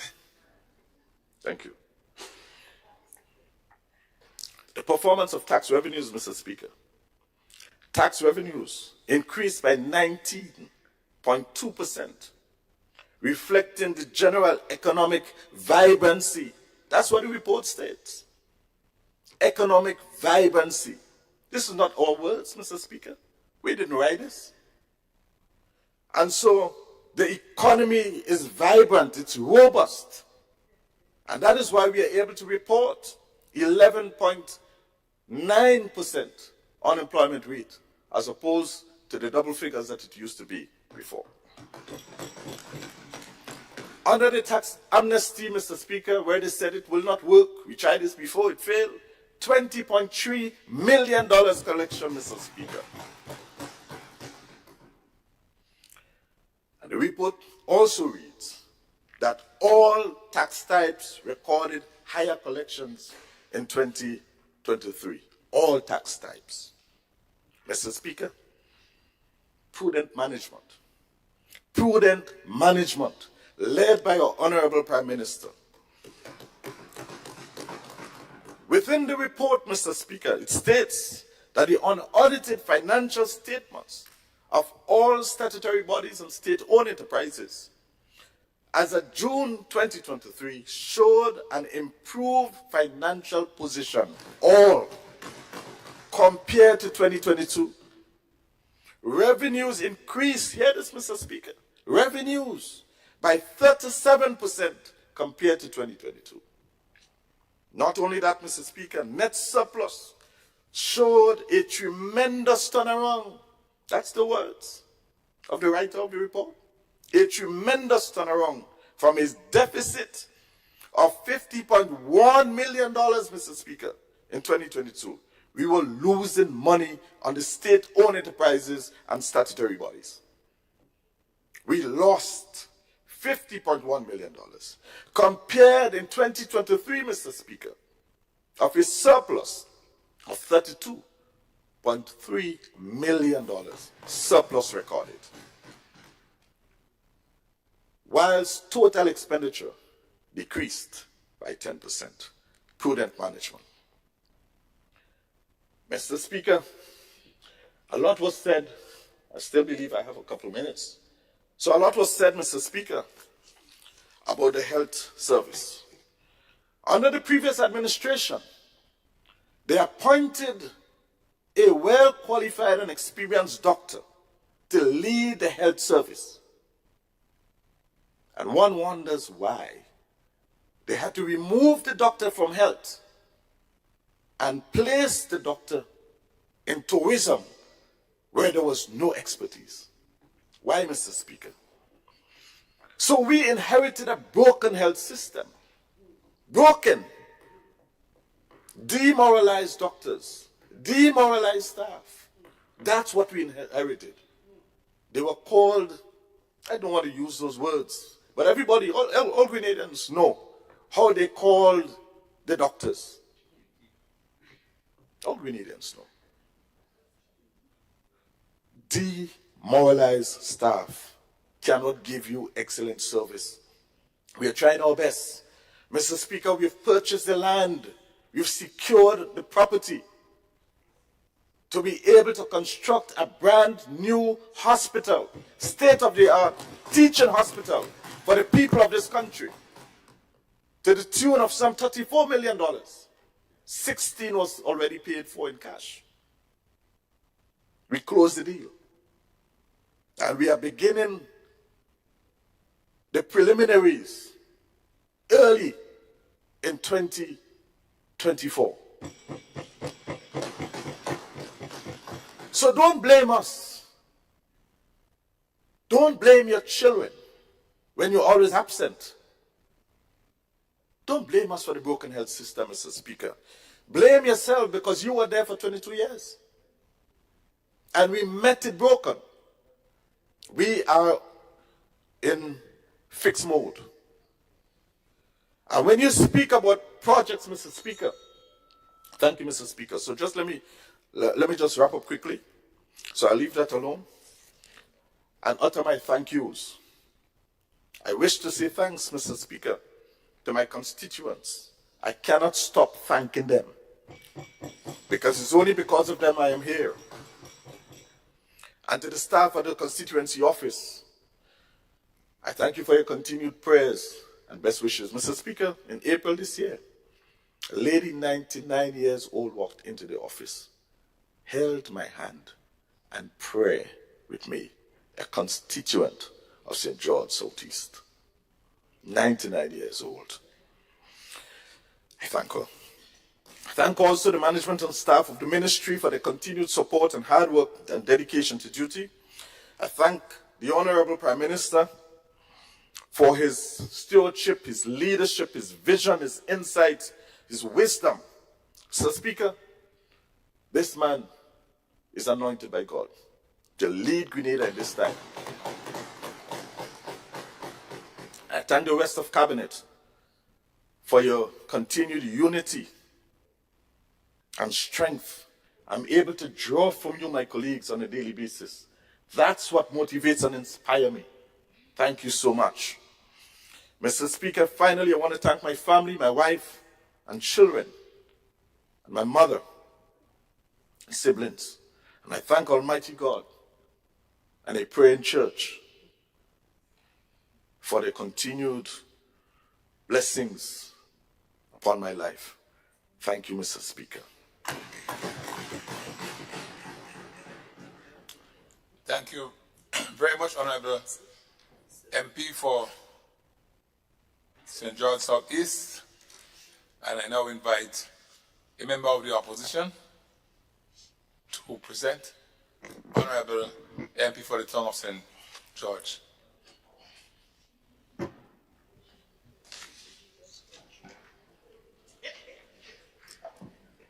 Thank you, Mr. Speaker. Mr. Speaker, I want to first of all thank all of those who worked hard in preparation, the ministry workers, etc., who prepared this budget so that we can stand here today and have this debate. I also want to thank the people of the town of St. George for their trust in me for 4 elections and having me here today. Mr. Speaker, I will address several areas. But because of limited time, I will have to cut down on some of the things I'm saying. But I know you would support me when I say, Mr. Speaker. I know that because you are, like all of us, a rural man, an agriculture man. And I've heard nothing said in this house for the last couple of days about agriculture except to pay some lip service. Even my friend who just spoke, he said what? He talked about growth and tourism and this and that. No reflection of growth in agriculture. Nothing. My dear friend, the minister, because the senior minister of agriculture, I know the junior minister is here, but the senior minister is here. And the senior minister spoke for about 5 minutes on agriculture. So I beg you, maybe you can give me some of his time so I can deal with the issue that I know is close to all of our hearts, the agricultural sector. So I will start with that. So when I get my extra 7 minutes, I will use it for something else. It was 6 minutes and 49 seconds that my friend went on for. Yes, because I need every minute, Mr. Speaker. Mr. Speaker, one of the greatest experiences I've had, and one of the things I want to say thank you to members on this side for, is making me Minister for Agriculture. Because I was Minister for Foreign Affairs for many years, tourism, but agriculture and the sector really opened my eyes, not only to the challenges faced in the sector, but the potential of the agricultural sector. So I feel impelled, Mr. Speaker, to speak for farmers and agricultural businessmen here this morning. So I'll spend more time than I would normally spend because I have several areas to cover. While there has been a lot of talk about transformation, little has been done over the last few years. 2 years. You know, Mr. Speaker, I'm looking forward to the day when the word previous administration would not be used in here and we talk about the last year, the last 2 years. But maybe I'm too optimistic, but I look forward to that because what we are debating here today is what took place for the last year and a half. I am sure farmers will agree with me. Farmers will agree with me when I say little has been done.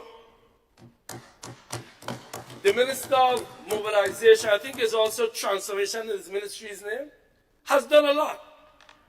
In the south, he's painting up the place. The tunnel in the town got a spanking new paint job over the last few weeks. It looks bright. But I haven't seen it in the countryside. I haven't seen him doing agricultural roads. I haven't seen him doing anything to transform. In fact, Mr. Speaker, if you ask me, we have not even come up with the idea of what the agricultural transformation means. And we must start there. We must start, my good friend, the Senior Minister of Agriculture gave us a lovely lecture on economic theory, which he called the economic philosophy. He said that we are going to remove, we should, essentially he was giving us a lecture on the role of the government. And it seems to me he had the, you know what Adam Smith called the invisible hand? the invisible hand is going to run the show, and I see there is an invisible hand on agriculture. It's absolutely invisible. Mr. Speaker, he told us, according to his economic theory, we are going to get rid of poverty in 5 years. We'll work with him on that. I love the idea. 5 years. I should be around still. But nothing on how we deal with the current issues. The minister spoke a lot about his constituency. He did something and he said, and people say he's been already, so I guess you don't have to campaign again. We're good. But his comments on the campaign trail, I never forget. You know, there was a Sunday morning, Mr. Speaker, I was on a farm high up in a mountain. And I was listening to a radio program, and that radio program was an NBC program where the minister spoke about what the sector needs, spoke about lands and land use policy, and finance and roads. Very good. In fact, I remember it so much. You know, when something happens and you remember where you were, I was on the top of a mountain in northeastern Georgia, and I wrote it down because it made sense. What he was saying made sense to the extent that I've spoken about it. But Your Honor, I said, Your Honor, sorry, I live in the court. Mr. Speaker, here, what he's supposed to be doing here is implementing the promises made in the campaign. Not campaigning. We've done with the campaigning. This is implementation, and it is clear that agriculture is not his priority. Maybe he has too much. Maybe his junior minister needs to take more control. I don't know. I can't offer any solutions, but the minister certainly is quite busy. His tourism, I mean, when you call his name in an event, Mr. Speaker, the event nearly done before you finish. Let's talk about marketing board. Let's talk about marketing board. Let's start with marketing board. And he's my friend, Mr. Speaker, my really good friend. We went through school together. Mr. Speaker,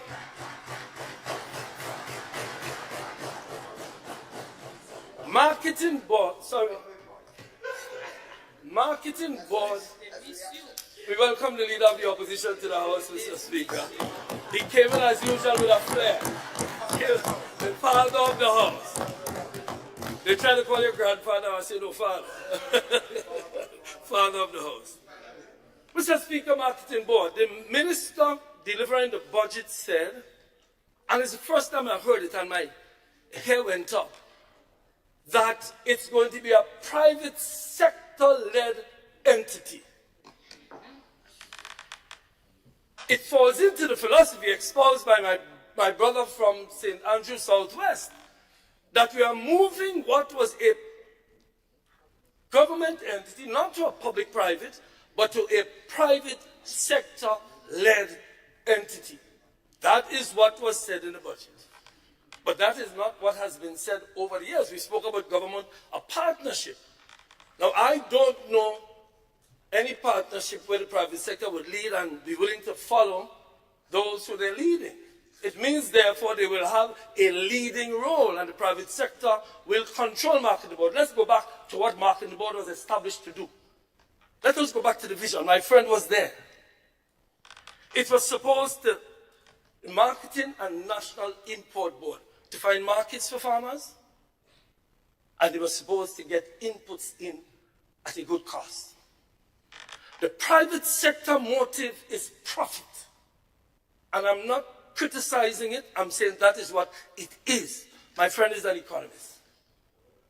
Marketing board was never developed, was never conceived as a private sector entity. In all of the consultations we had, and we had many, that was never the intent. The intent was to strengthen the marketing board, maybe using private sector principles, but not making it a private sector entity, which is what seems to be the new thinking. My friend spoke about public goods. The government is responsible for public goods. Well, that is a public good and must be seen as a public good to help find markets, and to help get cheap inputs. Mr. Speaker, the marketing board is a public good. This economic philosophy that seems to be driving agriculture is going to lead to the demise. Why? And I'll come in a while to the government farms and that issue of the idea of a private sector-led marketing board. I know there are members on the other side who would not agree with that. Mr. Speaker, the member spoke glowingly about going to Boston, meeting a man in Boston who is the biggest bread producer in Boston, and coming back and getting airlift. We have, you outlined them, we have JetBlue, we have American, we have... And he praised the airlift committee for finding airlift so that tourists could come to the hotels. Splendid. In fact, when the member here was Minister of Tourism, we had conversations about it. I myself was Minister of Tourism for some years. Great news, more flights. But is there an airlift committee for agriculture? Is there anybody in the agriculture looking for markets and finding space on the plains so that farmers can get their produce exported to countries that they are in demand? I haven't heard that from the member. We need tourists to come to Grenada, to the hotels, of course, to eat. Tourism is extremely important. But we also need to increase exports. But then again, my friend from St. George's Southeast, in mentioning growth in all the sectors, mentioned not the agricultural sector. So I guess that is not something we are looking at. Agriculture is now going to be, you know, an outside child, as it were, of this government. Mr. Speaker, the House heard a lot from the minister, but heard little on that issue. Mr. Speaker, another vexing issue, land use. The members on the other side speak about it. Mr. Speaker, when I was Minister of Agriculture, Cabinet approved the National Land Use Policy. The legislation was in process of being drafted. This is a critical issue, Mr. Speaker. We only have 80,000 acres of land in Grenada. Only a small percentage, maybe 10 or 15%, belong to the government. Mr. Speaker, we signed an agreement with a well-qualified Grenadian to map out all the government lands, an issue that was raised. Where is government land? There are some people, you don't know where government land is. In fact, you have a story going on saying government people in the Ministry of Lands is the only people they know could hide land. Because when they tell you, look, government land, they might come out and say, gone. They don't know where the land gone. Because nobody has a clear view of where government land is. If we had an agreement to do a proper assessment of land, nothing has been done in my understanding. Of course, when new governments come in, they like to pretend the world starts with them. So rather than going back to see what was done and try to build on it, you scrap everything you're doing because you love to say the mess. There's a word that is being used, Mr. Speaker. I don't want to use it, but I heard it used here too much over the last couple of weeks about the mess. I don't like the language. I only use it to say we should stop using it. We had problems with it. I only use it to say stop using it. What you meant was a government working hard to fulfill its own mandate. Mr. Speaker, we need to do something about land use. Mr. Speaker, the land bank project. We trained 38 persons who applied for government lands in Grand Bacalet, in Diamond Estate. I remember speaking to my colleague here day after day about Diamond Estate and the fact that we need to get people. You know, there was an old saying during the days, Minister, I remember back in the days when you say idle hands plus idle hands, you remember that? That is what you're trying to do, Mr. Speaker. Find young businessmen to give them lands. We trained 38 people. Reports are that nothing has been done. In fact, I hear there's a road in Bacalet that needs to be repaired in order for the people to access the Bacalet lands. Get it done. Get it done. Mr. Speaker, the land bank program is well underway. Yet people come here and keep saying nothing was done. That is not how we build a country. Acknowledge what was done and build on what was done. That is how we build a country. Mr. Speaker, we need more energy in the Ministry of Agriculture. And a lot of these plans were left on his desk. If the minister would find a little time to visit the Ministry of Agriculture, maybe he will see all the plans that we have developed for all these areas. Visit there when you take a little time off your busy schedule. Mr. Speaker, on the land bank, we had an arrangement with private sector. Remember, if the land bank project is going to succeed, you must include the private sector. We met with a gentleman, Mr. Leroy Nichols. I can call his name now. To use his land, he agreed to put the tractors. He bought tractors, actually, to work with us on the land bank project. Mr. Speaker, well, I know Mr. Nichols has now sold that land for the hospital that is going to be started this year, 2024. The hospital started, I think he said January 2024. But you can find other private sector people, but they need assurances. The land bank project needs to get going. Mr. Speaker, farm roads.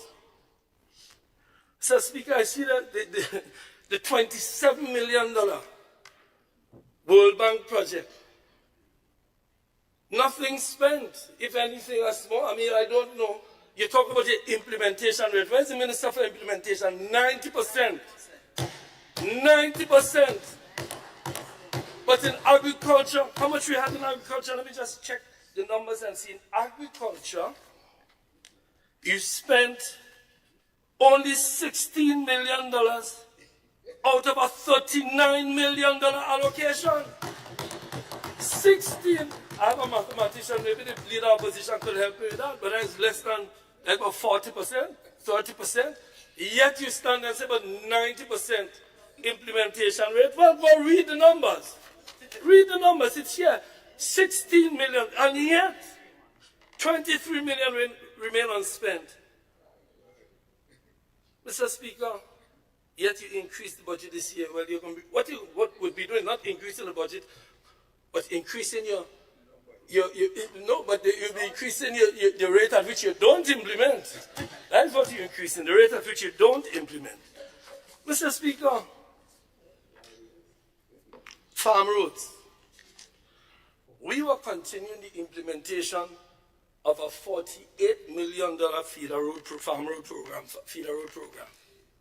Several roads were started. I remember, go visit the Barrick Road in St. Patrick to see one of them. We have done a lot on roads in this country. The question is not where is our roads, where are the roads that you budgeted to build over the last year and a half? That is what you need to be asking. Not what we did, what have you done? Farm labor support. Mr. Speaker, well, I never get so much blows as a minister on the farm labor support program. Cost up and down. Who gets in and who ain't getting is a party program. But speak to the farmers. I spoke to a farmer yesterday about this farm labor program. You see, labor. And again, my dear friend, economist, labor in agriculture is difficult. We need to sit and have a conversation about it. Not a tribal conversation. A conversation of getting adequate labor and getting adequate prices for labor in the agricultural sector. Until then, the government farm labor program is critical for farmers. I had a farmer call me yesterday nearly in tears. Not crying about the program, crying that he can't find labor. That is why, and member on the other side, that is where the public good comes in. That is where your economic philosophy falls down. The government, the state has to play a much more interventionist role in small economies like ours. You can talk what you want about private sector. The private sector is led by profit, and not all sectors provide them with a profit. That is an incentive for them to get into it, just like agriculture, Mr. Speaker. Mr. Speaker, government estates. And I know we make a lot of mass about government estates, but let me just tell you this. let me acknowledge this, that the previous government did try your economic philosophy on some of the estates. We tried your economic philosophy. We found a group of Grenadian investors, and they went to Grand Bras. And we found a regional investor and went to Bellevue. So if you want to see an example of your philosophy failing, look at what happened there. There was not sufficient incentive for them to develop. That is why we moved. Don't come here and say you took back Grand Bras. We took back the Grand Bras estate and put it under the ministry's control. That is a fact. And it's a fact, my brother. It is a fact. We, additionally, with Grand Bras, pursued some developmental projects there. But let me tell you, on the Bellevue estate, yes, and there was a contract. But it did.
Please try to sort it out. Yes, I think we're good now, Mr. Speaker. Thank you. Thank you, Mr. Speaker. Sorry about that. All right. Mr. Speaker, I was making a point about our government estates, in all seriousness. We did try the private model. We did. And found that it didn't work because the private sector was unable to get the returns that they wanted. So we moved to take back Grand Bras. And on Grand Bras estate, Mr. Speaker, 39 acres were rehabilitated. There was a 10-year plan done, and it's sitting on your desk in the ministry. It was fully back in government hands, Mr. Speaker, 500. Has gone against. Something isn't quite right with the system. Testing, testing.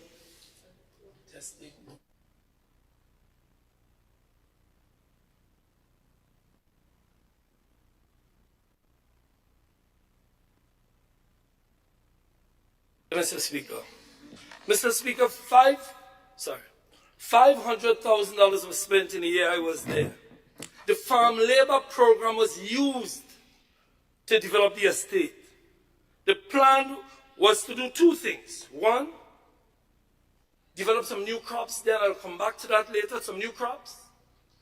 The way soursop was found and soursop has become a major economic item, we'll have the same thing. Secondly, Mr. Speaker, with Bellevue, I know the Nutmeg Association has been looking at that for years, because apparently it's one of the best places for nutmeg germplasm. I don't know if, Mr. Speaker, that is correct, but that is what I was told at the time. So there was an effort to get the Nutmeg Association to work with the ministry, and these are things you can continue. There's nothing sinister about it.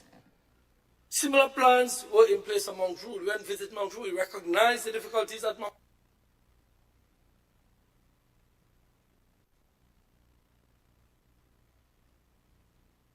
Honorable, you have to keep watching your light as well because it has gone again. Yes, Mr. Speaker. So I'm not sure it's recording. I don't. Somebody must have a thing there, President. Someone not. President. Is it okay, Mr. Speaker? Okay, no, well, Okay. you got to keep looking at the lights every now and then. So, Mr. Speaker, we had the government estates were looked at, and we were making a determination. The first thing was that we need to take it back into government hands, and then we are going to determine what to do with it. And the plans are all in the ministry. They are all there. And I am amazed, Mr. Speaker, I am amazed that you would act as if you took back Granborough Estate and you were going to do something about it. In fact, Granborough has gone back to the state it was before then. Ask the workers in the ministry, check extension. MIT, you go to the place yourself. Don't be grumbling over there. Go to Granborough Estate and tell me the state now and find out what the state was 2.5 years ago. Mr. Speaker, refrigeration, an urgent need. I know it's something that the ministry is looking at. I know my friend is looking at it. I understand that there are 20 containers available, refrigerated containers. I welcome that. If it would only be put to use for the farmers now. Being available is not sufficient for the farmers. They need refrigeration. And of course, you can come back and say we needed to do more. And of course, we accept that we need to do more. Just like in 5 years' time, somebody will tell you you should have done more. That is the nature of development. But there's a question. Maurice Bishop International Airport needs refrigeration down there. Because many farmers are complaining. They bring their products to the airport. The plane is delayed. Or the flight is cancelled. They have problems. So we need the government to look at refrigeration, particularly for perishable goods. That is something we recognize the need. We are looking at it, and I'm sure you recognize the need, but your job is to get it done. You have that mantle in your hands at the moment. Let's talk about exotic crops for a minute. You know, the lesson of soursop. You know, soursop, in a sense, we're treating it as if it was an accidental find. Soursop has become one of the main economic drivers in the agricultural sector. I know my friend, the minister, I'm not sure if you call him Junior, whatever, Minister of Agriculture, he himself is a farmer. He knows. He's been in the sector. But we must try to maximize the soursop crop. You know, soursop and the anonas, you call them, Grenada is the only country that can export these products into the United States because of the work of the Ministry of Agriculture. Soursop, sugar apples, and a whole other group of them, they can get into the U.S. market because of the work of Thaddeus Peters and other people in the Ministry of Agriculture in the pest control, pest management unit. Mr. Speaker, less than 1% of the soursop market in the U.S. is supplied by Grenada. Less than 1%. The numbers indicate that there is a We are supplying about 550 metric tons. The market can take 100,000 metric tons. Done properly, we have a potential to earn, according to the experts, up to $800 million with soursop in the U.S. market, because now soursop is seen as some, you go to China and get soursop leaves. Soursop is seen as a new crop that can help you with health. They talk about cancer treatment and all of that. We need to focus on other exotic crops. Sugar apples, there's one named Abui, Santal, Landsat, you know them, you're the minister. These are products that we can grow in Grenada. You see, the transformation we speak of, what we should look at, are crops that can give us high yield, high income for small spaces. We don't have large land spaces. I don't know how many times I have to say that. Look, and the topography is not one that can deal with mass production. So we need to find crops that can give us high incomes with small spaces. Soursop is one of them. Sugar apple could be one of them. And what we decided was to do a study, and you can go to the ministry, minister, and you'll see it there. You can speak to your extension people. Granbra Estate was earmarked by us, and we started the work to make Granbra Estate the place where we will study the soil requirements for these new crops. Agriculture takes time. We need to grow sufficient of these crops to gain the income that we could. And there's a gentleman in St. Andrews, I'm sure the minister knows him. He's willing to pilot the project, and we will enter into a public-private arrangement where he will grow these crops, and we will study the ground, because apparently the Granbra conditions are very good for these crops, so that other farmers can come to Granbra and see how to produce. Mr. Speaker, I want to give credit to the people in pest management, the Thaddeus Peters and his team. They worked with the USDA and worked with the FDA in order to get access to the market, and now countless farmers are reaping the benefit of their work.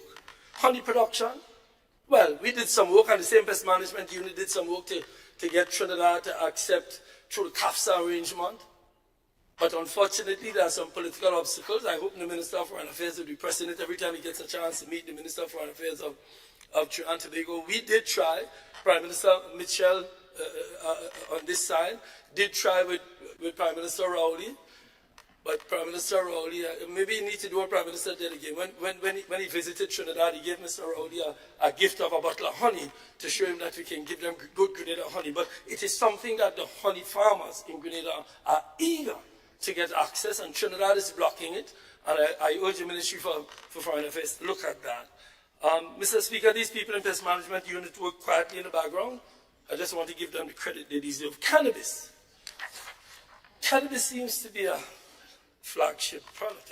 I said last year, I repeat it. Legalization of cannabis is a complex matter.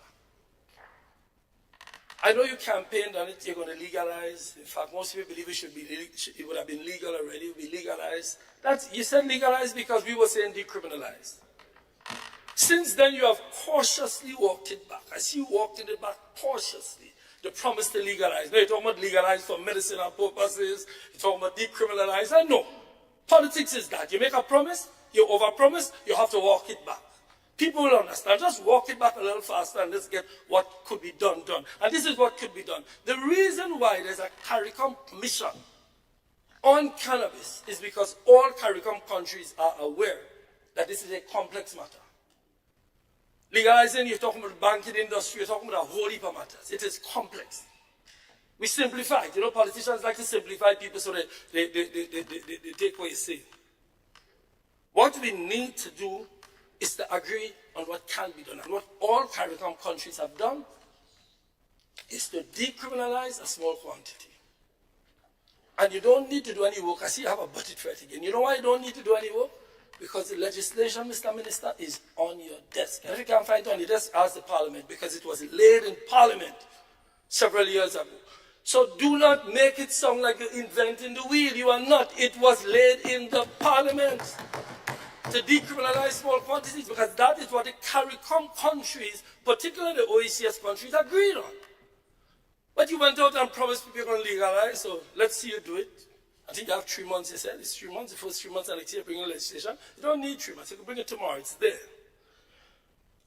Sitting on your desk. And another vexing issue I have heard nothing about. And Mr. Speaker, I told you I have to speak a long time on agriculture because the farmers have not heard anything. So I will speak for the other side on agriculture too. Pre-deal last thing, Mr. Speaker. I quoted I see my friend last budget, my friend the minister.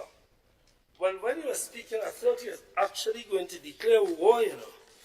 He said, what, you know? We're going to, I can't find it here now, but we're going to fight them. We ain't taking no bones, and the language was quite, make no bones, and we won't mix anything. Madam, yeah, they talked about pre-deal last night, of course. Of course.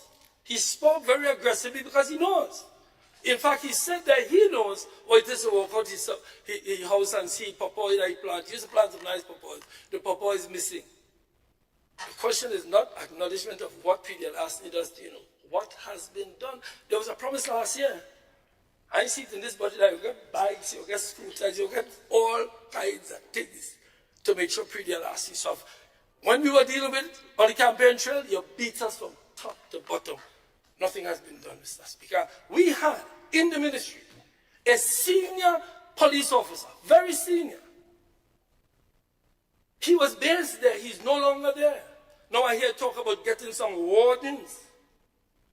Mr. Speaker, nothing wrong with getting wardens for pre-deal last night, but you need to send a strong signal.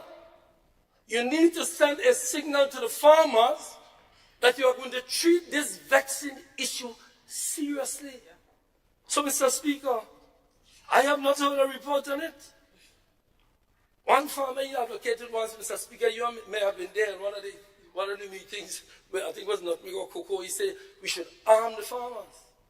Farmers have been talking about getting armed. I had to beat it down and say, no. Too many guns in circulation already. Have enough problems with that. We have enough problems with that. But that expressed their frustration. I know we're talking about drones and we're talking about... There's a conversation that always goes on. Mr. Speaker, we need to get a report as to what has been done in the last year and a half on pre-deal larceny. The farmers have heard nothing. The budget was presented, nothing. The minister spoke, nothing. Well, poultry and poultry. Poultry is another one. The vaccine issue must be addressed, and I know we need to hear about what's become of our poultry policy. We need to hear it. I'm not here just to criticize. We made errors. There were things that we should have done that we didn't do. You can't just keep saying over and over, year after year, what you inherited. It is yours now. You do something about it. It is yours. Former Minister Dabrio, he met with Caribbean Agro many times. He was trying hard to get Caribbean Agro. But of course, there is a legal issue. I'm sure members on the other side are very much aware of that. There's a legal issue. You made it sound very simple, like you did with cannabis. You're very simple. Let's just deal with Caribbean Agro, get them to bring the price. A year and a half gone. We need to hear what is happening. This is both an economic issue and a health issue. Because Grenadians must eat protein. So we must have it at a price that is affordable to the people. But we must also have it at a price that the people who are producing it can make a profit. And if the feed prices are so high that the price of the meat gets so high, then it's a problem.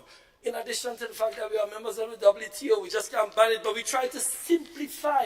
Politicians try to don't treat people as if they understand. We try to simplify it and make people believe we could just produce poultry, all the poultry tomorrow for the country. Let us have a discussion where we solve the problem. Similarly with livestock.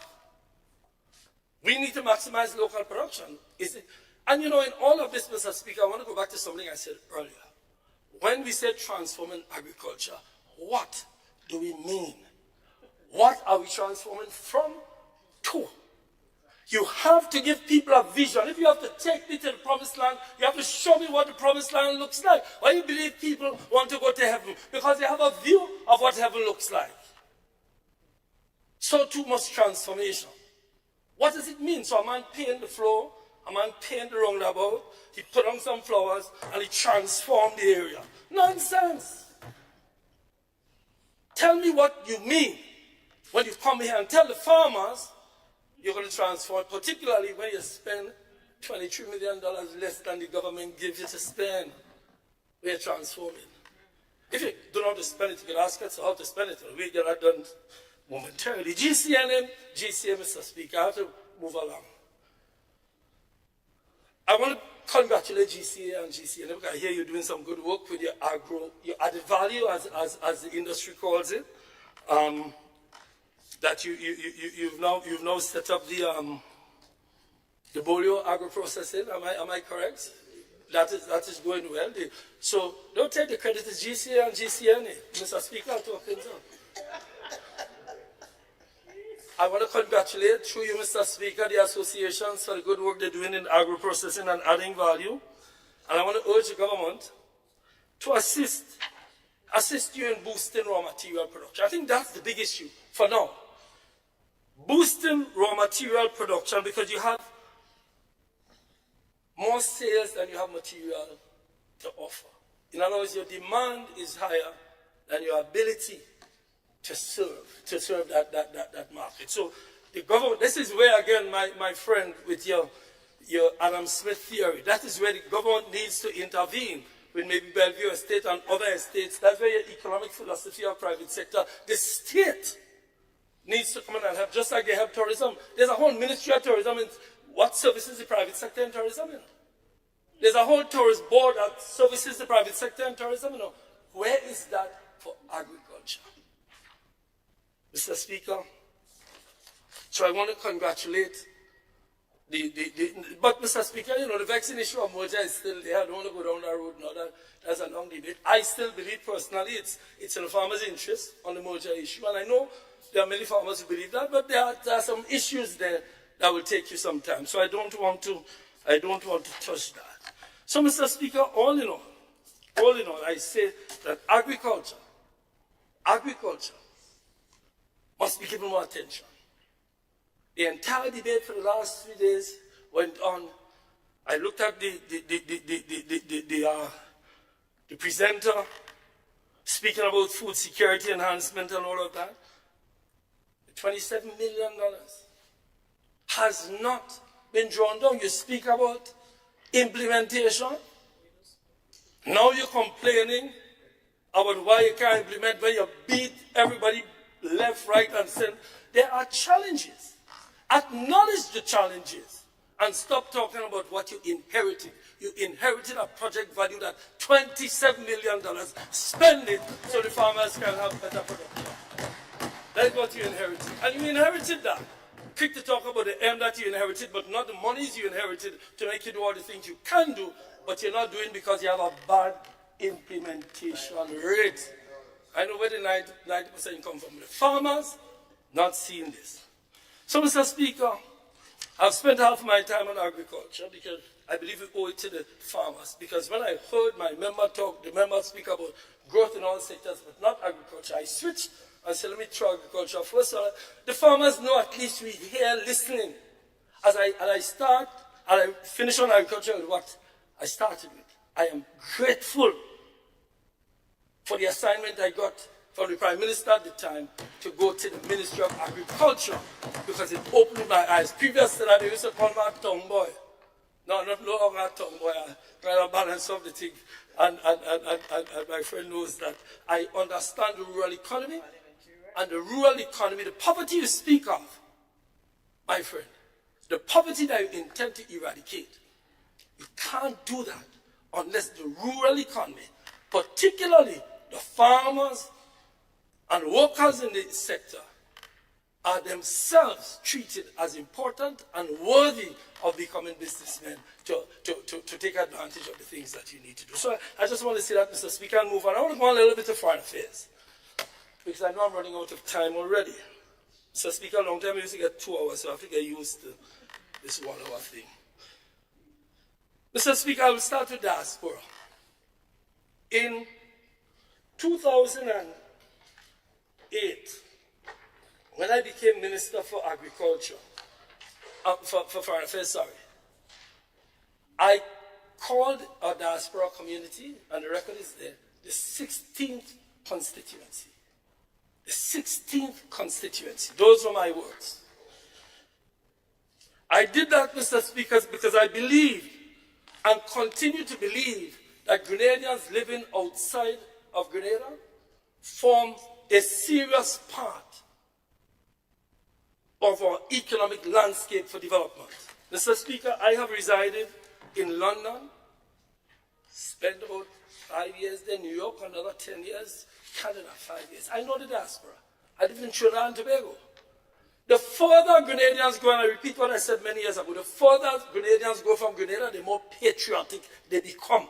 That is a fact. Mr. Speaker, I see there's a $50,000 allocation. Maybe I look in the wrong place. $50,000. I think the question would start, Mr. Speaker, with what do we see as the role of the diaspora? Are there a group of people, as one activist said recently, that we go outside and ask them to come back and register to vote? Are they just voters, potential voters? Mr. Speaker, no. That is not my view and our view of the role of the diaspora. Mr. Speaker, during the last administration, like you like to say, we contracted with the IMO, the UN organization, to outline a plan to integrate the diaspora in national development. Mr. Speaker, because we must consider ways which we do two things. Two things must be done with the diaspora. One, maximize the investment potential of our diaspora community. Maximize the investment potential. And secondly, formalize a mechanism for the diaspora's participation in governance. Let me repeat it. Maximize the potential investment from the diaspora, which is enormous. And two, formalize a mechanism for their participation in governance. Mr. Speaker, in regard to the second, I proposed once many years ago that maybe one of the senators in the upper house to be assigned to deal with the interests and concerns of the diaspora. That is on the question of governance. Maybe that is an idea that we should start talking about, because there are more Grenadians living outside of Grenada than live in Grenada. Enormous economic potential. Mr. Speaker, when we signed the contract with the IMO, it was for a couple of things. One, a mapping exercise that points out so that the minister can look on his wall and see where our diaspora is located, the major areas and the minor areas. Secondly, a skills assessment project, assessing the skills of people in the diaspora. You know, we get big contracts all the time, you know, World Bank. We can ask some of our diaspora people who are well trained. Most of us, many of us are trained in it outside, but we came back. There are many of them there who are very skilled, but you know, who are in very big positions. Or the leader of the opposition, he worked in Washington in a big firm.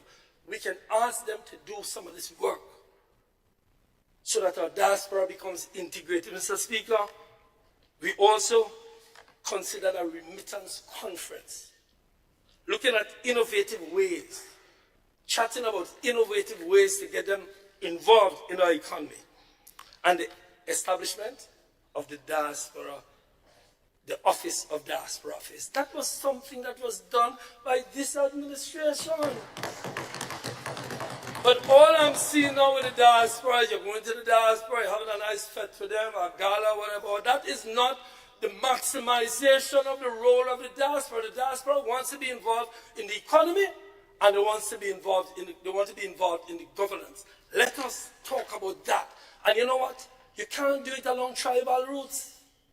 You can't go down the tribal path for that. The diaspora, while some of them may have support this party or that party, the vast majority of them are concerned about Grenada, particularly the second generation diaspora. Because you remember, second generation Grenadians out there are Grenadians by law. They must be considered. And as we celebrate this 50th anniversary soon, Mr. Speaker, we call for a collaborative approach, member for St. Patrick West, on the diaspora. The diaspora can't be seen just as a voting bloc for one party over another. Of course you can have your party office, not office, a party group and that. But in terms of the diaspora as an entity, we need to approach it through a serious discourse on where do we go. Mr. Speaker, for continuing on foreign affairs, reparations, Mr. Speaker, I just want to congratulate, I'm not sure if it falls under foreign affairs, yes it does, but I just want to congratulate them on the participation in that. I want to mention my good friend, former Senator Ali Gill, for the work he's done. Every time I get a call from him these days to hold for him a matter in court because he's in Kenya or in Nairobi, or the last thing he just come from is Senegal. And, if you asked me years ago, I would have said this reparations thing is a pie in the sky, can't work. Most people are very cynical about it, but it is happening.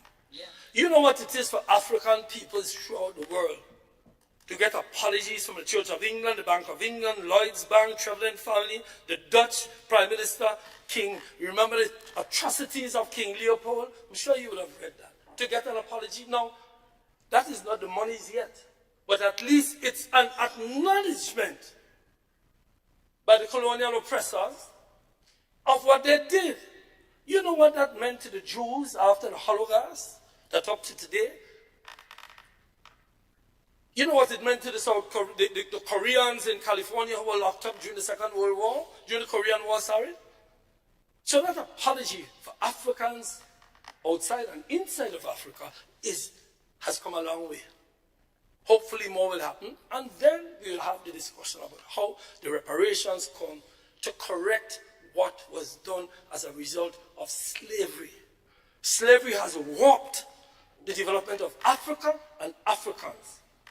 And we must address the issue of reparations and raise the consciousness of our people about that. And I want to congratulate the ministry for allowing the participation and the Ministry for Foreign Affairs, and also to congratulate all the participants from Grenada. And Grenada, through Senator Gill, former Senator Gill, has become one of the most powerful of voices out there on the issue of reparations. Mr. Speaker, I want to move quickly. I want to ask the Ministry for Foreign Affairs with CARICOM to push on the issue of regional transport. I think all of us used to cuss Liat for years, but everybody wish Liat was there. We need regional transport to be addressed, and I know you can't do it alone, but I'm saying that Grenada should maybe champion the issue of regional transport so we can move people back and forth within the region, and also to commend CARICOM, to commend the Prime Minister's participation in trying to resolve the Guyana-Venezuela Essequibo dispute. I won't say much on that except to say that we hope that peace will prevail and that the CARICOM countries will find a way. Mr. Speaker, I also want to address some issues of labor. Mr. Speaker, first of all, we welcome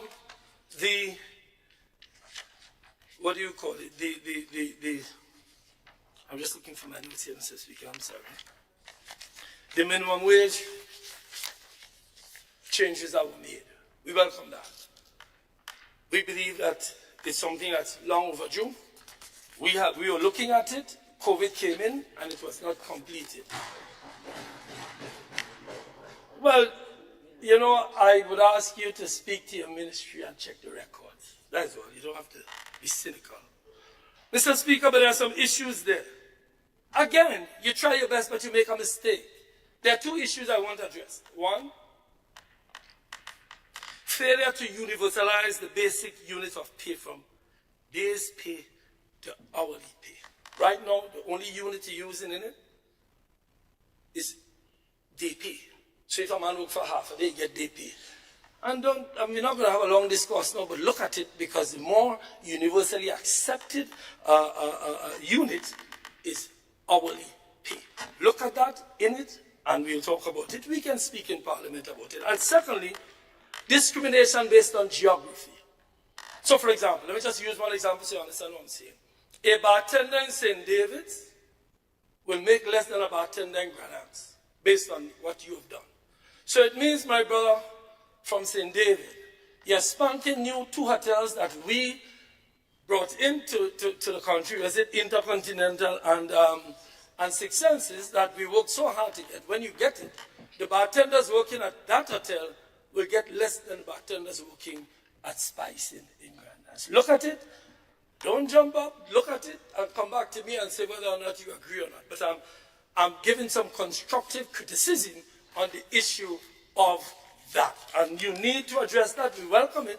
We need to address that. In addition, from labor, some unions are complaining that there's a slow process for negotiations and they're not entirely happy. So if that can be looked at, Mr. Speaker, because union resolution of union disputes is, we had a process where we intervened immediately. And I can say this, we intervened immediately, called the unions into the office, let's sit down and discuss it before it gets out of hand. So I urge you to have a look at that. In addition to that, you have not come up with your annual report from your Ministry of Labor, something required by the Employment Act. So, Mr. Speaker, I am running out of time, so I will move on to another subject. Mr. Speaker, I will go on to my constituency for a few minutes and then come back to another matter. Mr. Speaker, my constituency is affected like everybody else, particularly the removal of a lot of projects, programs for young people. I remember having meetings with them, going to speak with them. I remember, Mr. Speaker, attending some of these activities, either Imani's or the Youth Biz or, Fly, Empower. Because one of the major problems we have in the town of St. George is training. I never forget. One night a businessman called me, I said this here before, and said he wanted some plumbers. And I felt great, I'll get some plumbers to get some employment. Problem is I couldn't find any plumbers.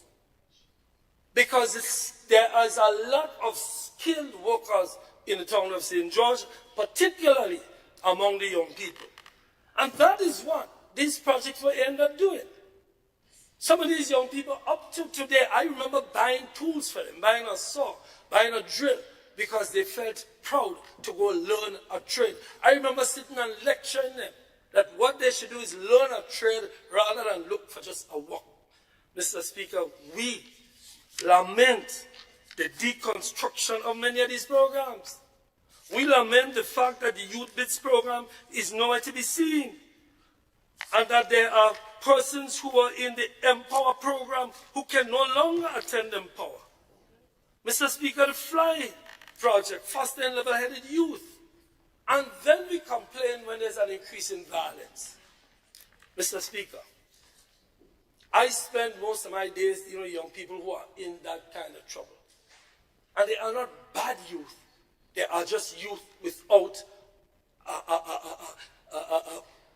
a direction in life. Many of it as a result of fathers not being in the home, etc. But the fact is that I have found that if you find them some training, if you find them some course that they can go on, and I have seen many young people who are considered off the tracks, back on the track, because of these programs that the government has had. Call it what you wish about political this and political that.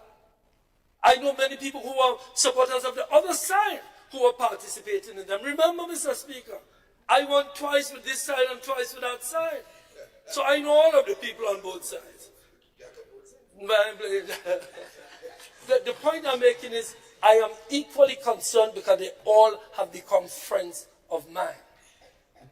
So, Mr. Speaker, I'm saying that the programs that were removed, please reinstate them. Have a heart for the young people of the town of St. George. Mr. Speaker, before I run out of time, the river project.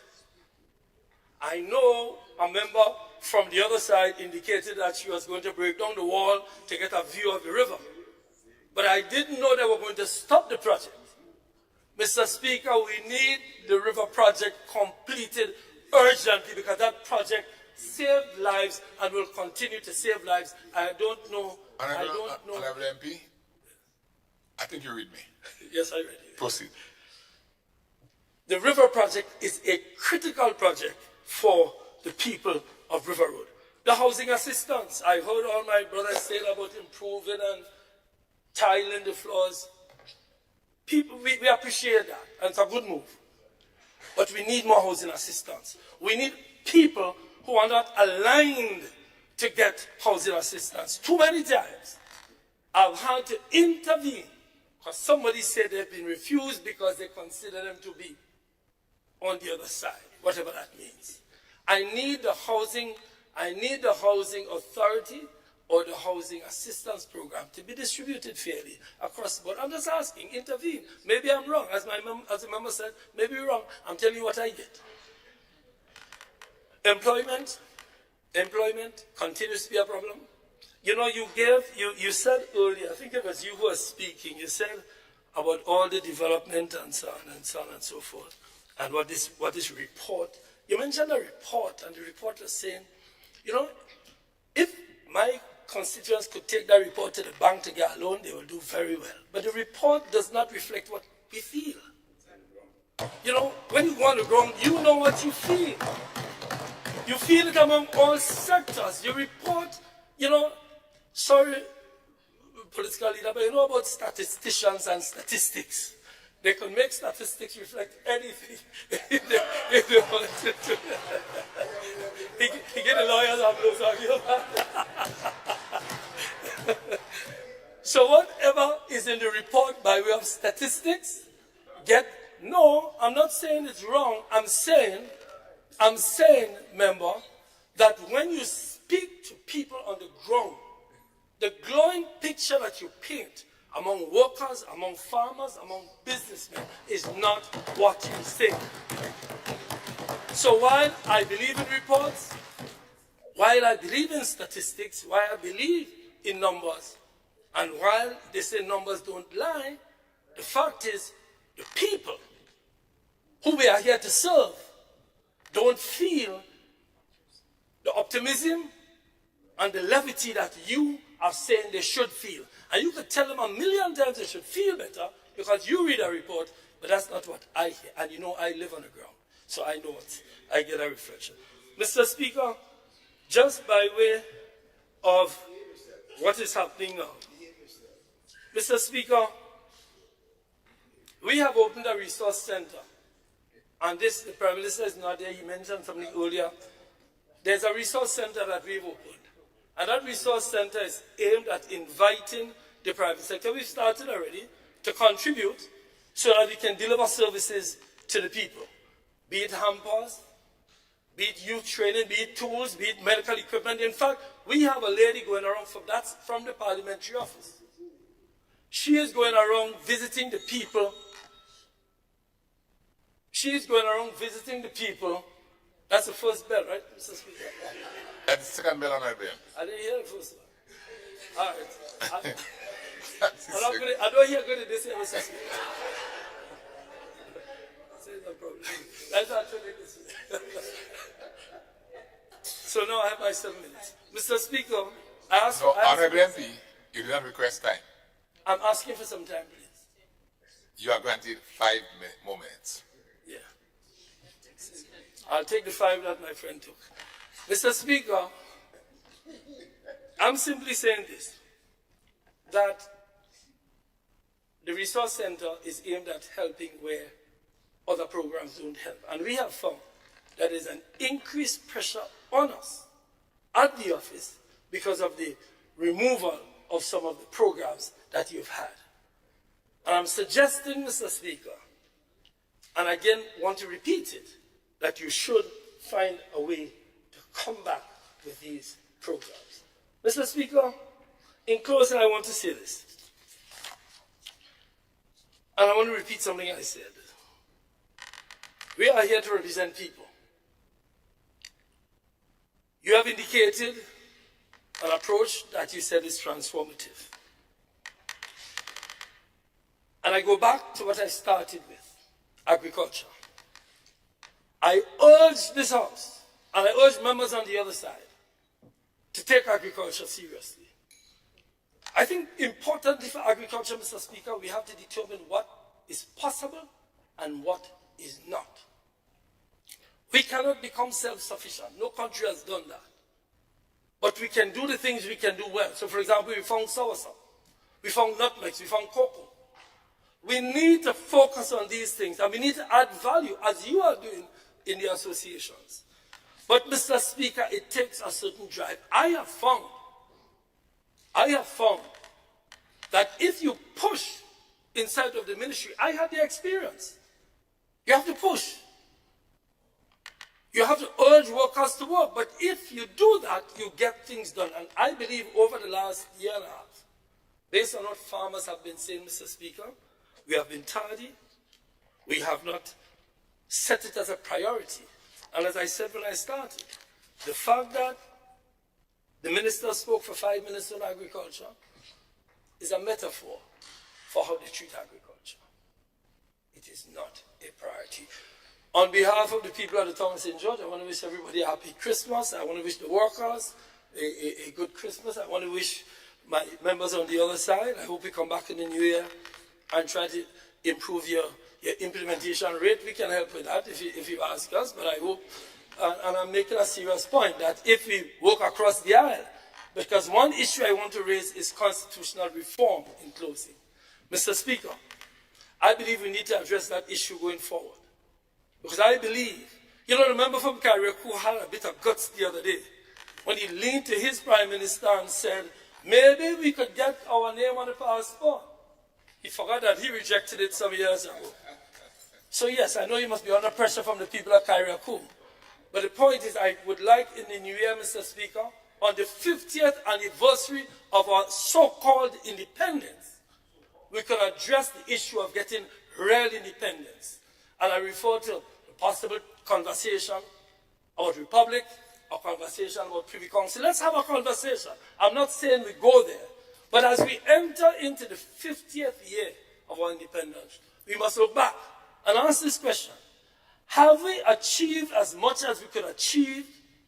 Look, the Constitution referendum we had was a classic example. That members on the other side supported what we said, but because of political issues, that has come back to haunt them on the Samoa agreement, I must say. Because of these political issues, we didn't get it done. And now you want it to be done. Now you want it to be done. Mr. Speaker, I suggest that as we go forward to the 50th, that we work together to achieve the things that we agree on, and we debate on the things that we disagree on to find some commonality. Thank you, Mr. Speaker. I wish you and your family a wonderful Christmas.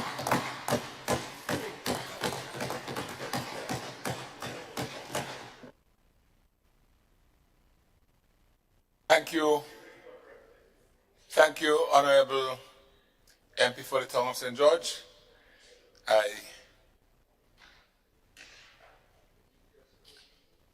I think we would adjourn for lunch. At this moment, it is now by my watch 1:08. So the question is that we adjourn for lunch and be back here in 1 hour's time to try and complete the debate. All right?